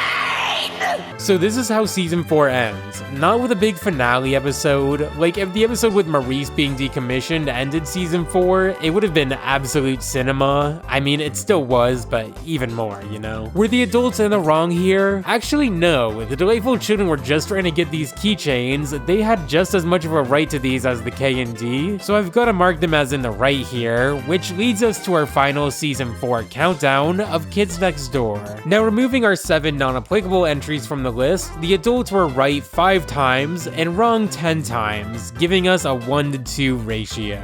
Oddly enough, this is the least amount of in the wrong verdicts we've had in a season so far. It's also the season with the least amount of different episodes, as we had more 2-part specials. I think this all kind of points to the fact this season had a few more lore-heavy episodes and focused less on the kids fighting random villains and more on somewhat sillier plotlines, like the delightful children interfering with an inner tube race or a school play. That and the antagonists of more episodes did happen to be kids like Heinrich and Mushi, who according to the dramatization may actually be an adult. So that's all for season 4. Next KND video will not only cover season 5, but also the movie Operation Z.E.R.O, which I'm so excited to finally talk about. Today we're talking about the 5th season of Codename Kids Next Door and asking the age-old question, which side was really in the wrong? Like this season we got the kids waging biological warfare on the teens with unpoppable pimples and redirecting air traffic to make the Grand Canyon into a giant cereal bowl. But on the other hand, the adults try to cut their kids' hair themselves. This season of KND aired from October of 2005 to August of 06, with a pretty strange release schedule. Instead of premiering primarily on Cartoon Fridays, this season had a new episode premiere nearly every day of the week, which is probably why my memory of this season's more spotty than the others. The most significant change this season has to be the departure of co-writer Mo Willems, who pursued his career as a picture book creator, and you've probably seen his work before, most notably his first published book, Don't Let the Pigeon Drive the Bus. Replacing Mo Willems was Andy Reingold, who Mr. Warburton describes as writing with a much more loose, oddball style compared to the structure of Willems. Obviously, it's a little hard for me to parse which parts of what stories you can connect to any one writer, but to his point, this season has some of the craziest concepts of the whole show. So let's just jump into the first episode of season 5, Operation Ducky, Dirty Unwashed Captain's Cowardly Yacht. So for season 5, I decided to apply a guilty verdict to either the kids or the adults, as opposed to the method I had been previously using the whole time, which was just judging whether the adults were right or wrong. To preserve the original video while keeping our tally for how many times the adults were in the right, I'll be including a little graphic for whether the adults were innocent or guilty for the final count. So keep in mind there's 2 different things being counted here. Sorry if it's a little confusing. I was trying to keep the video concept fresh since the adults were getting way more evil as the show went on. So we start the season strong with my favorite character, the Tommy, not to be confused with just Tommy. He's reluctant to take a bath, but when he slips in, is somehow transported to the SS Stinky Pants, which is like a parody of the USS Enterprise from Star Trek. And we even get our very own William Shatner parody, Captain James P. Durr. Time is something we don't have, Dr. McCoy. She's right on our tail, and she will not rest until I, Captain James B. Dirt, and all of you boys are squeaky clean. On top of all the Star Trek references, we also have a Moby Duck reference here, as we see the crew narrowly escape. Remembering his older brother's advice to not run from his problems, Tommy leads the crew to fight Moby Duck head-on, harpooning him with plungers and trying to drag him down the Great Drain, though if this is the bathtub, it might be more of a sinkhole. Before they can do this, we learn the Duck's actually the captain's mom, who's been trying to get him to take a shower for 36 years. You know, if he didn't get dragged down the drain here, I just know he would have loved Pokemon card scalping. Rest in peace. Now the focus this time around is which side is in the right or wrong here, and I gotta say, we're actually starting with the kids being in the wrong for not taking a bath. Like, that's just nasty, man. So let's move on to episode 1B, Diaper. Drooling infants awarded perilous emergency rescue. The kids next door break into the hospital as they believe the adults have been kidnapping babies and turning them directly into adults. Number 5 says this can't be true because her older brother has kids and that didn't happen to them, so it's kinda cool lore added to the Lincoln family to know Abigail has an older brother who probably lives in France according to a Q&A Mr. Warburton did on this fan forum in the mid-2000s. Abby also tries to explain that babies don't come from baby eggs, but the kids start crying and cut her off, so she sings them a lullaby to get them to go back to sleep. Hush, my baby, don't cry or peep. The moon's in the sky, let's count the sheep. So you might be familiar that number 5's voice actor is Cree Summer, but you might not know that she's actually a pretty good singer, which makes sense. I feel like a lot of very successful voice actors can also sing well, but I'll bet you didn't know she has her own album, so you should totally like and subscribe for that tidbit, I'm just saying. In 1999, she released the album Street Fairy, which actually got pretty good reviews. It was even produced by Lenny Kravitz. And overall, I genuinely enjoyed listening to this album. Going back to the episode, one of the babies steals number 5's teeth because they're sick of all the baby talk and baby food they're subject to, and yeah, I kinda forgot way back in season 1, they established the kids wear dentures because they take such awful care of their teeth. I think my most controversial ruling in these KND videos is that Night Brace was in the right for cleaning these kids' teeth against their will, and I get why people would say forcing a medical procedure on someone's like bad and stuff, but any kid who can't talk without dentures, it's just sad to me. So yeah, I'm doubling down on that take. This baby wearing the dentures is so disturbing. I think it's the fact the teeth are all crooked, it just looks really gross. Especially when you combine it with Tara Strong channeling one of her Rugrats baby voices. No longer tolerate baby talk from stupid adults like you! The babies form a giant mech to try to take the other kids' teeth, and the only way to soothe these savage babies is with music, so number 1 sings them to sleep, but it was actually just so bad he knocked the babies out. Let's count the sheep! Unlike Cree Summer, Ben Diskin doesn't really have a background as an actual singer. Like, the only instance I can find of him singing was a soft piano version of the song Treat You Better, specifically channeling another role of his as Haida from the show Agretzko, specifically after being heartbroken and drunk and falling down in the rain. I won't lie to you. I know he's just not right for you. Anyways, number 5 gets her teeth back and ends the episode finally telling the kids where babies actually come from.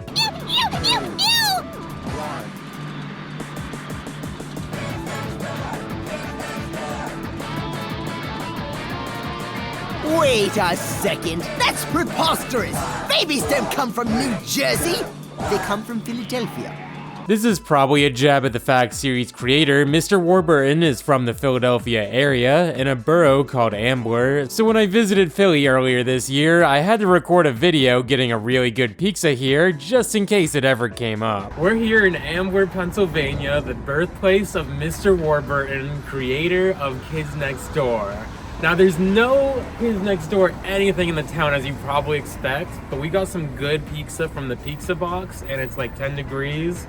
And yeah, that's all. Going back to our classic question of who's in the wrong, the kids are obviously wrong about how the adults are converting babies into adults, let alone the fact they're coming from New Jersey, so we gotta put them in the wrong here. But it's like more in a wrong than a guilty kind of way.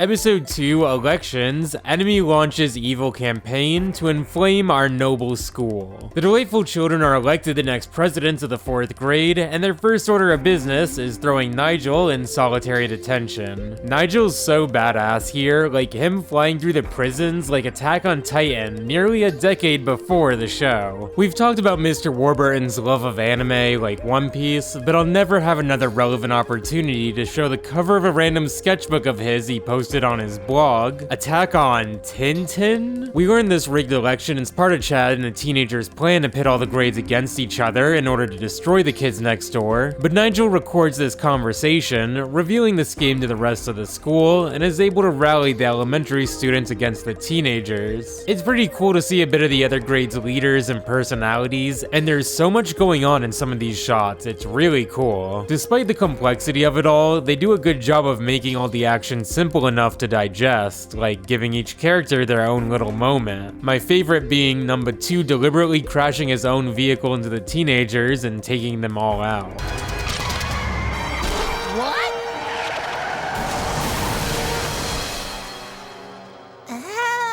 The second half of this episode's very Star Wars-esque in its presentation. Like, we have the shots inside the cockpit of the vehicles, or Nigel shooting a tennis ball down the hall at the principal's door, kinda like the exhaust port of the Death Star. Yeah, you'll probably notice there seems to be a lot more movie references this season. I like the concept that Nigel hitting the principal's door will alert him to the chaos going on outside, like he just can't see or hear it otherwise. Nigel misses the shot, but Chad runs over the tennis ball, crashing into the office and causing a series of explosions, which I'm assuming are from the principal's rage. Back at school, Nigel goes on stage to accept his rightful presidency, but we learn the truly elected president of the 4th grade class isn't the delightful children, or Nigel, but Egbert. Egg boy? Who would vote for him? So yeah, the adults are wrong here for rigging the election, especially from someone as goated as Egbert. I mean, even the other kids next door all voted for him instead of their own comrade. He's seen good times, and he's seen bad times, but Egbert isn't the kind to scramble key points, or go over easy on real issues. Egbert Eggleston. If you're not voting for him, the yoke's on you. This ad paid for by the We Love Egg Boy, oh yes we do, We Love Egg Boy, How About You coalition, and is endorsed, approved, and otherwise okie dokie by Egbert Eggleston and all members of the Egg Boy for 4th grade president campaign.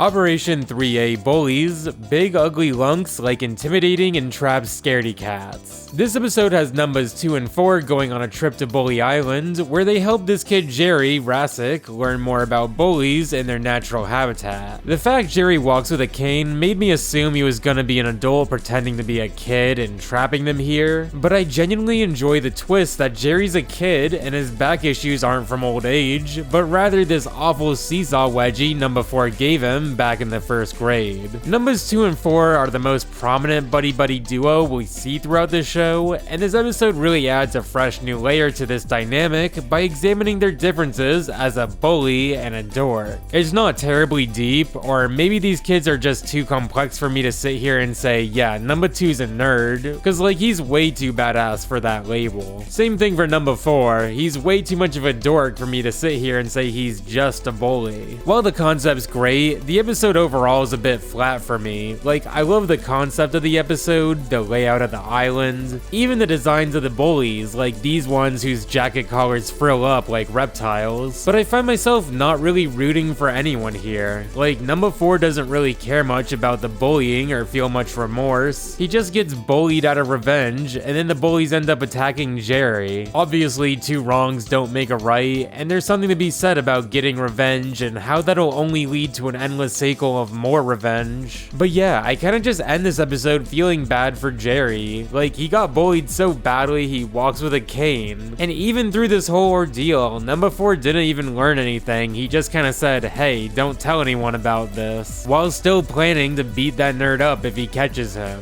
Obviously, it's not that serious, and it's kinda looking too far into a simple plot being used to make a fun KND version of Jurassic Park. But these little things really did prevent me from getting into this episode, where I found myself really engaged with other shows that really took the time to look more into why a kid may have bullied others in the past, or what made them change their ways. The best example I can think of a show that did this really right for me is like Fillmore, but that's another video for another day. So yeah, all of the kids here are in the wrong for some sort of combo of vengeance or bullying or something, so let's move on.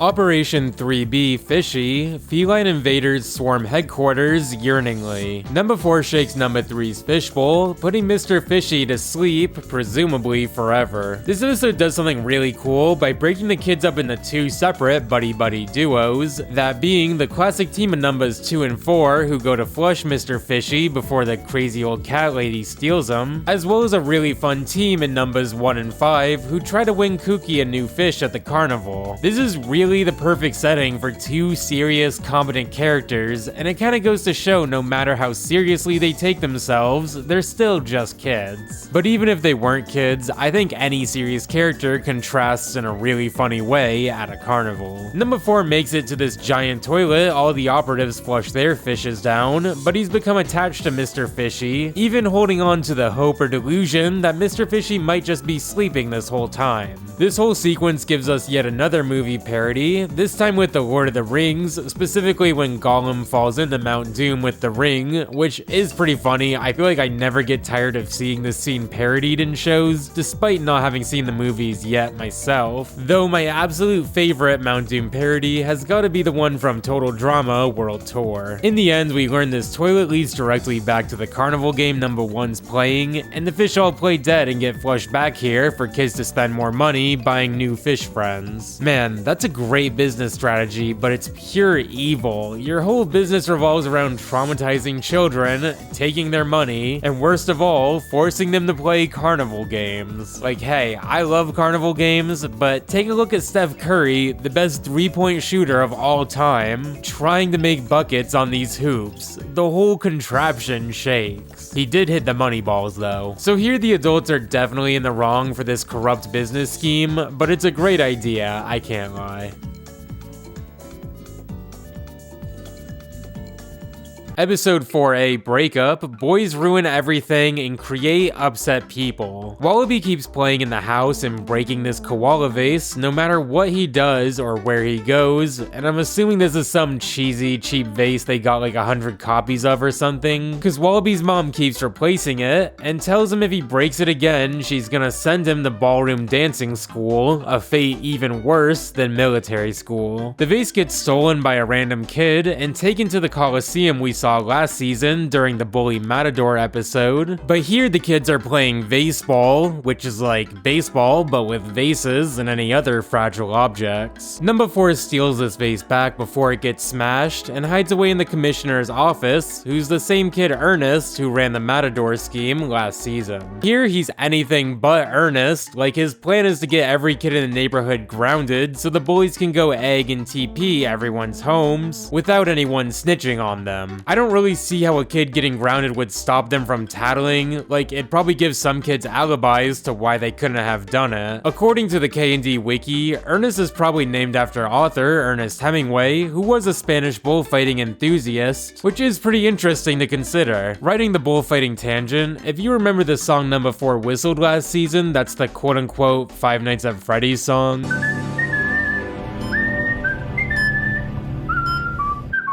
This tune Wallaby whistles is the aria Toreador March from the French opera Carmen. The song's used in a fair bit of media besides Kids Next Door and FNAF, and I personally don't hear it and think about Five Nights at Freddy's. It's not like how the word suspicious was moving in 2020 with like Among Us, hell even the phrase Among Us. This episode ends with Number 4 defeating Ernest in a duel here, but he accidentally plays the tape recording, getting all the kids grounded while Wallaby safely returns the vase back home just to break it a second later. I assume Ernest is a kid and not a teenager, so I think it's pretty easy to say the kids are in the wrong for this convoluted plan to egg people's houses, as well as the other kids bringing these valuables to the field in the first place. Like, may I offer you a sphere of cork and rubber wrapped in yarn and covered with natural cowhide or synthetic composite leather? I don't know, I just feel like hitting one of these would feel way better with a bat than a vase that just breaks on impact. Episode 4B Safari, shots are fired at rear incessantly. Ayo. Nigel has to get his moose bump shot, but his doctor's a deranged hunter who releases Nigel into the wild of his office safari, trying to hunt him down. When Dr. Sharp corners Nigel, we learn he's actually Chester, aka the most evil character in the whole show, and he's actually creating this moose virus, not curing it, shooting Nigel and practically turning him into Bullwinkle. What have you done to me? I'll have you know I'm a bona fide actor! Fortunately, this body horror is just a paranoia daydream of Nigel, explaining to his mom why he can't go to the doctor, but then he walks inside the doctor's office and Chester's there waiting for him. So yeah, Nigel was probably in the right about this. Whether this was a tall tale from Nigel or not, the sight of Chester alone is enough for me to say the adults are in the wrong. Like, I've thought some villains like Mr. Boss were bad for the things they've done, like trying to send all his employees' daughters to Pluto, but Chester is like the most evil, irredeemable character of all to me.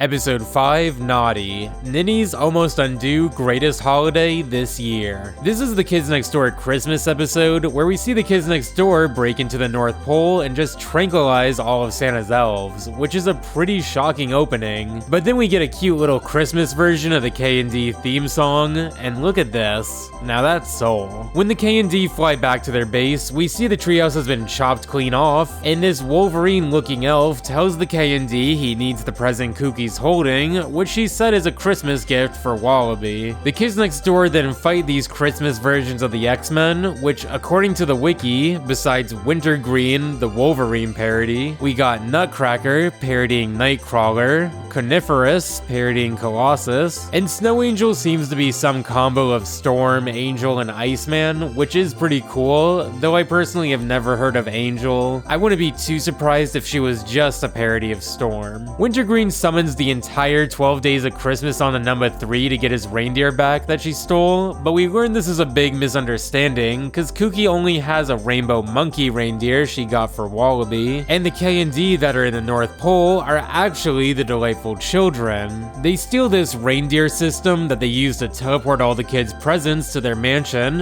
and replace them with coal, and I guess it's pretty obvious the KND wouldn't just trank up the North Pole, along with the fact number 5 isn't way taller than everyone else. And hold on. Well, I guess that's everything but blackface. It was a different time. We see the Delightful Children's greed corrupt them into Grinches here, which eventually corrupts Kookie, basically turning her into a Christmas demon here. But I really like how they play out the progression of emotions. Like, she doesn't start with greed, but sadness that her friends didn't get presents for her. This sadness turns into anger and insisting upon her self-worth, and I don't know, it's such a minor little detail but feels so real and deep to me. Especially as someone who kinda struggles with anxiety and stress around the holiday season. The only way to save Kookie is for Wallaby to go in and comfort her, which he does with his W-Riz when he reveals he actually got her a Christmas present this whole time, but wanted to keep it a surprise. The present in question is just his leftover fries, like not even a fresh order of Five Guys bag fries, just a regular order of leftover fries. Fortunately, Kookie sees the love and intent behind number 4's gift, or she just really likes leftover fries, and returns back to normal. Man, some foods taste just as good, if not better as leftovers, but fries are certainly not one of them. Like, they just disintegrate if you refrigerate them. So all's well that ends well, and they learn the significance of the Christmas spirit, or something like that, sorta. I mean, Kookie won't even let Santa borrow a fry. And then in the end credits, number 4 steals them back. But yeah, overall it's a pretty cool episode. It really plays out like a Saturday morning superhero show. And while I consider Christmas and holiday specials to be very, very hit or miss, this one's decent, which feels like a rare but welcome surprise. The Delightful Children are in the wrong here, and while I normally mark them as an extension of the adults, seeing that they seem to mess with Christmas on their own without Father, along with the fact number 3 also got corrupted by the greed here, leads me to mark this as the kids being in the wrong. Episode 6A Virus. Very icky research undersea. So this is where Kids Next Door started airing their new episodes on Saturday mornings, and where my recollection of the series gets pretty spotty. This Saturday morning block was a bit strange, as this episode of KND aired alongside new episodes of Ben 10, along with the life and times of Juniper Lee, and this show Dragon Hunters I've never heard of before, but some friends I asked actually liked it a lot, so I'd love to know if any of y'all watched or remember Dragon Hunters. This episode's all about the kids next door waging biological warfare on the teens in response to the disgusting chickenpox they made last season. Kree's been searching for number 5 throughout the episode, giving all the kids next door the work in the process, but ultimately is unable to find her sister. It turns out the virus Kree was trying to fight was an unpoppable pimple on tonight of all nights, prom, but Abigail has a soft spot for her sister and believes the KND are in the wrong for testing this on such a special night for the teens, which is kinda sweet. In a way, this episode reminds me of the Christmas truce from World War I, in which British and German troops had a ceasefire on the titled holiday, and here we have the prom truce, although it was mainly just between these two sisters. Maybe this was an intentional reference, maybe it's just in my head because we just saw the Christmas special, or maybe a temporary truce like this is way more common than I think, but regardless, it's a sweet moment that shows the bond between these sisters and the power of kindness in the face of evil. While this episode's never felt very special to me, even now, like it really was just kinda Kree frantically running around screaming and beating people up, it really is one of the few times the sisters were kind to each other, and neither one of them ended up pulling a twist in the end. Though numbers 1 and 2 were about to blow up the whole prom as the episode ends, but that's neither here nor there. The kids gotta be in the wrong for their biological warfare here. Like, despite the teens doing this first, that was a different episode and the teens were marked guilty for that, so yeah.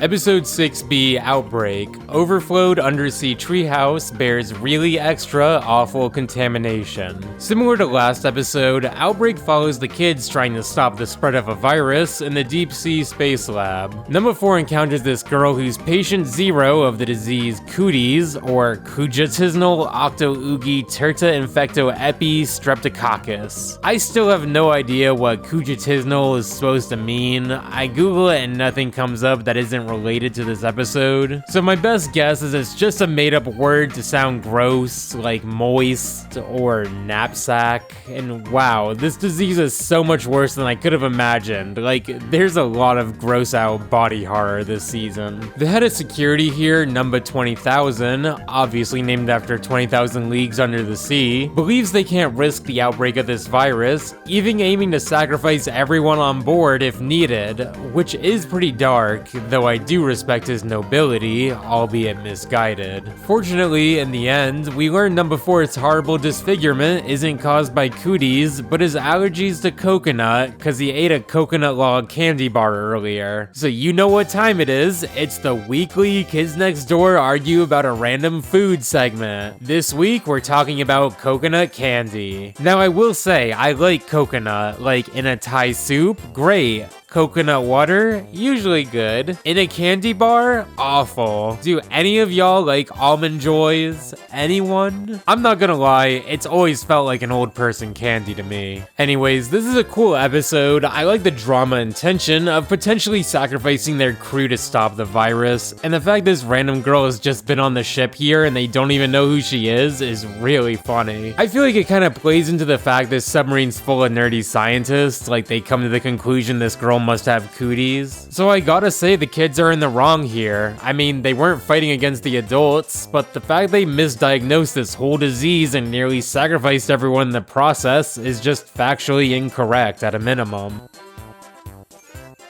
Episode 7A, Canyon, Clear Area, Need You Out Now. This episode takes place in the Grand Canyon, as we see the kids next door evacuating everyone out of the surrounding area, even the airspace. As part of whatever this plan is, number 4 goes to the villain adult store as the Admiral, whose disguise has already been busted by the Toiletnator before. And you know, I've been calling him the Toiletnator this whole time, but it's actually the Toiletnator. But hey, at least Mr. Warburton himself acknowledged acknowledges it's a lame name for a lame character. I gotta respect it. The Toiletnator tries to inform Mr. Boss about the situation, who's dealing with a clogged toilet himself, so he decides to take both the mission and the plumbing of the store into his own hands. Metaphorically, of course. So the Kids Next Door's big secret is to fill the Grand Canyon like a giant cereal bowl, which is awesome and feels like a very classic KND scheme with a really imaginative idea and a giant sense of scale. The Toiletnator uses his psychic toilet powers here and drains the entirety of the cereal bowl, which would normally be great in a rare instance of this villain winning, but it turns out the rest of the adults knew about this plan and were waiting in a submarine inside the milk, so the episode ends with both the Toiletnator and number 1 getting chased by both the kids and the adults for ruining this scheme, which is pretty funny. Like, the kids would rather blame Nigel for the plan going wrong than the fact that Toiletnator's just become a waterbender and potentially one of the strongest villains if he just walked in. The kids gotta be in the wrong for this scheme. Like, they pretty much are committing acts of terrorism, derailing these flight paths and evacuating the park just for a big bowl of cereal, but like, I can't even be mad. This is one of the coolest, most creative ideas in the whole show.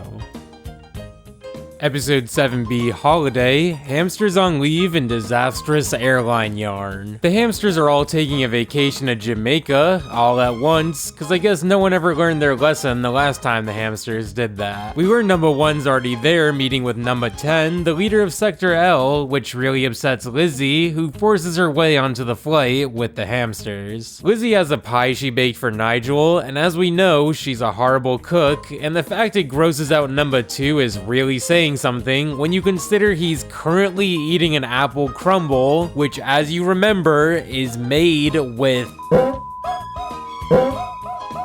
Number 2 accidentally eats a piece of this pie and passes out, so Nigel has to call Lizzie and help her navigate the plane to not cause a crash. The signal cuts out right before she flies into a mountain, so Nigel assumes she's crashed, but Lizzie's actually surprisingly skilled and smoothly crash lands onto the beach, which I guess isn't too surprising if you know more about Lizzie, but we'll cover that next week. If you know, you know. When Lizzie confronts number 10 for stealing her man and stuff, we learn numbers 1 and 10 are actually cousins, and number 10 would never date a bald workaholic who wears rainbow monkey underwear. So the two gals walk off, bonding over their mutual annoyance of Nigel, which is a really funny, happy ending, I guess for everyone besides Nigel. I like the ending of the two becoming friends over this way more than Lizzie hating her to defend Nigel here. Like, everyone just kept it real. We even get a little end credits song that I feel like we probably wouldn't see nowadays for being a bit of a caricature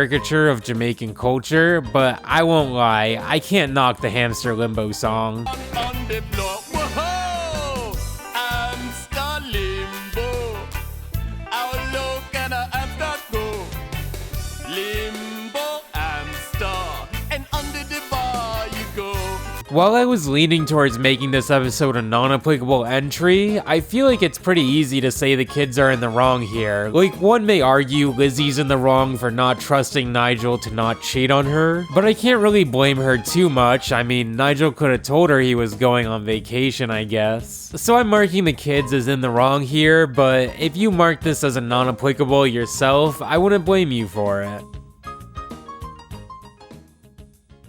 Episode 8, Caked 5. Centuries after calamity, enemy dessert found in Void's emptiness. The 5th entry in the Caked franchise starts with one of the coolest sequences in all of Kids Next Door, a flashback to the 18th century a la mode, which is a pun combining the Alamo, like from the military event between Mexico and the Republic of Texas, combined with the French phrase a la mode, which in culinary terms refers to topping a dessert with ice cream, you know, like an ice cream cake. We zoom past hundreds of operatives as we see this kid grab a paper inside with what looks like the delightful mansion, causing an explosion to detonate all the way to the back lines. And the way this leads to the theme song hits so hard, like it was really perfect timing. It really got me and my friends hyped up to see the final entry in the cake series. Since there's 5 delightful children, they had 5 caked birthdays. After the theme, we're taken back to modern times, where number 1's planning a cake version of a Trojan horse for the delightful children, and they go to the Alamo to do some research. Here we learn more of the events that transpired, like the mansion belonged to the annoyingly cute triplets who lived upon the hill, and a trap went off which caused 5,000 Kids Next Door operatives to be frozen in time, which is pretty dark.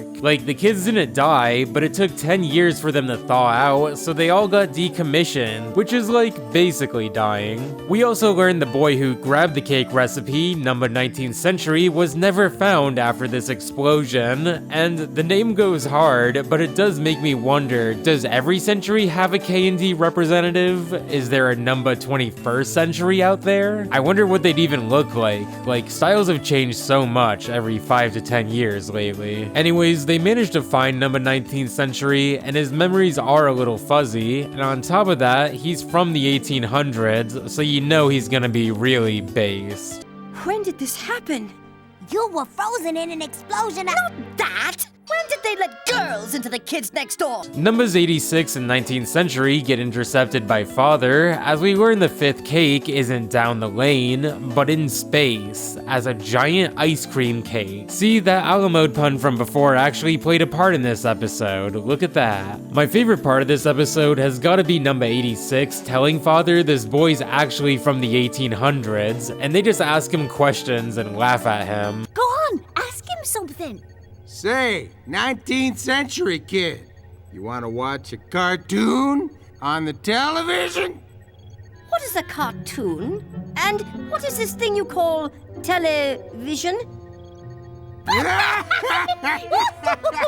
I know I'm a broken record at this point, but heroes and villains coming together over a mutual fun or funny will always be one of my favorite tropes in a show. We learn the mother of the annoying triplets is Father's great-grandmother, which is pretty interesting lore, and number 19th century knows the ingredients to the long-lost cake, but refuses to share the recipe, getting the two thrown into sherbet confinement. Number 86 hates sherbet because it's just fruit and ice, which is like any sweet ice cream flavor, ? And it actually looks really good close up, but when they zoom out, they make it the color of the unpleasant gradient, which is just unfair. So you know what? I'm adding sherbet to the food argument today, cause I'll defend it forever. Sherbet. Sherbet. Sherbet. It's so much more fun to say sherbet. I don't care if it's pronounced sherbet. That's not fun. We learned 19th century didn't actually know the recipe, but just said that in order to protect number 86, and then they fall in love despite his rampant sexism. It's a pretty funny combo, overzealous feminist and a level of sexism you can only get from over 200 years ago. Kinda reminds me of that most racist person ever meme. Like, we all know a couple like this, let's be real. The rest of the episode has the kids next door infiltrate the cake base in a flying ice cream truck to rescue the operatives and fight Father, whose telekinetic, pyrokinetic powers melt the ice cream ship. Yeah, there's really not a worse environment for Father to fight in than an ice cream cake, but what ends up actually destroying the base is Father's rage when he smudges the long-lost recipe, which was etched on a number 19's chest from the explosion hundreds of years ago. No! The recipe's smudgifying! Please! No! No.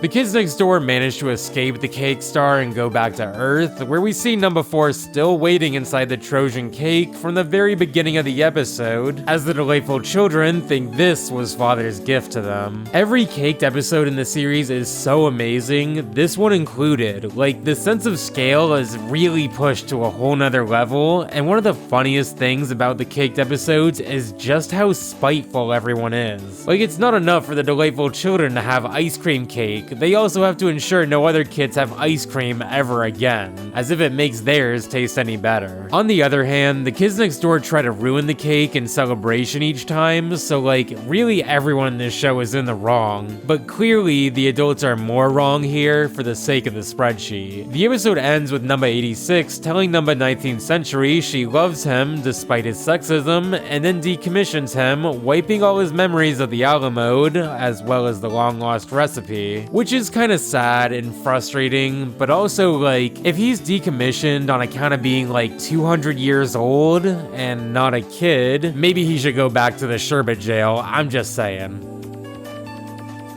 Episode 9A Recruit, really excitable child rookie undergoes impossible tasks. This episode follows a hopeful recruit to the kids next door, Bobby, but the kids next door are pretty cruel to him as we see the trials they put him through to see if he's really KND material. They even present Bobby with the red pill cherry lollipop and the blue pill boysenberry lollipop, and he decides he wants to learn more of the kids next door, even if it's painful or sour. We learn Bobby's dinner plate's a special CD that his DNA is being extracted off to make clones of him, along with the other kids, and Bobby has to break into the villains' hideouts, like Mr. Wink and Mr. Phibbs' house, where we see these two roommates sitting on the couch in the dark, watching a movie. Yeah, roommates. So the rest of the episode has Bobby just getting shot at by the villains he tries to spy on and infiltrating the adult dishwasher mainframe, until the end where we learn Bobby's actually the interesting twins from beneath the mountain. And you know, I never realized the shading on their face is kind of supposed to be like the yin-yang symbol, or maybe it's a birthmark or something. I don't know, it probably would have stood out to me a little quicker if they were Chinese and not Japanese. It's a fun plot twist, and I appreciate in the end they don't say this whole story was a lie. Like, it's nice to get a little bit more lore of the series, though it doesn't really lead to anything. I found this episode a lot less funny than the last time the kids messed with the interesting twins. Maybe it was because we knew in advance the characters getting messed with was the villains from the start, or maybe it was because there was more gags there. Here it's just kind of getting shot and exploding and stuff. But yeah, as characters that work for father, although they're technically kids, I have to say the adults are in the wrong here.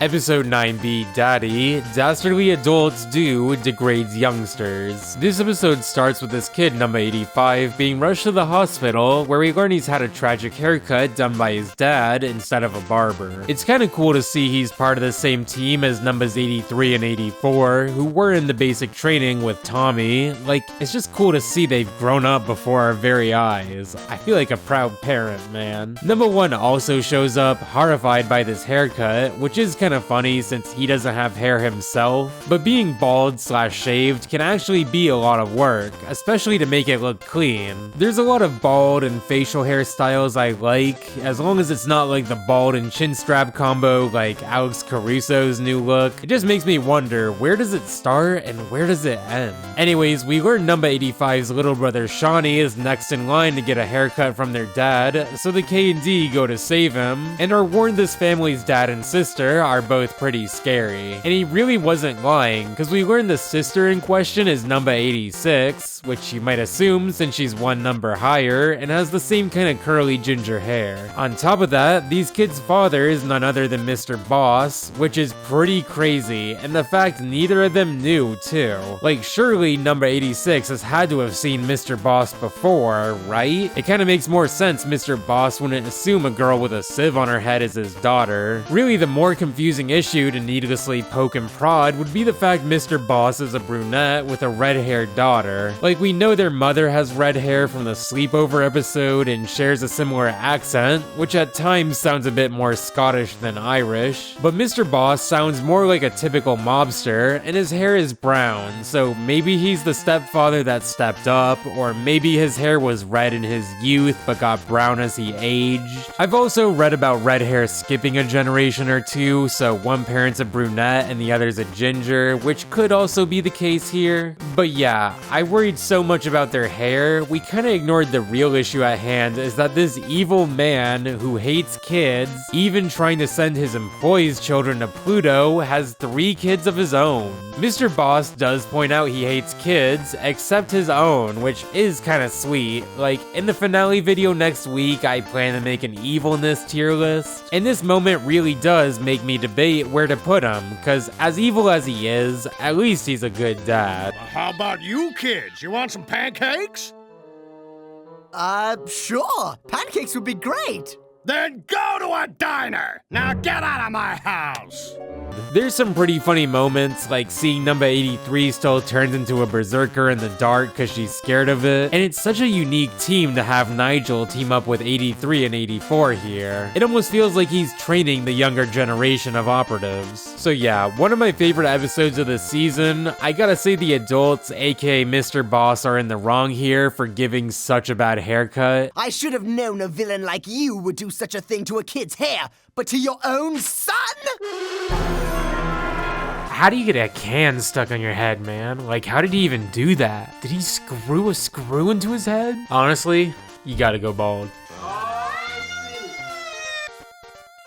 Episode 10A, Clown, Curmudgeons, Lackeys, Outlaw, Wacky Nonsense. Number 2 tells a lot of jokes in class that everyone hates, especially this clown. Like, does anyone else see him? He tells Hoagie to stop telling jokes or he'll get pies thrown at him, but number 2 doesn't stop, and he also doesn't tell a single funny joke in this entire sequence. Though I guess there is one funny joke where number 5 asks what's a fly doing in her soup, and Hoagie's too traumatized from all the pies to say the backstroke. I don't know if it would have made me laugh if he fired that off with his usual delivery and stuff, but I gotta give credit where credit's due, you know? Later, Hoagie sees a chicken cross the road, and although it's just an objectively true statement, he's trying to get to the other side. Hoagie gets kidnapped in a clown car from school. Like, does anyone else see this? We meet the clown father, who has a tragic backstory about losing his partner in crime because he forgot the punchline at a children's birthday party, and now seeks to protect others from this danger. And I will say, mobster clowns trying to protect others like this is really funny as a concept. But he does say a line that's aged very poorly over the last month or 2. Yes, Clown Father, he did the chicken joke, sir. The chicken joke, eh? Chicken joke, eh? Chicken joke, eh?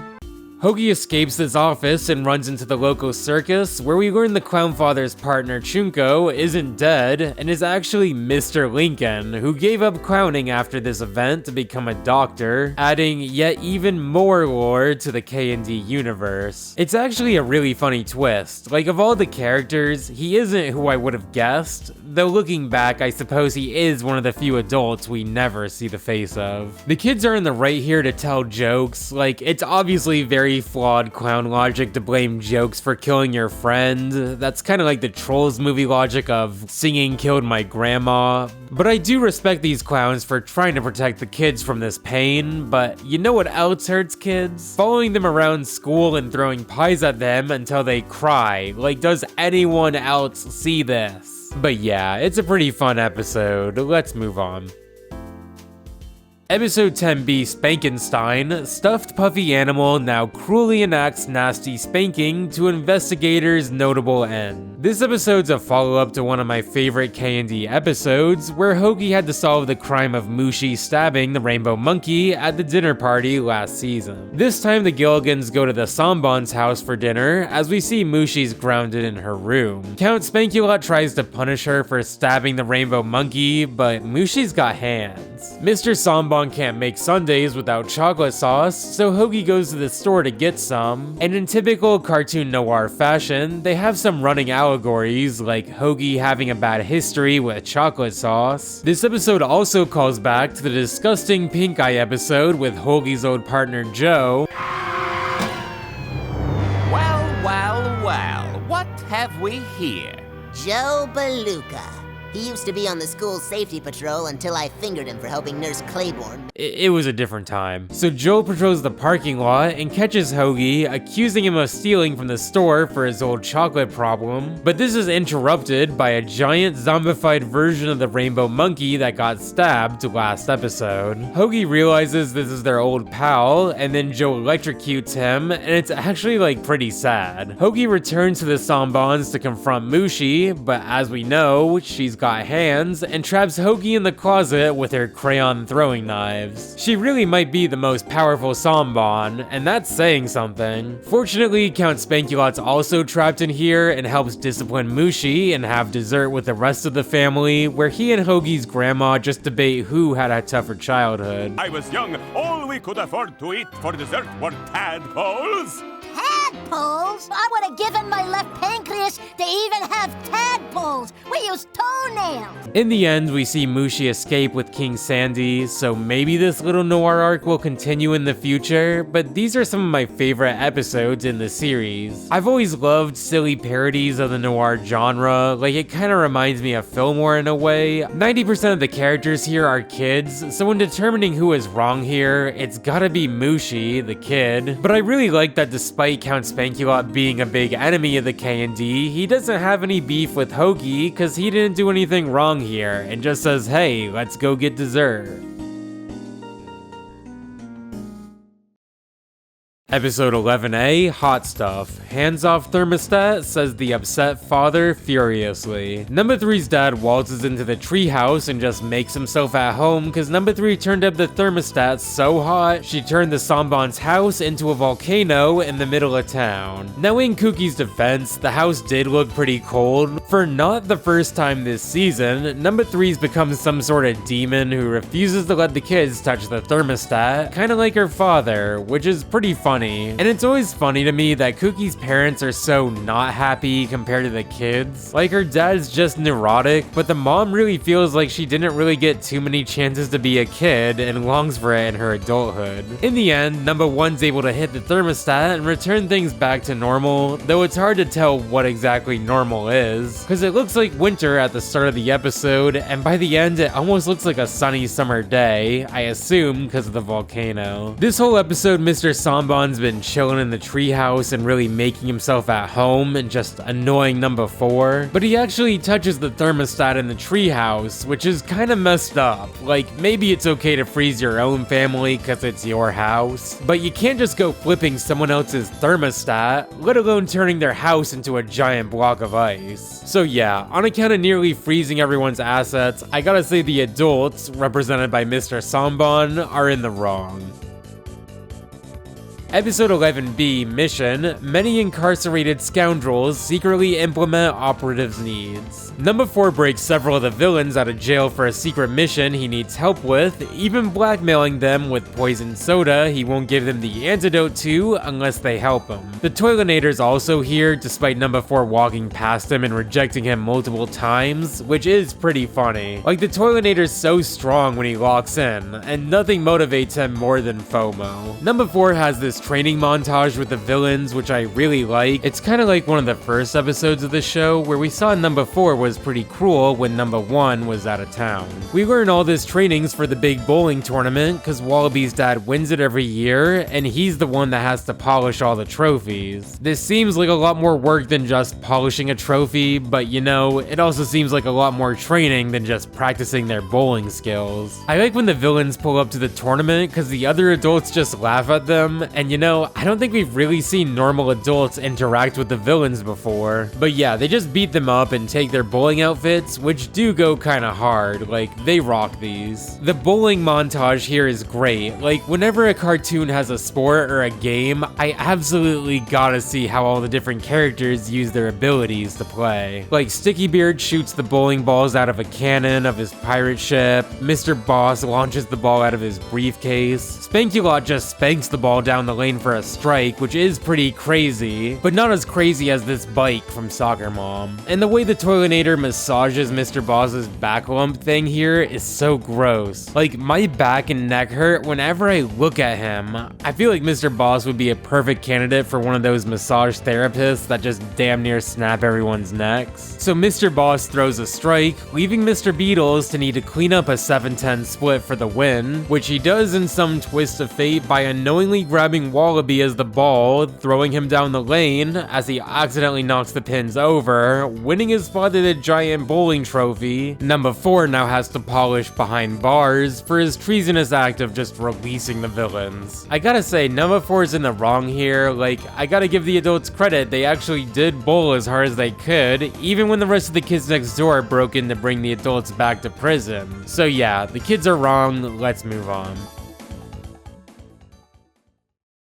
Episode 12A, Licorice, Lost Island's crop of red irreplaceable candy endangered. So here's where the release order at KND gets a bit messed up, because the first episode of Season 6 aired like a week before this episode of Season 5, and then this episode aired on a Thursday, with the movie Operation Z.E.R.O airing the next day. I'm guessing they wanted to ensure Operation Z.E.R.O had a big summertime audience as a direct-to-TV movie or something, but it's just kind of funny to think if you were keeping up with the show on Fridays like I was, you would have gone back and forth between season 5 and 6 multiple times. This episode is Abigail's Candy Adventurer episode of the season, but instead of parodying Indiana Jones, it parodies Pirates of the Caribbean. Does anyone know why we say Caribbean instead of Caribbean when the words Pirates of are before it? Because I have no idea why. Don't even lie and say you don't say it that way. Abigail gets Sticky Beard to help her save Heinrich from this evil pirate named Black John Licorice, and as his name entails, Black John's a pirate who took the licorice trees from an island, which ended up cursing him and his crew to walk the nights as black licorice zombie pirates. The only way to get rid of this curse, according to this really nicely drawn musical sequence, is by planting this licorice seed. The only problem is Heinrich stole and ate this seed, and he's currently captured by Black John. Abigail and Sticky Beard pull up, where we learn Sticky Beard used to be a cabin boy for Black John, and used to be called Sticky Fuzz, on account of only having peach fuzz, and not a full-grown beard yet. Abigail has a sugar-chugging contest against Black John, which I find really gross. Maybe it's because her eyes turn like pink and yellow here, or maybe it's just because of our awareness of just how bad sugar can potentially be for you. But regardless, it turns out this whole competition was Abigail stalling for Sticky Beard's crew to remove the licorice seed from Heinrich just before it tears him apart from the inside. Like, this is horrifying and disgusting. Well done. Black John and his pirates revert to their licorice forms, disintegrating in the sunlight as we learn a little more of Abigail and Heinrich's relationship, as Abigail asks if her saving him here makes up for what happened in Guatemala, which he vehemently refuses and says she'll never make it up to him. We'll learn next season what could have possibly gone down for Heinrich to still be mad at Abigail despite her saving his life here, so do yourself a favor, and if you don't know what happens yet, save it for next week when we talk about it, because I guarantee it'll really surprise you if you don't know. Black John and his pirate crew gotta be in the wrong for the events that transpired here, though I do sympathize with them. They just wanted to remove this curse. If they plunged the licorice seed out of Heinrich so it didn't kill him, everyone would have been happy here, but yeah, great episode overall. This episode was so great, it even won an award at the Ottawa International Film Festival for Best Television Animation for Children, which is pretty cool. But I think we've been having a little too much fun, so let's move on to the saddest episode of this season, Home. Episode 12B, Home, Hardly Ordinary Monkey Estate. We see a montage of number 3 as a baby, growing up alongside her first rainbow monkey, which has aged with her. Like, look at this old rainbow monkey, it's so cute. Nigel tells Kooky it's probably time to decommission the My First Rainbow Monkey, as whatever transpired on today's mission with the stuffed animal caused Count Spankulot to escape. Kooky sees this ad for a rainbow monkey retirement home, so she and number 5 go to Fluffy Meadows together, and this goodbye scene is so sad. Like, I just feel bad for whoever on the team wrote this, because they must have been going through it.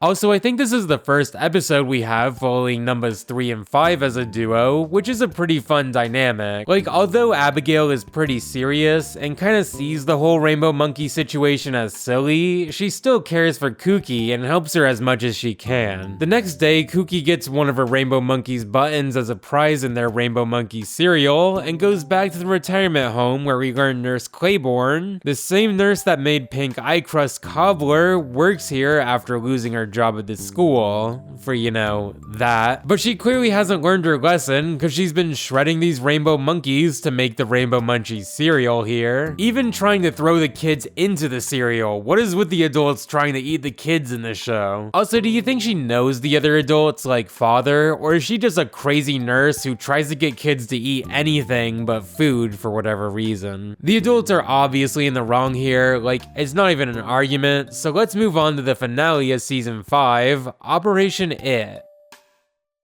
Okay, so on to episode 13, Operation V.I.D.E.O.G.A.M.E, aka Indecisive Time. Number 362 decides to step down as head of the KND because the job is stressful and annoying, like she gets a Whizbee thrown at her head because you can't say Frisbee on TV, it's copyrighted. The kids next door hold a giant game attack to decide the next supreme leader, and it's really fun. Like, there's a term in screenwriting called fun and games, and any movie or show that has a good fun and games section will always get a pass in my book. Like, we see the KND bases from around the globe, even a giant space mecha battle between numbers 2 and 5, showing once again Mr. Warburton's anime influences. This particular sequence feels a bit more Macross-like to me, or I guess I should say Macross love, since Mr. Warburton recalls one of his earliest experiences with anime is going to a small Comic-Con in 1985, where he found a non-subtitled bootleg of Macross, Do You Remember Love, where he recalls he had no idea what was going on, and it was awesome. You gotta keep in mind, the internet wasn't really around for him to just look up what was happening, so yeah, it's pretty interesting to see just how exactly the anime landscape was in the past, and these unique experiences creators had in the past to find anime, let alone understand or enjoy it. We also see number 13, the dorky kid who broke everything in the Macaroni Museum gets tagged it, and everyone else would rather sacrifice their freedom and become supreme leader than let him ever be it. You may be wondering why the kids don't want to be the supreme leader of the kids next door, and why most people besides number 13 want to just stay it, but as number 362 explains to number 1, she's just kind of sick of the job. She doesn't get to go on missions anymore, and it's just a lot of paperwork. Nigel assures her she's made for the job, and he couldn't handle the pressure of such a big responsibility, and this scene goes so hard. Thanks, Nigel, but no thanks. I think I'm done. I don't think you want to touch me. After all, I am it. Good luck, Rachel, with whatever you decide. Look out! He's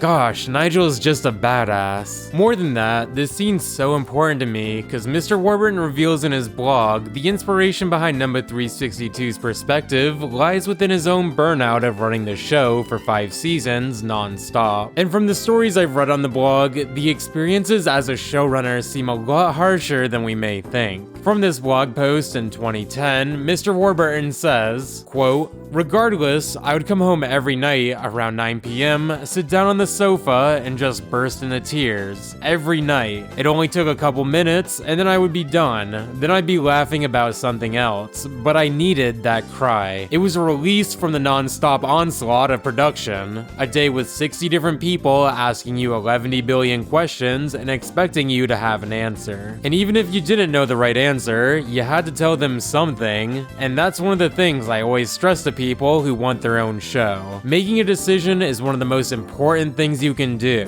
It might not always be the right decision, but make one. And if it's wrong, fix it. Too many people are afraid of screwing up, so they just waffle around and nothing gets done. But if you can make more good decisions than bad ones, then you might just be on your way to something great." So yeah, this scene's really cool to me, because in a way, it really feels like Mr. Mr. Warburton speaking to his own main character, his own creation. And that's kind of beautiful. We get down to the last 20 seconds of the game of tag, where number 2 tags the last kid you'd expect, cause the kid turns out to be Father. Now Father's technically a Kids Next Door operative from the time he got turned into a kid and an animal when Tommy put his DNA into the code module. So Father infects all the Kids Next Door treehouses with broccoli, but the kids trick Father into reopening the game of tag, which is really funny. Like, he tags number 362, who panics and tags the delightful children, who panic and tag back Father. So while this little sequence didn't work out, it leads to the finale of the game of tag, where Father's barricaded himself in a room of broccoli, and number 362 shows her dedication to the team by eating through the broccoli, threatening Father with it until he tags her back.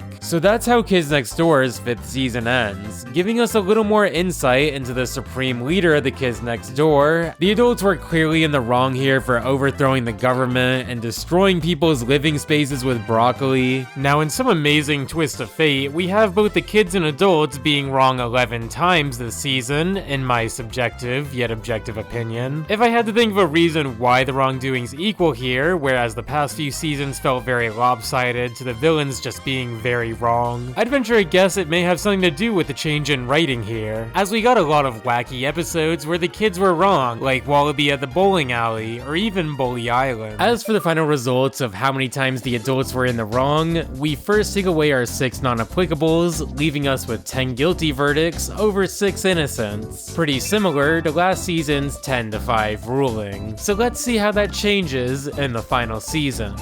So we finally reached the end of Codename Kids Next Door, one of my favorite shows with one of my favorite endings. Not to mention a great movie, a crossover special with Billy and Mandy, and a creepy website with an alien language that doesn't like when you swear at it. As we can see, the release order of seasons 5 and 6 get a bit intertwined, playing episode 2 of season 6, then episode 12 of season 5, and then the KND movie, Operation Z.E.R.O. So I'm gonna talk about season 6 in its release order, because I think it's important to talk about how it was experienced as well as how it was produced. According to Mr. Warburton's blog, Operation Z.E.R.O's initial release date changed a bunch of times and really impacted the chronological order of the series. Storyboard artist Guy Moore was taken from working on the series to focus his skills on the movie and even spent a lot of time adjusting things, so Operation Z.E.R.O made perfect sense chronologically wherever it ended up. So we're actually going to start off today with episode 2 of season 6, Operation England. Evidently not getting language annoys Nigel desperately. Nigel goes on vacation back to England to see them score some goals or something.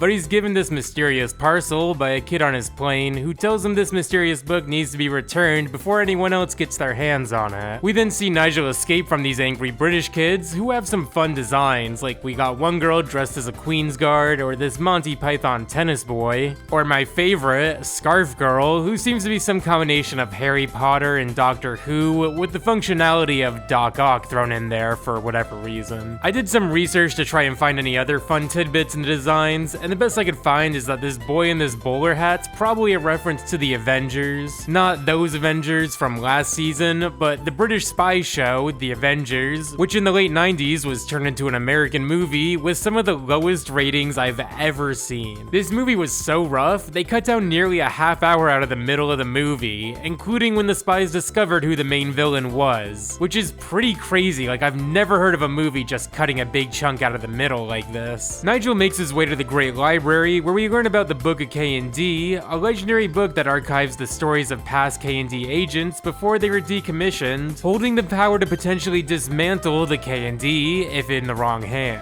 To make matters worse, the KND Nigel's been fighting alongside this whole time is actually the British equivalent of the delightful children, the rowdy hooligans from across the square. Fortunately, the book here turns out to be just a rainbow monkey book the kid on the plane was trying to return before it was overdue, and the reason he's been hiding it because the Avengers boy wanted to borrow it right away before it got returned, and he always messes up the books because he eats kippers while reading, which for non-Brits would be a tin of smoked herring, which actually sounds pretty good, I'm not gonna lie. To make matters even more British, we end the episode with everyone just dropping this fight and going to the pub to have some root beer. I love this little end shot of everyone just having a good time, like even Nigel's dad is here, look how happy he is. But yeah, the kids are like all in the wrong here, the rowdy hooligans work for father and we're trying to take the KND down. But it's kinda crazy to not only try to steal a book before it gets returned, but to have a track record of ruining them by getting food on them, like come on man.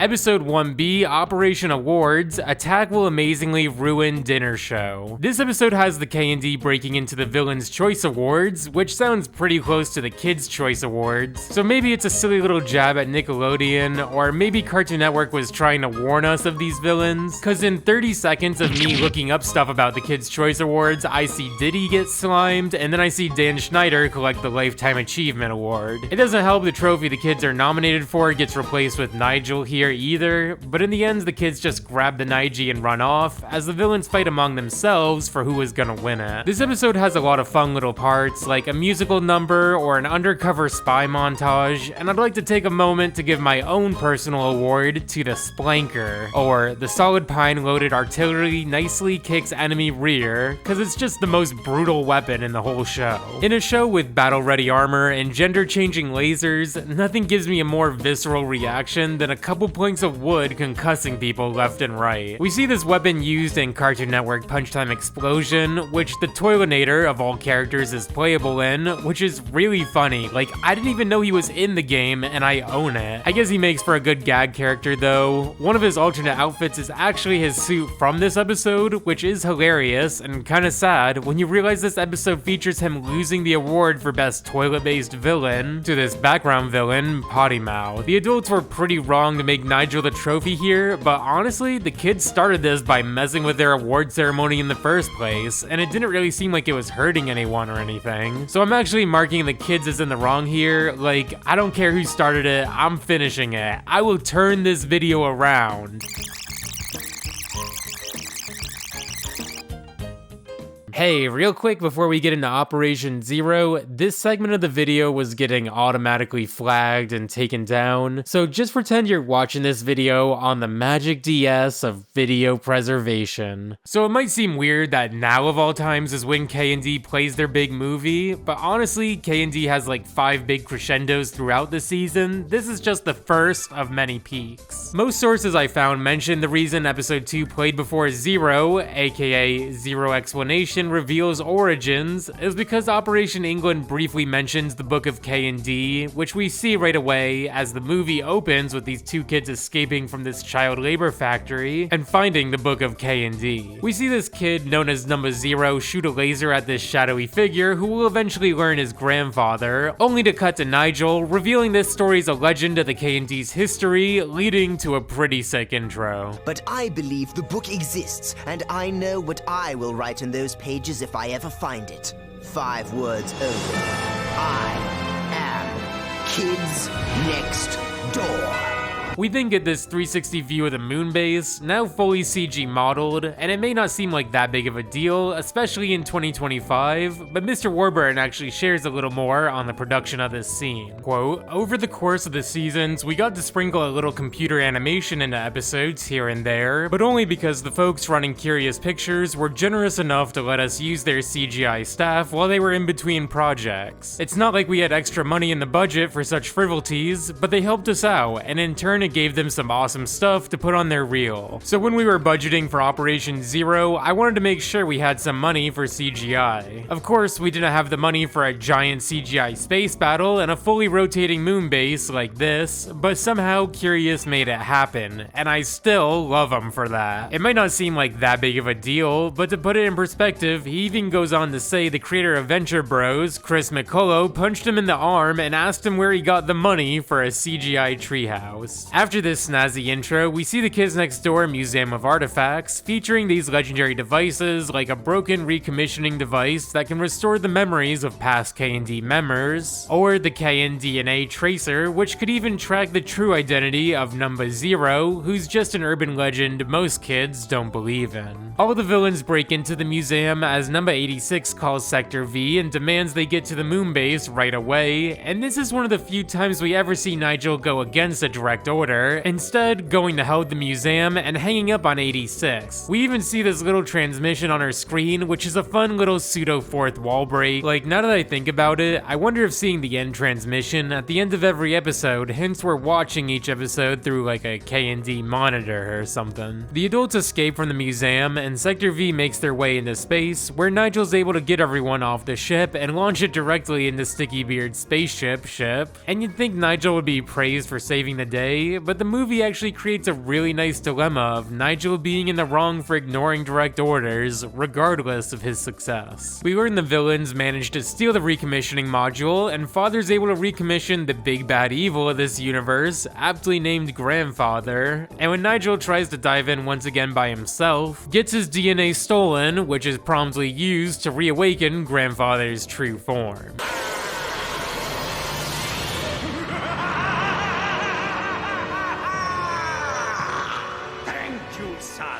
Thank you for reawakening the pure evil that lay dormant within me for these many years. As part of his evil plan, Grandfather ageifies everyone who's ever been a kid, which causes everyone to be zombified as they slowly take over the KND bases, turning them into tapioca factories. The Kids Next Door has permanently altered my perspective on tapioca. Like, I just made some ratatouille this week, and the recipe needs a little bit of tapioca mix, and I just sighed to myself, because I realized if I have tapioca, I must be a villain. So the movie kind of turns into a zombie flick, with numbers 3 and 4 going into the treehouse to try to get Hoagie's de-agifying device, but it just results in the Tommy getting Five Nights at Freddy's jump scared by the Toilinator. That way, I'll help save the... oh boy. Along with the rest of Sector V getting ageified, like even the hamsters, like you can see their spines, ew. This movie also gives us one of the few directly romantic moments between Kooky and Wallaby, and just see for yourself. Pack her up!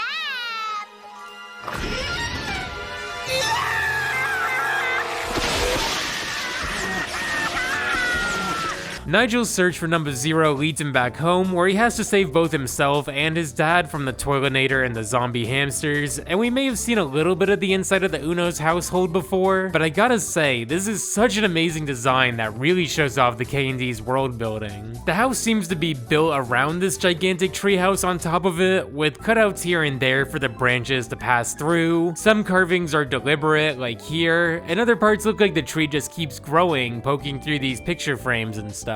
Nigel and his dad have an interesting relationship, where his father's pretty out of the loop, like his main concern's just spending time with his son, oblivious to the fact they're being chased by zombies, which helps build up one of the strongest KND plots and twists. That being, what if number 1's dad was one of the greatest KND operatives ever, but remembered none of it because of decommissioning? Number 1 uses the recommissioning device on his father, revealing he's the legendary number Z.E.R.O. This idea wasn't thought of by Mr. Warburton or Mo Willems, who co-wrote seasons 1 through 4 and actually returned for the movie, but was thought of by intern turned writer and animation department member Ben Wilgus. And my favorite part about reading this on the blog isn't the fact it made Warburton and Willems, quote, scream like fangirls, but the fact this idea was so good, they saved it in case the opportunity ever arose for a movie. I say so good, but the word Mr. Warburton uses here is G.K.N.D, and I never realized how often he says this made-up word. Like, if you Google G.K.N.D, every result that shows up is Mr. Warburton saying it, and I'm glad I searched it myself, because without this, I would have never realized the KND Big Shoe style is thanks to this album cover of the Ramones, where they have G.K.N.D shoes. Not only do we have the twist of the legendary number Z.E.R.O being Nigel's father, but Father is Nigel's uncle. I'd really love to know when it was established Father was related to Nigel, because as this comment points points out way back from the season 1 video I made, they seem to foreshadow this relationship in the season 1 finale, Operation Grow Up. Whether this was deliberate or not, that is some of the most insane foreshadowing in any show I've ever seen. This also reveals that Nigel's father and father are obviously the two boys from the beginning of the movie that found the Book of KND, but father wanted power and to remain evil, if not just love and attention from grandfather. But now that grandfather's taken all the power for himself and still doesn't care for him, this family has no choice but to team up. Even with the delightful children, who are recommissioned as we learn that they're the long-lost Sector Z of the Kids Next Door, and they were delightfulized by father and can only be temporarily reverted back to the KND here. When they confront grandfather, they make it seem like father's gonna go into a full rage and actually help here, which I would have found so cool, but he kind of just gives up and goes back inside. So Nigel has no choice but to go up to the moon base, fighting his age-ified teammates alongside Sector Z, and they're able to get the kids partially de-age-ified with the old birthday suit umbrellas, leading to the coolest moment of the whole movie, if not the whole show, where Sector V manually targets grandfather, dropping the moon base on his head. Challenge! And nothing will ever stop me ever again! Not even a J.U.G.A.M.E flaming moon base?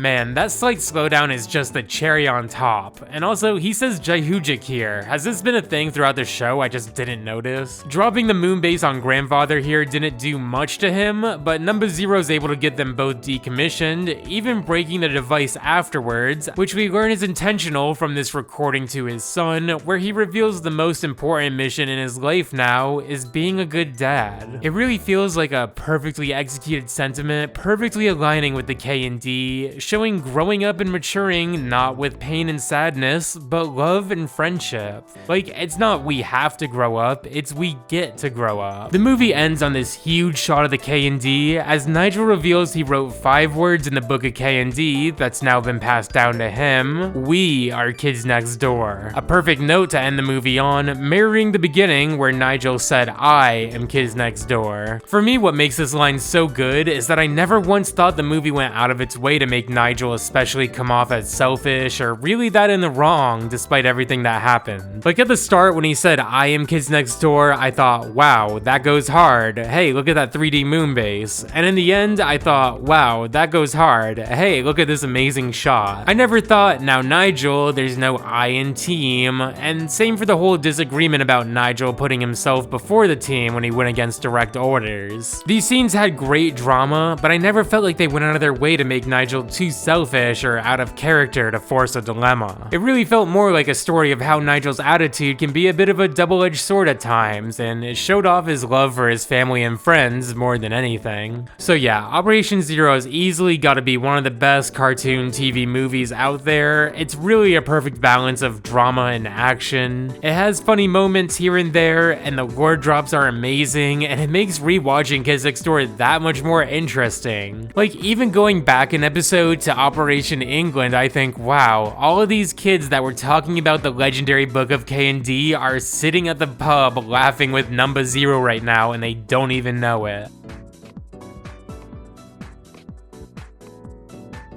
So here's where we move on to the first episode of Season 6, production-wise, Operation Safety, Senator attacks foes, endangering today's youth. This episode's really fascinating to me, because I feel like it's gotta be based off an accumulated frustration of dealing with networked feedback and notes for 5 seasons, perhaps wanting to believe that kids are smarter and more resilient than the network gives credit for. Mr. Warburton's blog doesn't reveal too much in terms of network pushback. The 2 most notable examples I found in my research was the network significantly changing Operation Spankenstein, the episode where Hoagie encounters the large zombified rainbow monkey from the dinner party, because it originally involved an army of undead spanking turkeys, which the network deemed too Halloween-y for a Thanksgiving special. I don't really see what the issue with this would have been. Like, it only occurred to me now that these episodes were supposed to be centered around Thanksgiving in the first place, because they aired a day after the holiday, but at the same time, I don't know. Every episode of Billy and Mandy candy felt like Halloween and I loved it. And speaking of Billy and Mandy, the network also rejected the first pass of this crossover, because in the story, Mandy would have commanded an army of pants-eating ants and ended with a big We Are the World type song about pants. And honestly, it's just something I would have had to see more in motion, because I'm with Cartoon Network here, I don't get it. I still think they should have had the freedom to do what they want though. So getting back to Operation Safety, this episode starts at school with the kids on the playground having a competition to see who can fall off the swings and crack the concrete with their butts, and like, I just can't watch this. This is more brutal than Mortal Kombat to me, like their poor spines. 15 inches!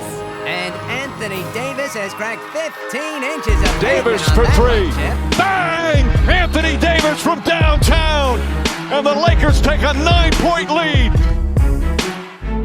There's this guy, Senator Safety, who tries to create a safe playground for the kids, even using these giant safety robots that just bubble wrap everything. We get like a cool chase scene and action, but overall the message of not going too overboard to try to protect the kids gets a little muddled down by how unfunny and on the nose the safety bots are. In some weird, ironic way, it almost feels like the episode about trusting kids and not underestimating them feels like it underestimated them and just hammered the same few things over and over. Though I guess like a 600 IQ viewer may argue that's the point here, but that's not me. It is pretty funny the safety bots start trying to eliminate all the adults in order to protect the children. Like, the message only feels more applicable nowadays. They end up defeating the safety bots when they use ketchup to make it look like a safety bot accidentally cut Joey's face, and then he just dances around without a diaper, which was half the conflict of the episode I'm not even gonna get into here. Maybe someday I'll come back to this episode and appreciate it more, but as it stands, it's probably my least favorite episode of Kids Next Door, which all things considered, is still has an insane batting average for a show. You probably already know my knowledge of X-Men severely lacking from the Christmas episode last season, like with Wintergreen the Wolverine parody, so you may enjoy this episode a lot more if the references here don't go over your head, and you see this whole episode as like Senator Kelly using Sentinels to get rid of the mutants.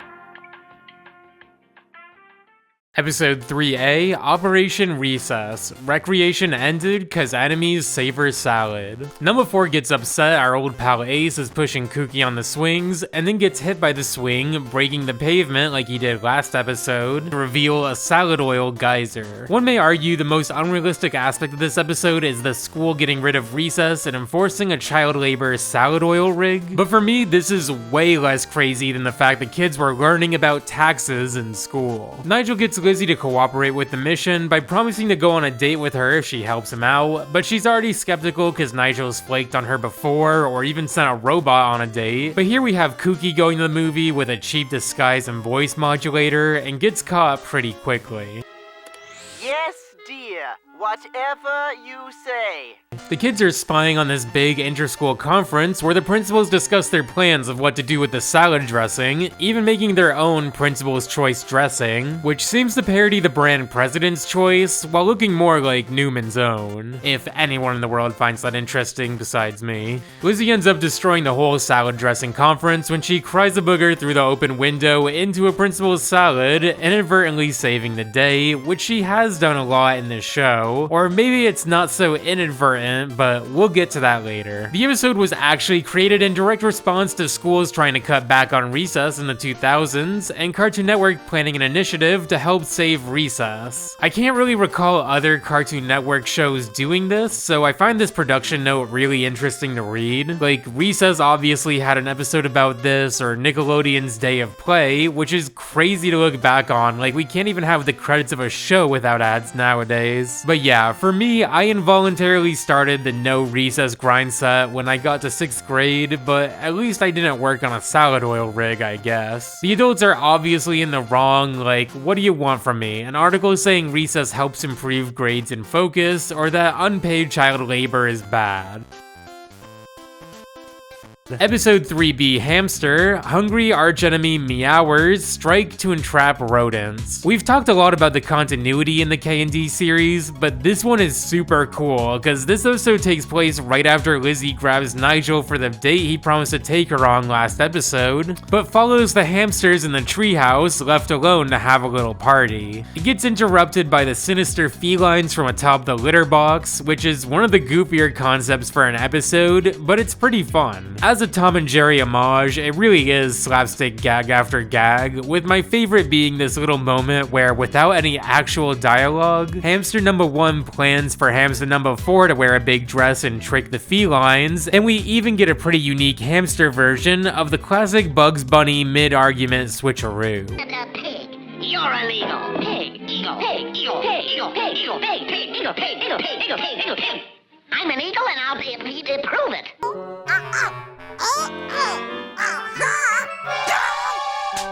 In the end, the felines catch the hamsters and tie them to the treehouse covered in dynamite, but the wire gets moved to the doghouses next door, getting the cats chased off, as the hamsters just accidentally blow up the treehouse anyways. It's pretty fun to give the hamsters their own dedicated episode, because I love their designs so much. Like, even these ones stuck in the tube are so funny to me. I think this episode's obviously gotta be marked as a non-applicable entry to the list, but overall, it's a fun episode and a nice little love letter to Tom and Jerry. Episode 4, Operation White House. What happens if the existing head of United States escapes? This episode starts with one of the craziest openings in all of KND. Nigel has hair. He's also an adult and the president, but he has hair. Seeing Nigel get thrown into the presidency with no memory of what's going on, being pressured by everyone to sign the Bill of No Rights for Kids, is maybe the best concept for an episode in the entire show. Like, this feels like a genuine movie plot. It's also pretty cool to see the adult versions of the other KND operatives, like his secretary's adult Kooky, who's pretty serious and deadpan, kinda like her own mom, or General Beetles, who is pretty much the same character, even wearing the number 1 bald cap like every other time he's tried to force his way into power.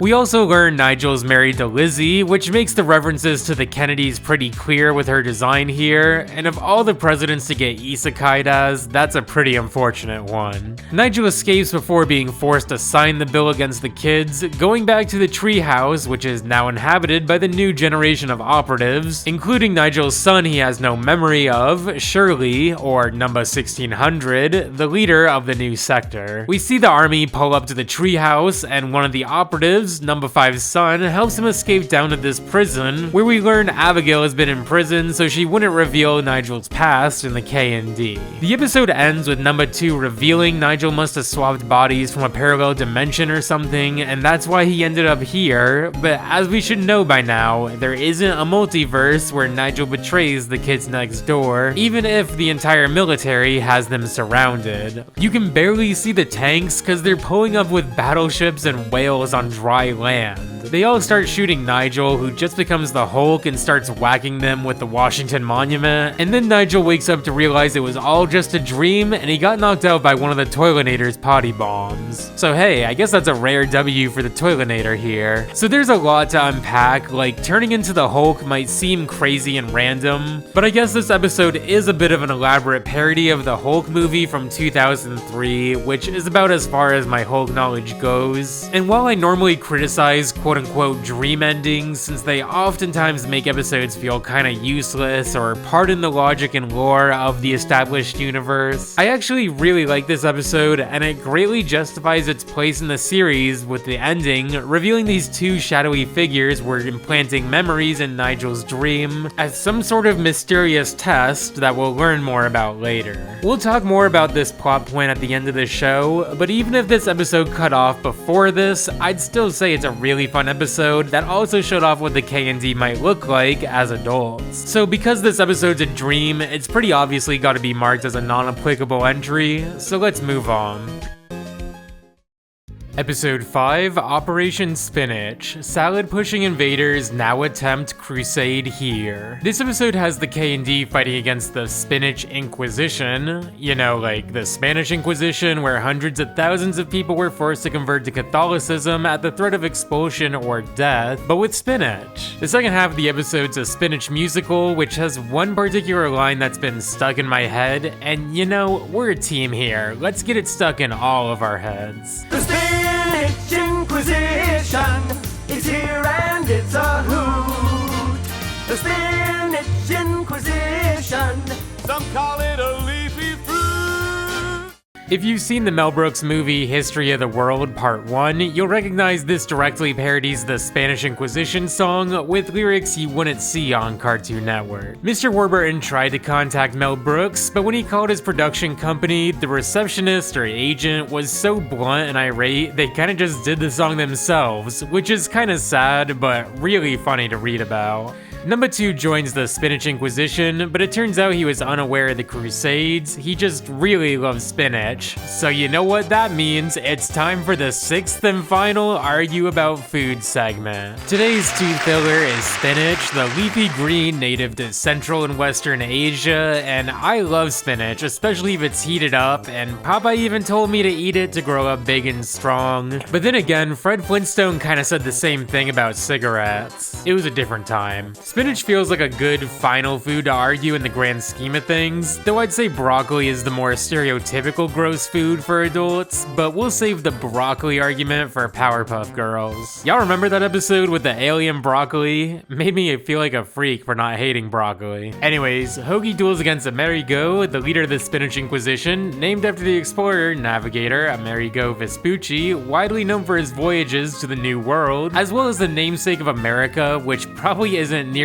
as common of knowledge as you might think. We learn Vespucci doesn't even like spinach himself, but the king of Spinachia makes them eat it, and then we learn the king doesn't even like spinach himself, he just figures if other people eat it, he won't have to. They're able to redirect the Inquisition to Canada in the end, and yeah, the adults are clearly in the wrong for forcing the kids to eat spinach here, or just disliking it in the first place. Kind of an odd episode, but a little more fun on a rewatch when you're able to follow what's going on a little more clearly, cause number 2's just so funny here, like he just gets increasingly Italian as the episode progresses. The spinach wallaby. In spinach us we love us, we eat us in our bellies. Episode 5B, Operation Message, make express shipment safely avoiding gummy enemies. This is another number 2 old-fashioned episode, but instead of the noir detective vibes, this episode's a western with Hoagie working as a kid version of the Pony Express, passing a note along to a girl. This isn't the first western episode of the series, and we even see the 6-Gum gang that stole Wallaby's homework make the return to steal the letter from Hoagie, who he avoids by going into the gymnasium, which is dangerous kindergarten territory, and we see the kindergartners have a Native American inspired aesthetic with a KND twist, like with these pizza tomahawks and this crayon war bonnet, and this wasn't the first cartoon to depict kindergartners as a tribe with their own system of rule. Like we saw the same thing in Recess, and while some may argue about how outdated and culturally insensitive either depiction is, it's not really my place to discuss, and it wouldn't be very interesting. Although a crayon headdress could be seen as pretty questionable nowadays, I think it is important to consider the intent of creators, especially when revisiting media from 20 years ago. I do think the designs look really good and perfectly capture the KND design philosophy, like having this childlike aspect to the design with the crayons and pizza is a really nice touch, and I do think they characterize these kids really well with having them debate whether to save or kill Hoagie due to the constant wrongdoings committed by the other big kids. We even see in the next scene one of the cowboys from the gang steals the kindergartner's lunch money, and Hoagie teams up with Citizen Corner to get it back. By the end of the episode, we learn the cowboys were trying to stop Hoagie throughout the episode because he left the office without the note at the beginning, not because they were trying to take it back from him. Which is pretty funny, but also like, how sidetracked is the 6-Gum gang to steal a kindergartner's lunch money while trying to give Hoagie the note in the first place? The note the girl Cell receives is pretty odd, simply stating that the Splinter Cell is real, and we'll learn more about the Splinter Cell as the season goes on, so just keep this random Tom Clancy game title thing in your head for now, as we move on from another non-applicable entry in the times the adults were in the wrong. Episode 6A, Operation Bridge. Before really incredible destruction, gotta evacuate. The kids next door go into a mall to detonate the bridge to a cheesy clothing shop before their back to school sale in the morning, and I really like the fact this mall just has an extremely tall bridge that doesn't blend in with the rest of the mall, and like only really leads to this one store. Really seems like a lot of construction for just one additional store in the mall, especially in the 2000s. Like what, they couldn't have just used one of the multiple GameStops each mall had? This episode has a bomb squad thing going on with the bridge set to detonate in 10 minutes, even if that means stranding poor kids inside Le Sissy, though this seems like an awful fire hazard to not have any alternate routes down from the store. We see the Delightful Children shop here and beg Father for this kinda garish sailor suit, which looks more and more like a JoJo outfit every time I look at it. It's a cute little scene showing Father actually being nice to the Delightful Children, and the Delightful Children actually enjoying something that isn't like eating cake at the expense of others. Though this probably would have been a lot more heartwarming if I saw it before the movie reminded me these are kidnapped kids who have been brainwashed. Yeah, this isn't that cute anymore. 10 minutes remain before the bridge is destroyed, and Abigail has the idea to give these dorky kids a bit of a fashion rearrangement as we see the bridge explode with the kids running out from the explosions, all in slow motion wearing these dorky outfits, which honestly, some of them go kinda hard. Like if I saw Pharrell wearing Abby's outfit, I don't think I'd think anything of it. We even see the KND gave their outfits to the dorky kids in the clothing shop, who then escape in number 20,000 submarine instead of returning these threads. And honestly, they kinda rocked them. I feel like the episode had a light message that you don't need to have expensive clothes, or maybe that beauty's in the eye of the beholder. And I guess we see that here since the KND seem to wear pretty standard clothing, like most of the crew just wears a sweatshirt, and I mean, half of them don't even wear pants it looks like. But yeah, I consider this episode another non-applicable, like there wasn't really any adults involved besides presumably the designers of these outfits, but even then I'd argue the ugliness is subjective since I think a couple of these outfits go hard. Episode 6B, 6, S.O.D.A is exchanged. This is one of my favorite episodes of the whole show, with a really fun crew for this episode, featuring numbers 2, 3, and 6. That's Robo Bradley, if you don't remember. Number 2 is the KND's equivalent of a rum runner, smuggling soda for a girl's birthday party against the Soda Patrol officers, which are led by our old pal Mr. Fizz, voiced by Jeff Bennett, aka Johnny Bravo. Ready to capture claw! I'm usually not a fan of episodes that are just action and combat without more story or comedy, but this is truly one of the best choreographed episodes of the entire show. Like there's just constant crashes and explosions, and Robo Bradley is so fun, it just makes me wish he was involved in the show more. There's also a really fun dynamic between numbers 2 and 3 as Bradley's parents, because we see Kookie's sensitive and wants to turn back to help Robo Bradley, who went to launch a spray attack on the Soda Patrol, but Hoagie's confident or logical and argues that he can fend for himself and it'll be too hard to go back and save him at the moment. Fortunately, Bradley's been hanging around, clinging to the back of this truck the whole time, but he might have been better off left behind because the brakes don't work on the truck and they break through the KND barrier, crashing right outside the birthday party. And one of my favorite plot twists of the series, it turns out this truck isn't full of soda that's about to explode, but a cake for the Delightful Children this girl had the kids deliver in order to get a slice for herself. This also reveals the title of this episode was a hint that could have spoiled the plot, because this is essentially Cake 6, but just calling it 6 really threw me off guard. Maybe also indicating this episode takes place a year after the first Cake special, assuming the first 5 were all for a different Delightful's birthday. Now that we've seen the movie, some may argue the Delightful Children can't be marked as an extension of the adults anymore, since we know they're just brainwashed KND members, but I think for the sake of consistency within this series, I gotta still mark them as an extension of the adults and in the wrong. Really all they did here was get a cake delivered, not even forcing others to watch them, though I guess the deception using this girl as a facade kinda made this just a free delivery the KND wouldn't do for any price, which is the primary reason I gotta mark the adults as in the wrong here. Also, there's a fun little end scene of Ho.G.A. and Mr. Fizz at the soda bar as Ho.G.A. pseudo-drunkenly rants about being double-crossed by a pretty girl, and even though he runs off when he learns it's Mr. Fizz next to him, we actually see him drink the root beer here. Like, that's how you know he had a tough day.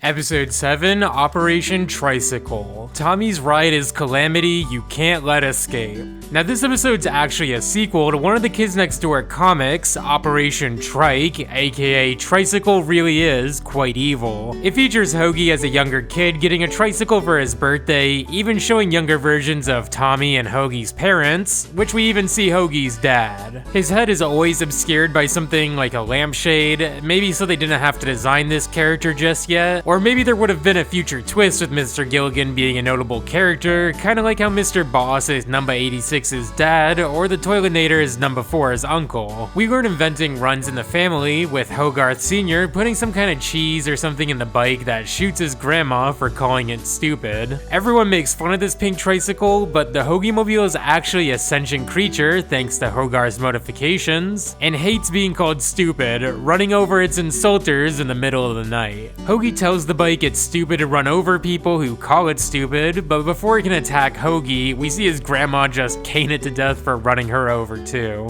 So if you read this comic, you'd watch this episode and be like, oh my gosh, Tommy is fixing up this pink tricycle that runs over people. We even get a new Kids Next Door treehouse this episode, this giant bike hub led by number 10 Speed, who holds a meeting that Chad's organizing an attack against this base. Mr. Warburton says this might be his favorite treehouse, and is even named after a bike shop that was across the street from him when he lived in Manhattan. The kids chase down Chad on their bikes, but before they can get him, Tommy crashes into all of them on his tricycle, getting called stupid once again, and told to stay out of their business. Later we see numbers 3 and 4 walking their messed up bikes through a tunnel, with Tommy's bike waiting at the end, only to cut to 3 and 4 with tire tracks all over them, in a pattern just like the comic.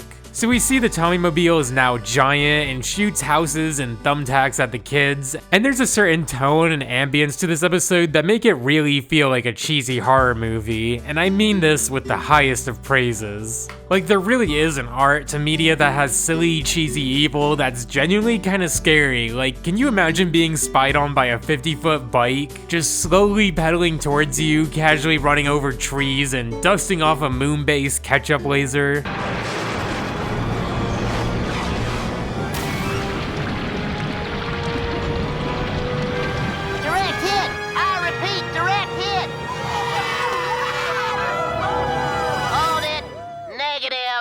The ketchup had no effect.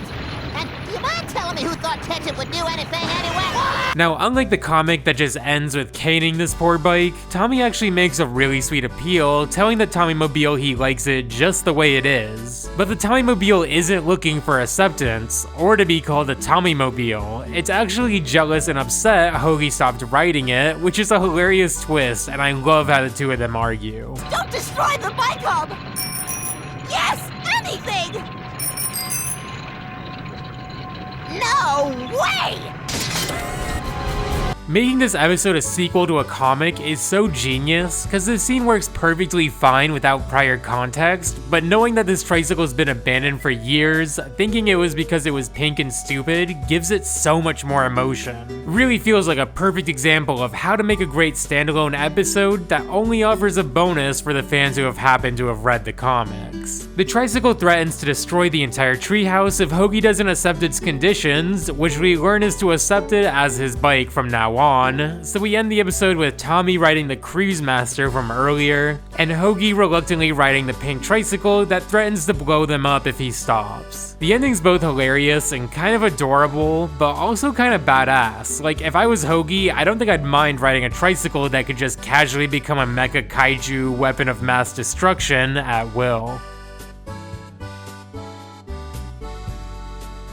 Episode 8, Operation Crime. Crayon renderings implicate mostly everyone. This episode has a bunch of kids being arrested for future crimes they haven't committed yet, including number 2, so this episode passes the detective hat torch from hokey to kooky, which is a really funny concept for an episode. It's kind of funny to have a character as oblivious as kooky in the detective role, like it can be a little hit or miss. I find this particular clip funny, but I think it makes me realize that Hoagie has just the right level of pseudo-suave charisma that makes me find his detective episodes funny each time, whereas I find Kooky funny here, but I don't think I'd be interested in seeing her be a detective again. Maybe it's because the story kind of writes itself around her instead of with her. Like, in the end we learn this boy Oliver was faking being a psychic to get everyone arrested for cutting him in line, thus preventing him from getting good lunches. He actually succeeds with this plan, being the only kid at lunch from now on, but today's lunch is lima bean sandwiches, and this really is the most disgusting sandwich they could have made. Like, on top of being just a bad sandwich, it just looks like wet and moist to hold. This is horrible. There's a couple fun pop culture references here, like the plot kind of resembling the movie Minority Report, and I don't think I've ever mentioned Joe Palooka's name being a parody of a comic from the 30s called Joe Palooka, but yeah, better late than never. Episode 8B, Operation Party. Party animals will teens yell. Father takes a mental health vacation, leaving the delightful children home alone, where they hold a meeting with the teens. But the teens just take advantage of this and just hold a giant party at the delightful mansion, leaving the delightful children to call the kids next door to save them. The party features a song from these aristocratic rockers called the Upper Crust, who, similar to GWAR, are a real band and even got to keep their actual name in the episode.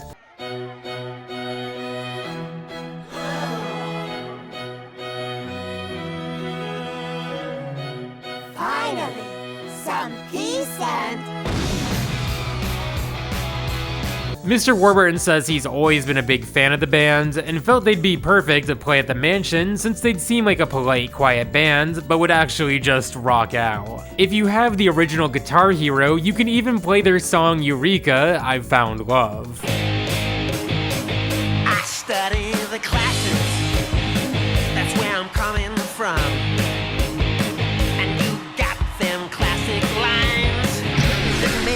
This season really humanized the delightful children way more than the other seasons. Like, yes, they still have the cake schemes, but besides learning their backstory, they show a lot more emotion and vulnerability this season, which makes me care about them way more. The kids split off on a mission through the mansion to fill the house with instant mashed potatoes to evacuate the teens, which gives us some fun little scenes, like numbers 3 and 4 needing to slow dance through to get to the kitchen. But in the end, the whole mashed potato plan isn't even needed, because the teens all freak out when they learn Father's on his way home. The delightful children thank the kids next door for helping them, since they assume the teens ran away because of the KND, but then the potato bomb explodes anyways. I guess as part of the KND's sworn duty to protect kids, it's better they get blamed for this anyways, but overall, it's a fun episode. It shows us parts of the delightful mansion we've never seen before, along with a lot more chill sides of Father and the Delightfuls, which is always appreciated. I originally said this episode would indicate the adults were in the wrong on behalf of the teenagers and their rampant destruction, but thinking about it further, I guess Father would be the main adult here, and I guess he would be innocent in terms of having all this property damage done to him. Like, my man's just getting a massage, let him live. So yeah, I'm actually putting the adults as innocent here.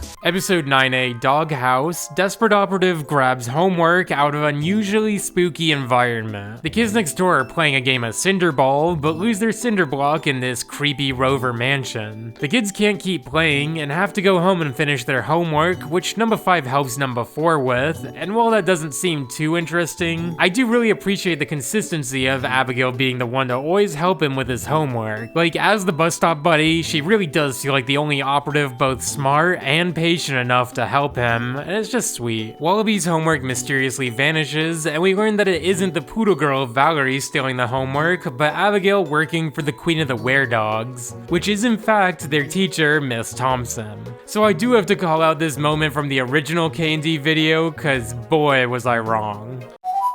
Will these dogs ever make a return? Does this have any correlation to the other evil adults in the show? How did kids get turned into were-dogs? Is it genetic? I don't know, it probably won't even return in this series if I had to guess, but yeah, the adults gotta be guilty here. Wallaby tracking down the homework with number 5 trying to stop him and handle things by yourself is genuinely maybe the most badass scene in the whole show. It's kinda hard to elaborate how this scene feels like something straight out of an anime, but we know Mr. Warburton has a big anime influence, and this scene genuinely reminds me of arguably his favorite anime, One Piece. Not to mention number 4 is drawn as Luffy in the KND One Piece poster. Wallaby has the most OP weapon to use against the homework eating dogs, his own math homework, and like, just look at it, he doesn't even spell his own name right. And we got 11 minus 6 equals smiley face, 10 minus 1 equals me? Did he think it equaled number 4? Weird Dog Abigail manages to tackle Miss Thompson off the roof, trying to save her, but coming up only with the necklace, which removes the curse of the were-dogs from everyone, with Miss Thompson even thanking Abby, despite being pushed off the mansion. The next day in class, Miss Thompson shares a valuable lesson to never accept a necklace from your angry ex-husband, so I guess we really just have no choice but to put the adults in the wrong here. Like, that's a crazy thing to do. Episode 9B, Operation Planet. Poor little astronauts never expected this. Numbers 3 and 4 go on a space mission together, but before Wallaby can admit his true feelings to Kooky, he finds himself marooned on a rainbow monkey planet. It plays out like a combo of Alice in Wonderland and Planet of the Apes, but with rainbow monkeys, which is a hilarious concept for an episode. There's really no better character to put in this situation than Wallaby. Like, not only is he pretty standoffish and hides his feelings, but this also isn't the first time he's been mistaken for a girl for an entire episode, if not, like, forcibly transitioned.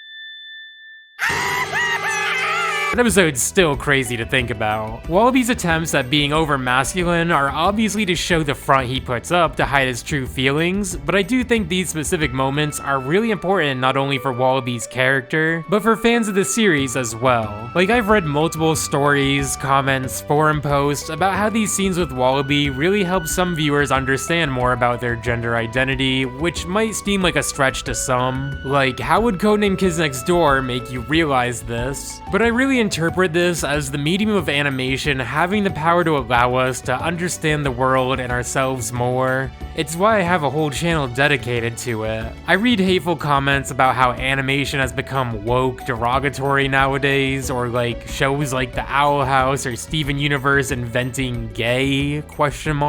So I do think it's an important footnote in this debate to say, hey, Kids Next Door gave viewers this same sense of introspection 20 years ago. But yeah, I love all my viewers. I don't care if you call me soy for that. I do really appreciate y'all sharing these stories with me, so thank you. Anyways, this episode has a court case that just exposes number 4 as an angry, hateful individual, and this scene also feels like it's referencing the trial of Alice. Like, even this rainbow monkey has a heart on his head, like the Queen of Hearts. The trial ultimately leads to a guilty verdict for Wallaby, and that he needs to be hugged to death. Like, that might sound brutal, but that's straight up what they say.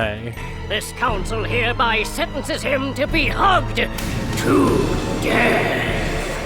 So, similar to Planet of the Apes, the kids have been on Earth this whole time, and the animatronics just got a bit quirky, so I guess I would say the adults are in the wrong for building animatronics that can attempt to murder kids here. We also learned the big thing Wallaby's been trying to confess to Kooky this whole time isn't that he loves her, but that she has a popcorn kernel stuck in her teeth. And I'll be honest, I know this joke's been done before between numbers 3 and 4, but we're on episode 9 of the last season. I really thought if there's ever a time to actually confess his feelings, it's now. So yeah, they kinda got me here. The end credits scene is pretty funny as a parody of the Statue of Liberty scene from Planet of the Apes, where we see number 3 redecorated the treehouse as number 4 reacts in horror and disgust, really hammering home this episode as a funny cross between Alice in Wonderland and Planet of the Apes while still being very distinctly Kids Next Door.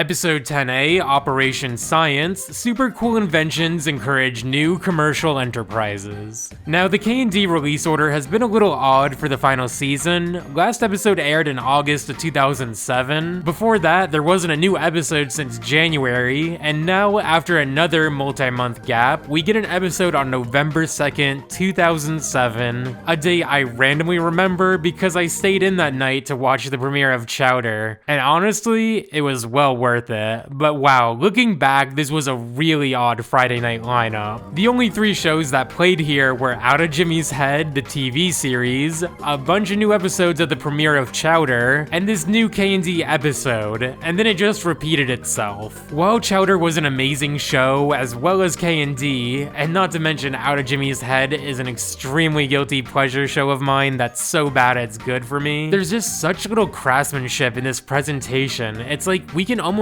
pinpoint when Cartoon Fridays just became Friday.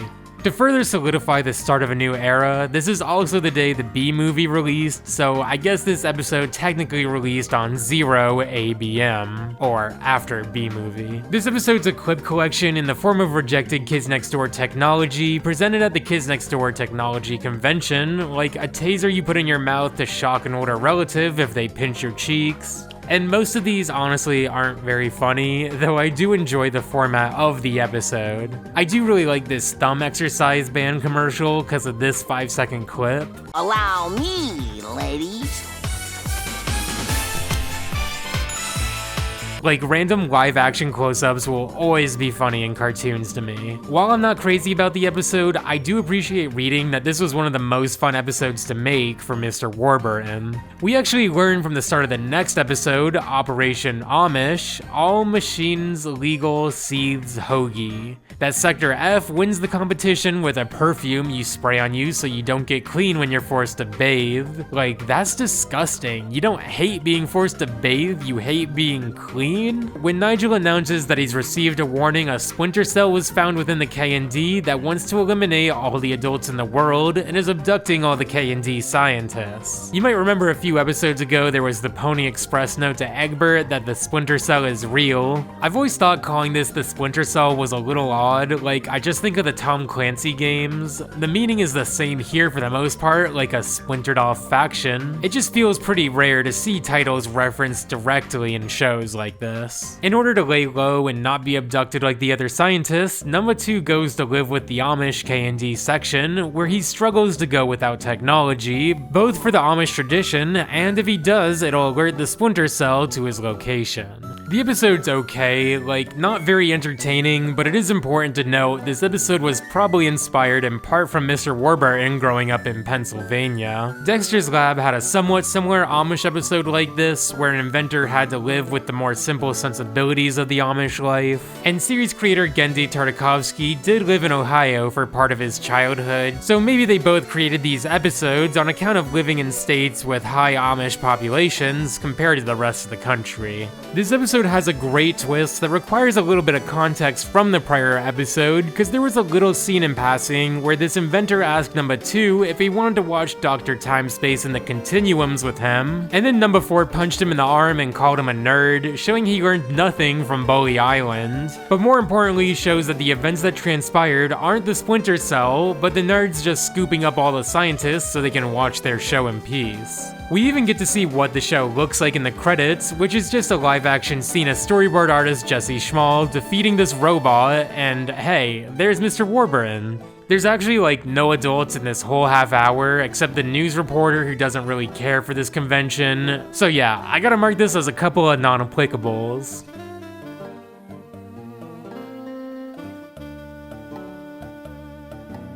Episode 11, Girlfriend. Guess it's realistic, Lizzie finally realizes it's essentially Nigel's dysfunction. As the title indicates, Nigel has a date with Lizzie that day, but gets sidetracked by stopping Sticky Beard from robbing the candy bank. It's a pretty cool scene and even ends with Nigel doing the famous snowboard down San Francisco scene from Sonic Adventure.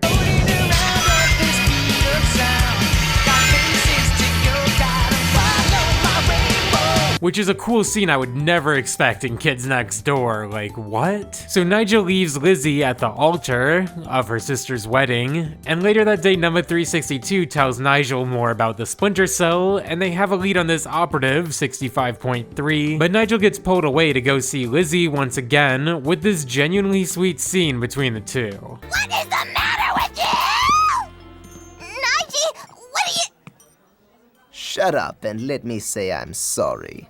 Lizzie's a pretty controversial character among fans. Like, I can see why she may annoy a lot of people, but I've always enjoyed her character. Despite this sweet little scene, Nigel has to run off once again to pursue this Splinter Cell operative that might be nearby, but when Nigel learns Lizzie's been trapped inside the treehouse, we see one of the few times besides Operation Z.E.R.O that Nigel goes against the kids next door. We learn the computer system in the treehouse is holding Lizzie hostage because she loves Nigel, and they have a lot in common, like being bald and stuff. We then see the treehouse uproot itself as this big CGI tree with arms and legs, and we already know from the movie that any CGI produced in the show was a bit of a big deal, and not something they could just casually whip up, though this is a pretty intricate combo of 2D and 3D elements. Like, the limbs are obviously CG, but it looks like the sections of the treehouse are actually 2D images, getting distorted as they overlap, more than a 3D element with flat shading on it. Lizzie tells the treehouse computer that she can have Nigel and that she's breaking up with him, listing off all the reason why he's a bad boyfriend, which shocks the computer so much it self-destructs. It turns out this wasn't an act from Lizzie as part of a big plan, but she actually breaks up with Nigel here, and I can't believe this show has made me feel any emotion about a Lizzie scene. Like, it seems like it was just yesterday she was forcing Nigel on a date with a non-consensual boyfriend helmet. Episode 12A, Operation Caramel, Candies Are Really Altering Many Extraordinary Lives. This episode wraps up another ongoing series throughout the KND, the candy hunting mystery of Guatemala between Abigail and Heinrich. Heinrich asks Abigail for her help with the sugar circle, which causes an explosion, resulting in number 5 becoming a dork. We see Heinrich takes away the strongest trait from every member of the team with this, as Nigel's leadership, Hoagie's intelligence, Kookie's cheerfulness, Wallaby's ferocity, and Abigail's coolness have all been taken in the forms of these caramel cubes he eats. I've definitely seen this emo Kookie as a profile picture before and didn't know it was actually from an episode, so that's pretty funny. We don't know yet what Heinrich lost years ago, but we know Abigail's been holding on to this caramel for all these years, cause she's been holding on to hope that Heinrich could reverse this curse if he ever learned to share. Heinrich's touched by Abigail's emotions, revealing the biggest twist in the whole series, not that number 0's Nigel's father, not that father is Nigel's uncle, but that Heinrich is actually Henrietta. This plot twist is actually pretty insane. Like, I was just talking about how number 4's masculinity plays an interesting role with his character and whatnot, but this is a pretty crazy twist that's been built up for years. At the same time, this episode is like maybe the most nothing episode of the whole show. I actually can't believe it's 11 minutes long. Like, even when rewatching it, it just feels like very little happens here, and everything I do see is really sweet, but there's very little plot outside of this touching moment between the two. This actually was an episode I just must have missed as a kid, so I think whenever I saw Henrietta, I assumed it was like just fan art or something. And I don't know if I can call her in the wrong for like the actions of like the whole candy hunting arc. I feel like it's easier just to call this curse or whatever this is as non-applicable and just to move on.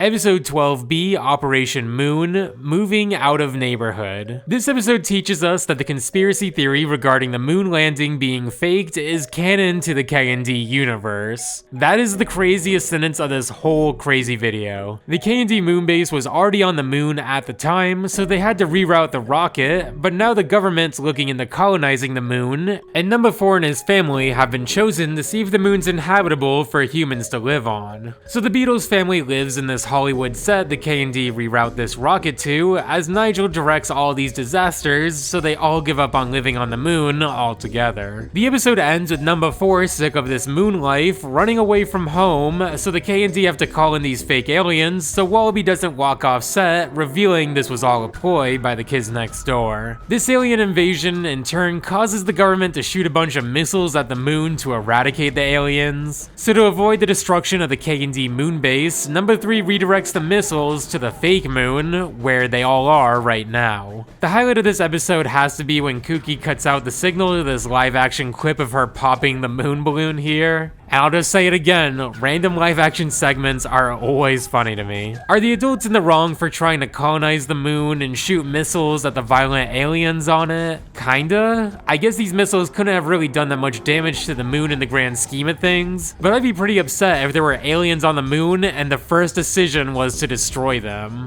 Also, number 4 sings yet another rendition of his Buried in the Sand song here, but replaces the lyrics with Buried on the Moon, and it's stuck in my head now, so I'm passing it on to you. Freezing in my suit, yeah!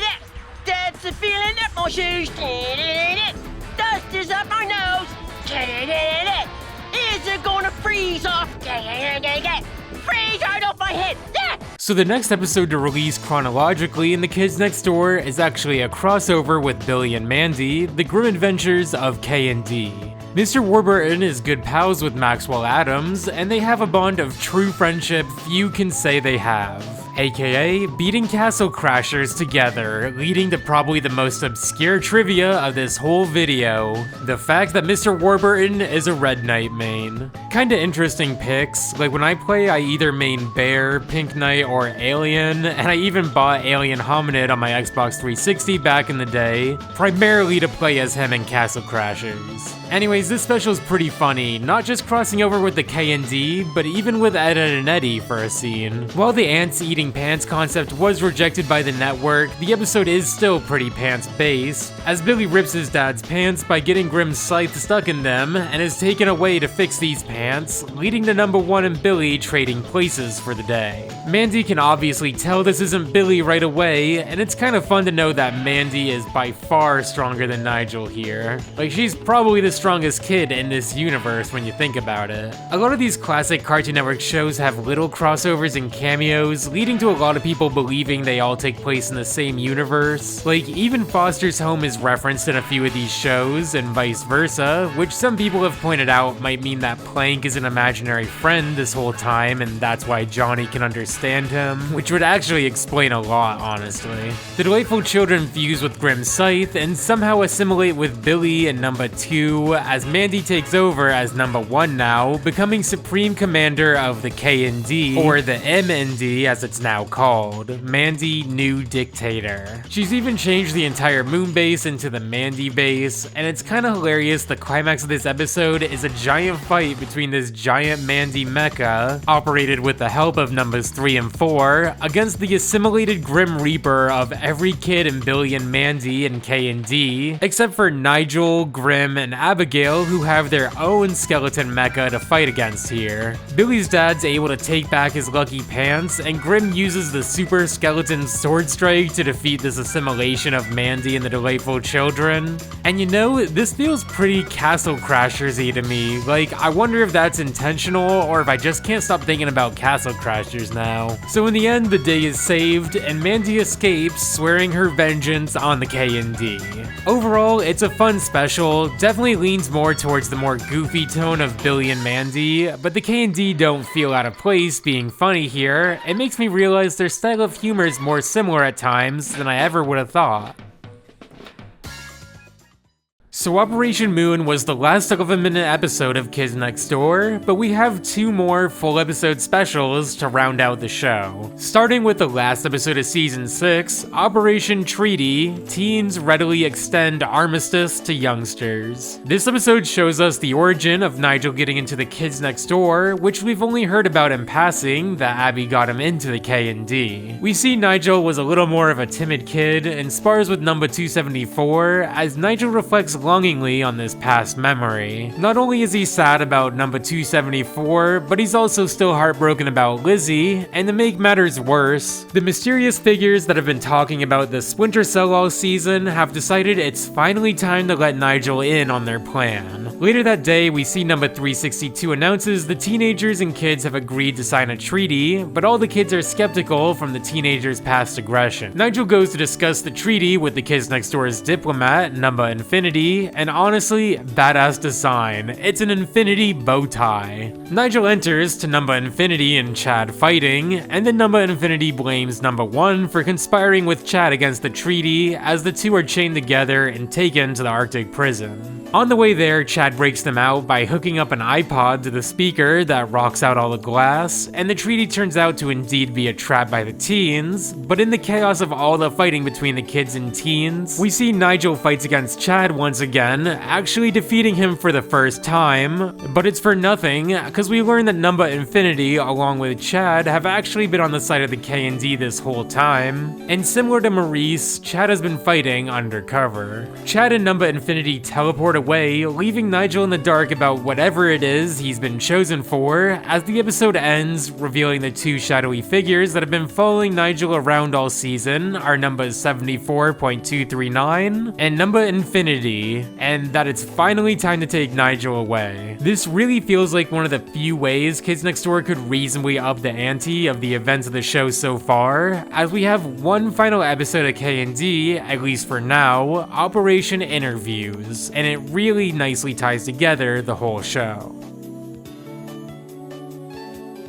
Operation Interviews, it's now the really very interesting end wrap-up story. This episode is told through a series of interviews of the KND operatives remembering their last mission with Number 1, the last time they saw him years ago. Pretty wild to start with live-action versions of the KND, who we learn have been temporarily given back their childhood memories to recall the events of the mission, and we even learn numbers 3 and 4 got married, as well as 2 and 5. It's not too often you see a show end with an actual relationship or marriage, but it's always cool to see. I'd say adults, numbers 2 and 5, act pretty similarly to their normal personalities, but we also see number 3's a serious businesswoman like she was in Operation White House. Unlike White House, number 4's got a bit of a posh country club look and even went to Harvard, at least he claims. They actually integrate a real episode into this special, with Sector V failing to capture the delightful children's birthday cake, which may lead technically to this being Cake 7, and upon the failure of this mission,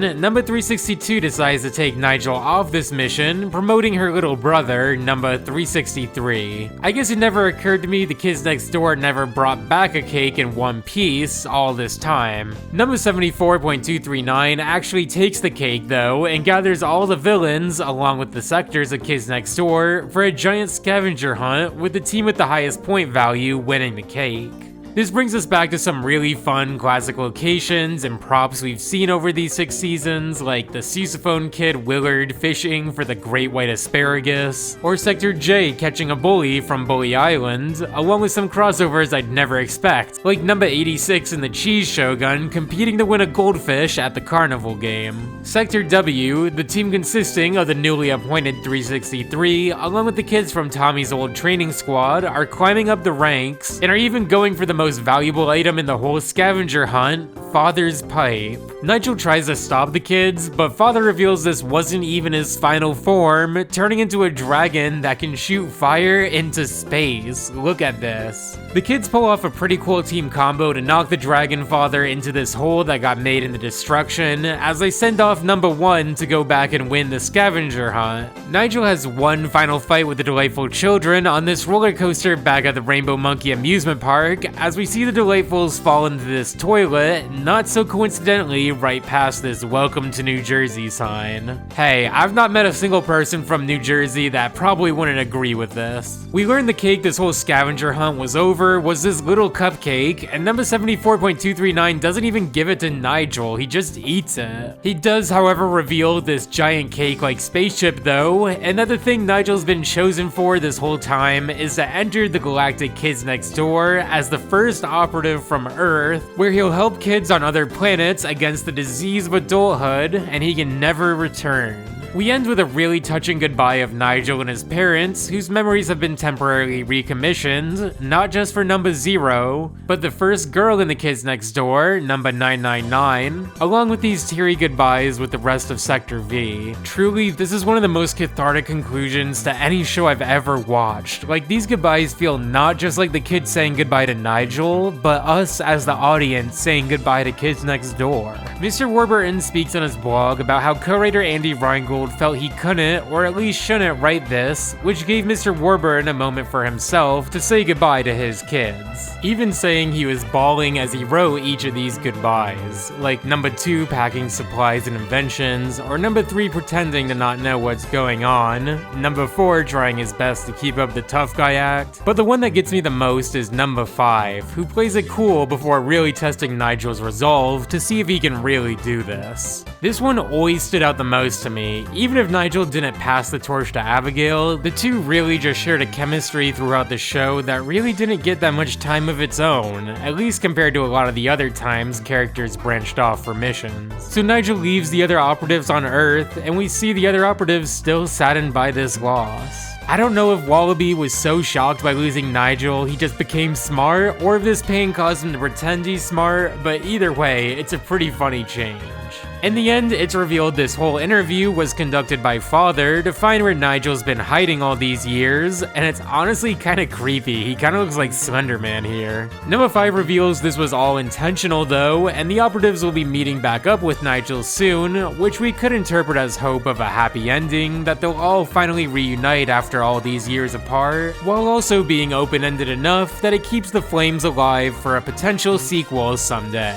The credits play, showing us a snippet of every episode of KND over the years, which is such a nice touch, ending on this original piece painted by Mr. Warburton, featuring the 5 operatives looking at the sunset, stating 2 simple words: stay young. Mr. W says he wanted to leave everyone with one final image, something that encapsulates what KND's all about. And of all the doodles he made in his sketchbook, this is what came to him. It really is such a sweet message, like it's so uplifting and hopeful, and couldn't be more relevant to the show if it tried. I even own a print of this signed by Mr. Warburton himself, and it even includes a little pencil sketch of one of the operatives from Sector V, so I had to choose number 3. It's kinda hard for me to pick a favorite operative, but I thought this would at least be the most interesting sketch to see. You might be thinking that's where Kids Next Door ends, a kid saying goodbye to his friends and going off into space to be reunited with them someday. It seems like a nice symbol for saying goodbye and growing up, but the last decade has given me hope, and honestly a lot of motivation to keep talking about this series, with this last kernel of hope, Galactic Kids Next Door. In early 2015, a website popped up, rainbowmonkeys.com, and I remember seeing things every now and then about it on Facebook,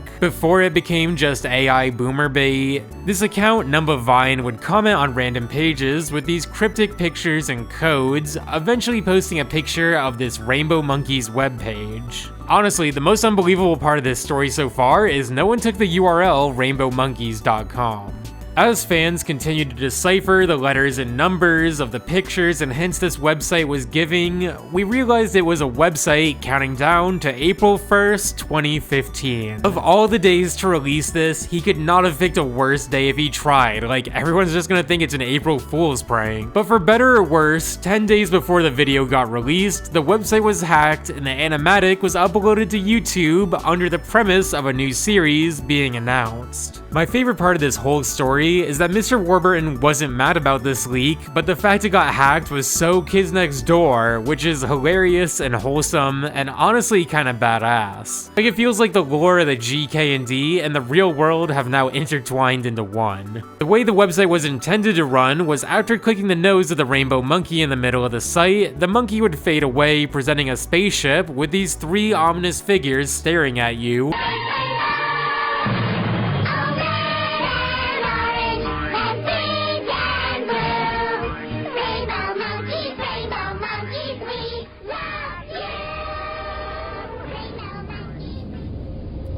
God, I hate going to this website every time. I wish I wasn't recording this at 1 in the morning. Like, this is genuinely so creepy. Why is there a freaking cat with red eyes? Like, This literally looks like Red Mist, like the Red Mist, like you remember that? Nowadays things like .exe games and creepypasta stories are pretty memed upon, but this still genuinely sends a chill down my spine. I don't know why, I just find it so creepy. This bar in the middle turns out to be a password section with a bunch of different passwords giving you different little tidbits. But typing Galactic gives you a fully voiced animatic voiced by the original KND crew. This was so cool to see and was honestly shocking to see Nigel about to destroy the Earth, including everyone he loves because adults live there. This isn't titled just Galactic Kids Next Door, it's Stop the Galactic Kids Next Door. We really saw Nigel live long enough to become the villain. So while it had to be cleared up that there wasn't an official series in the work,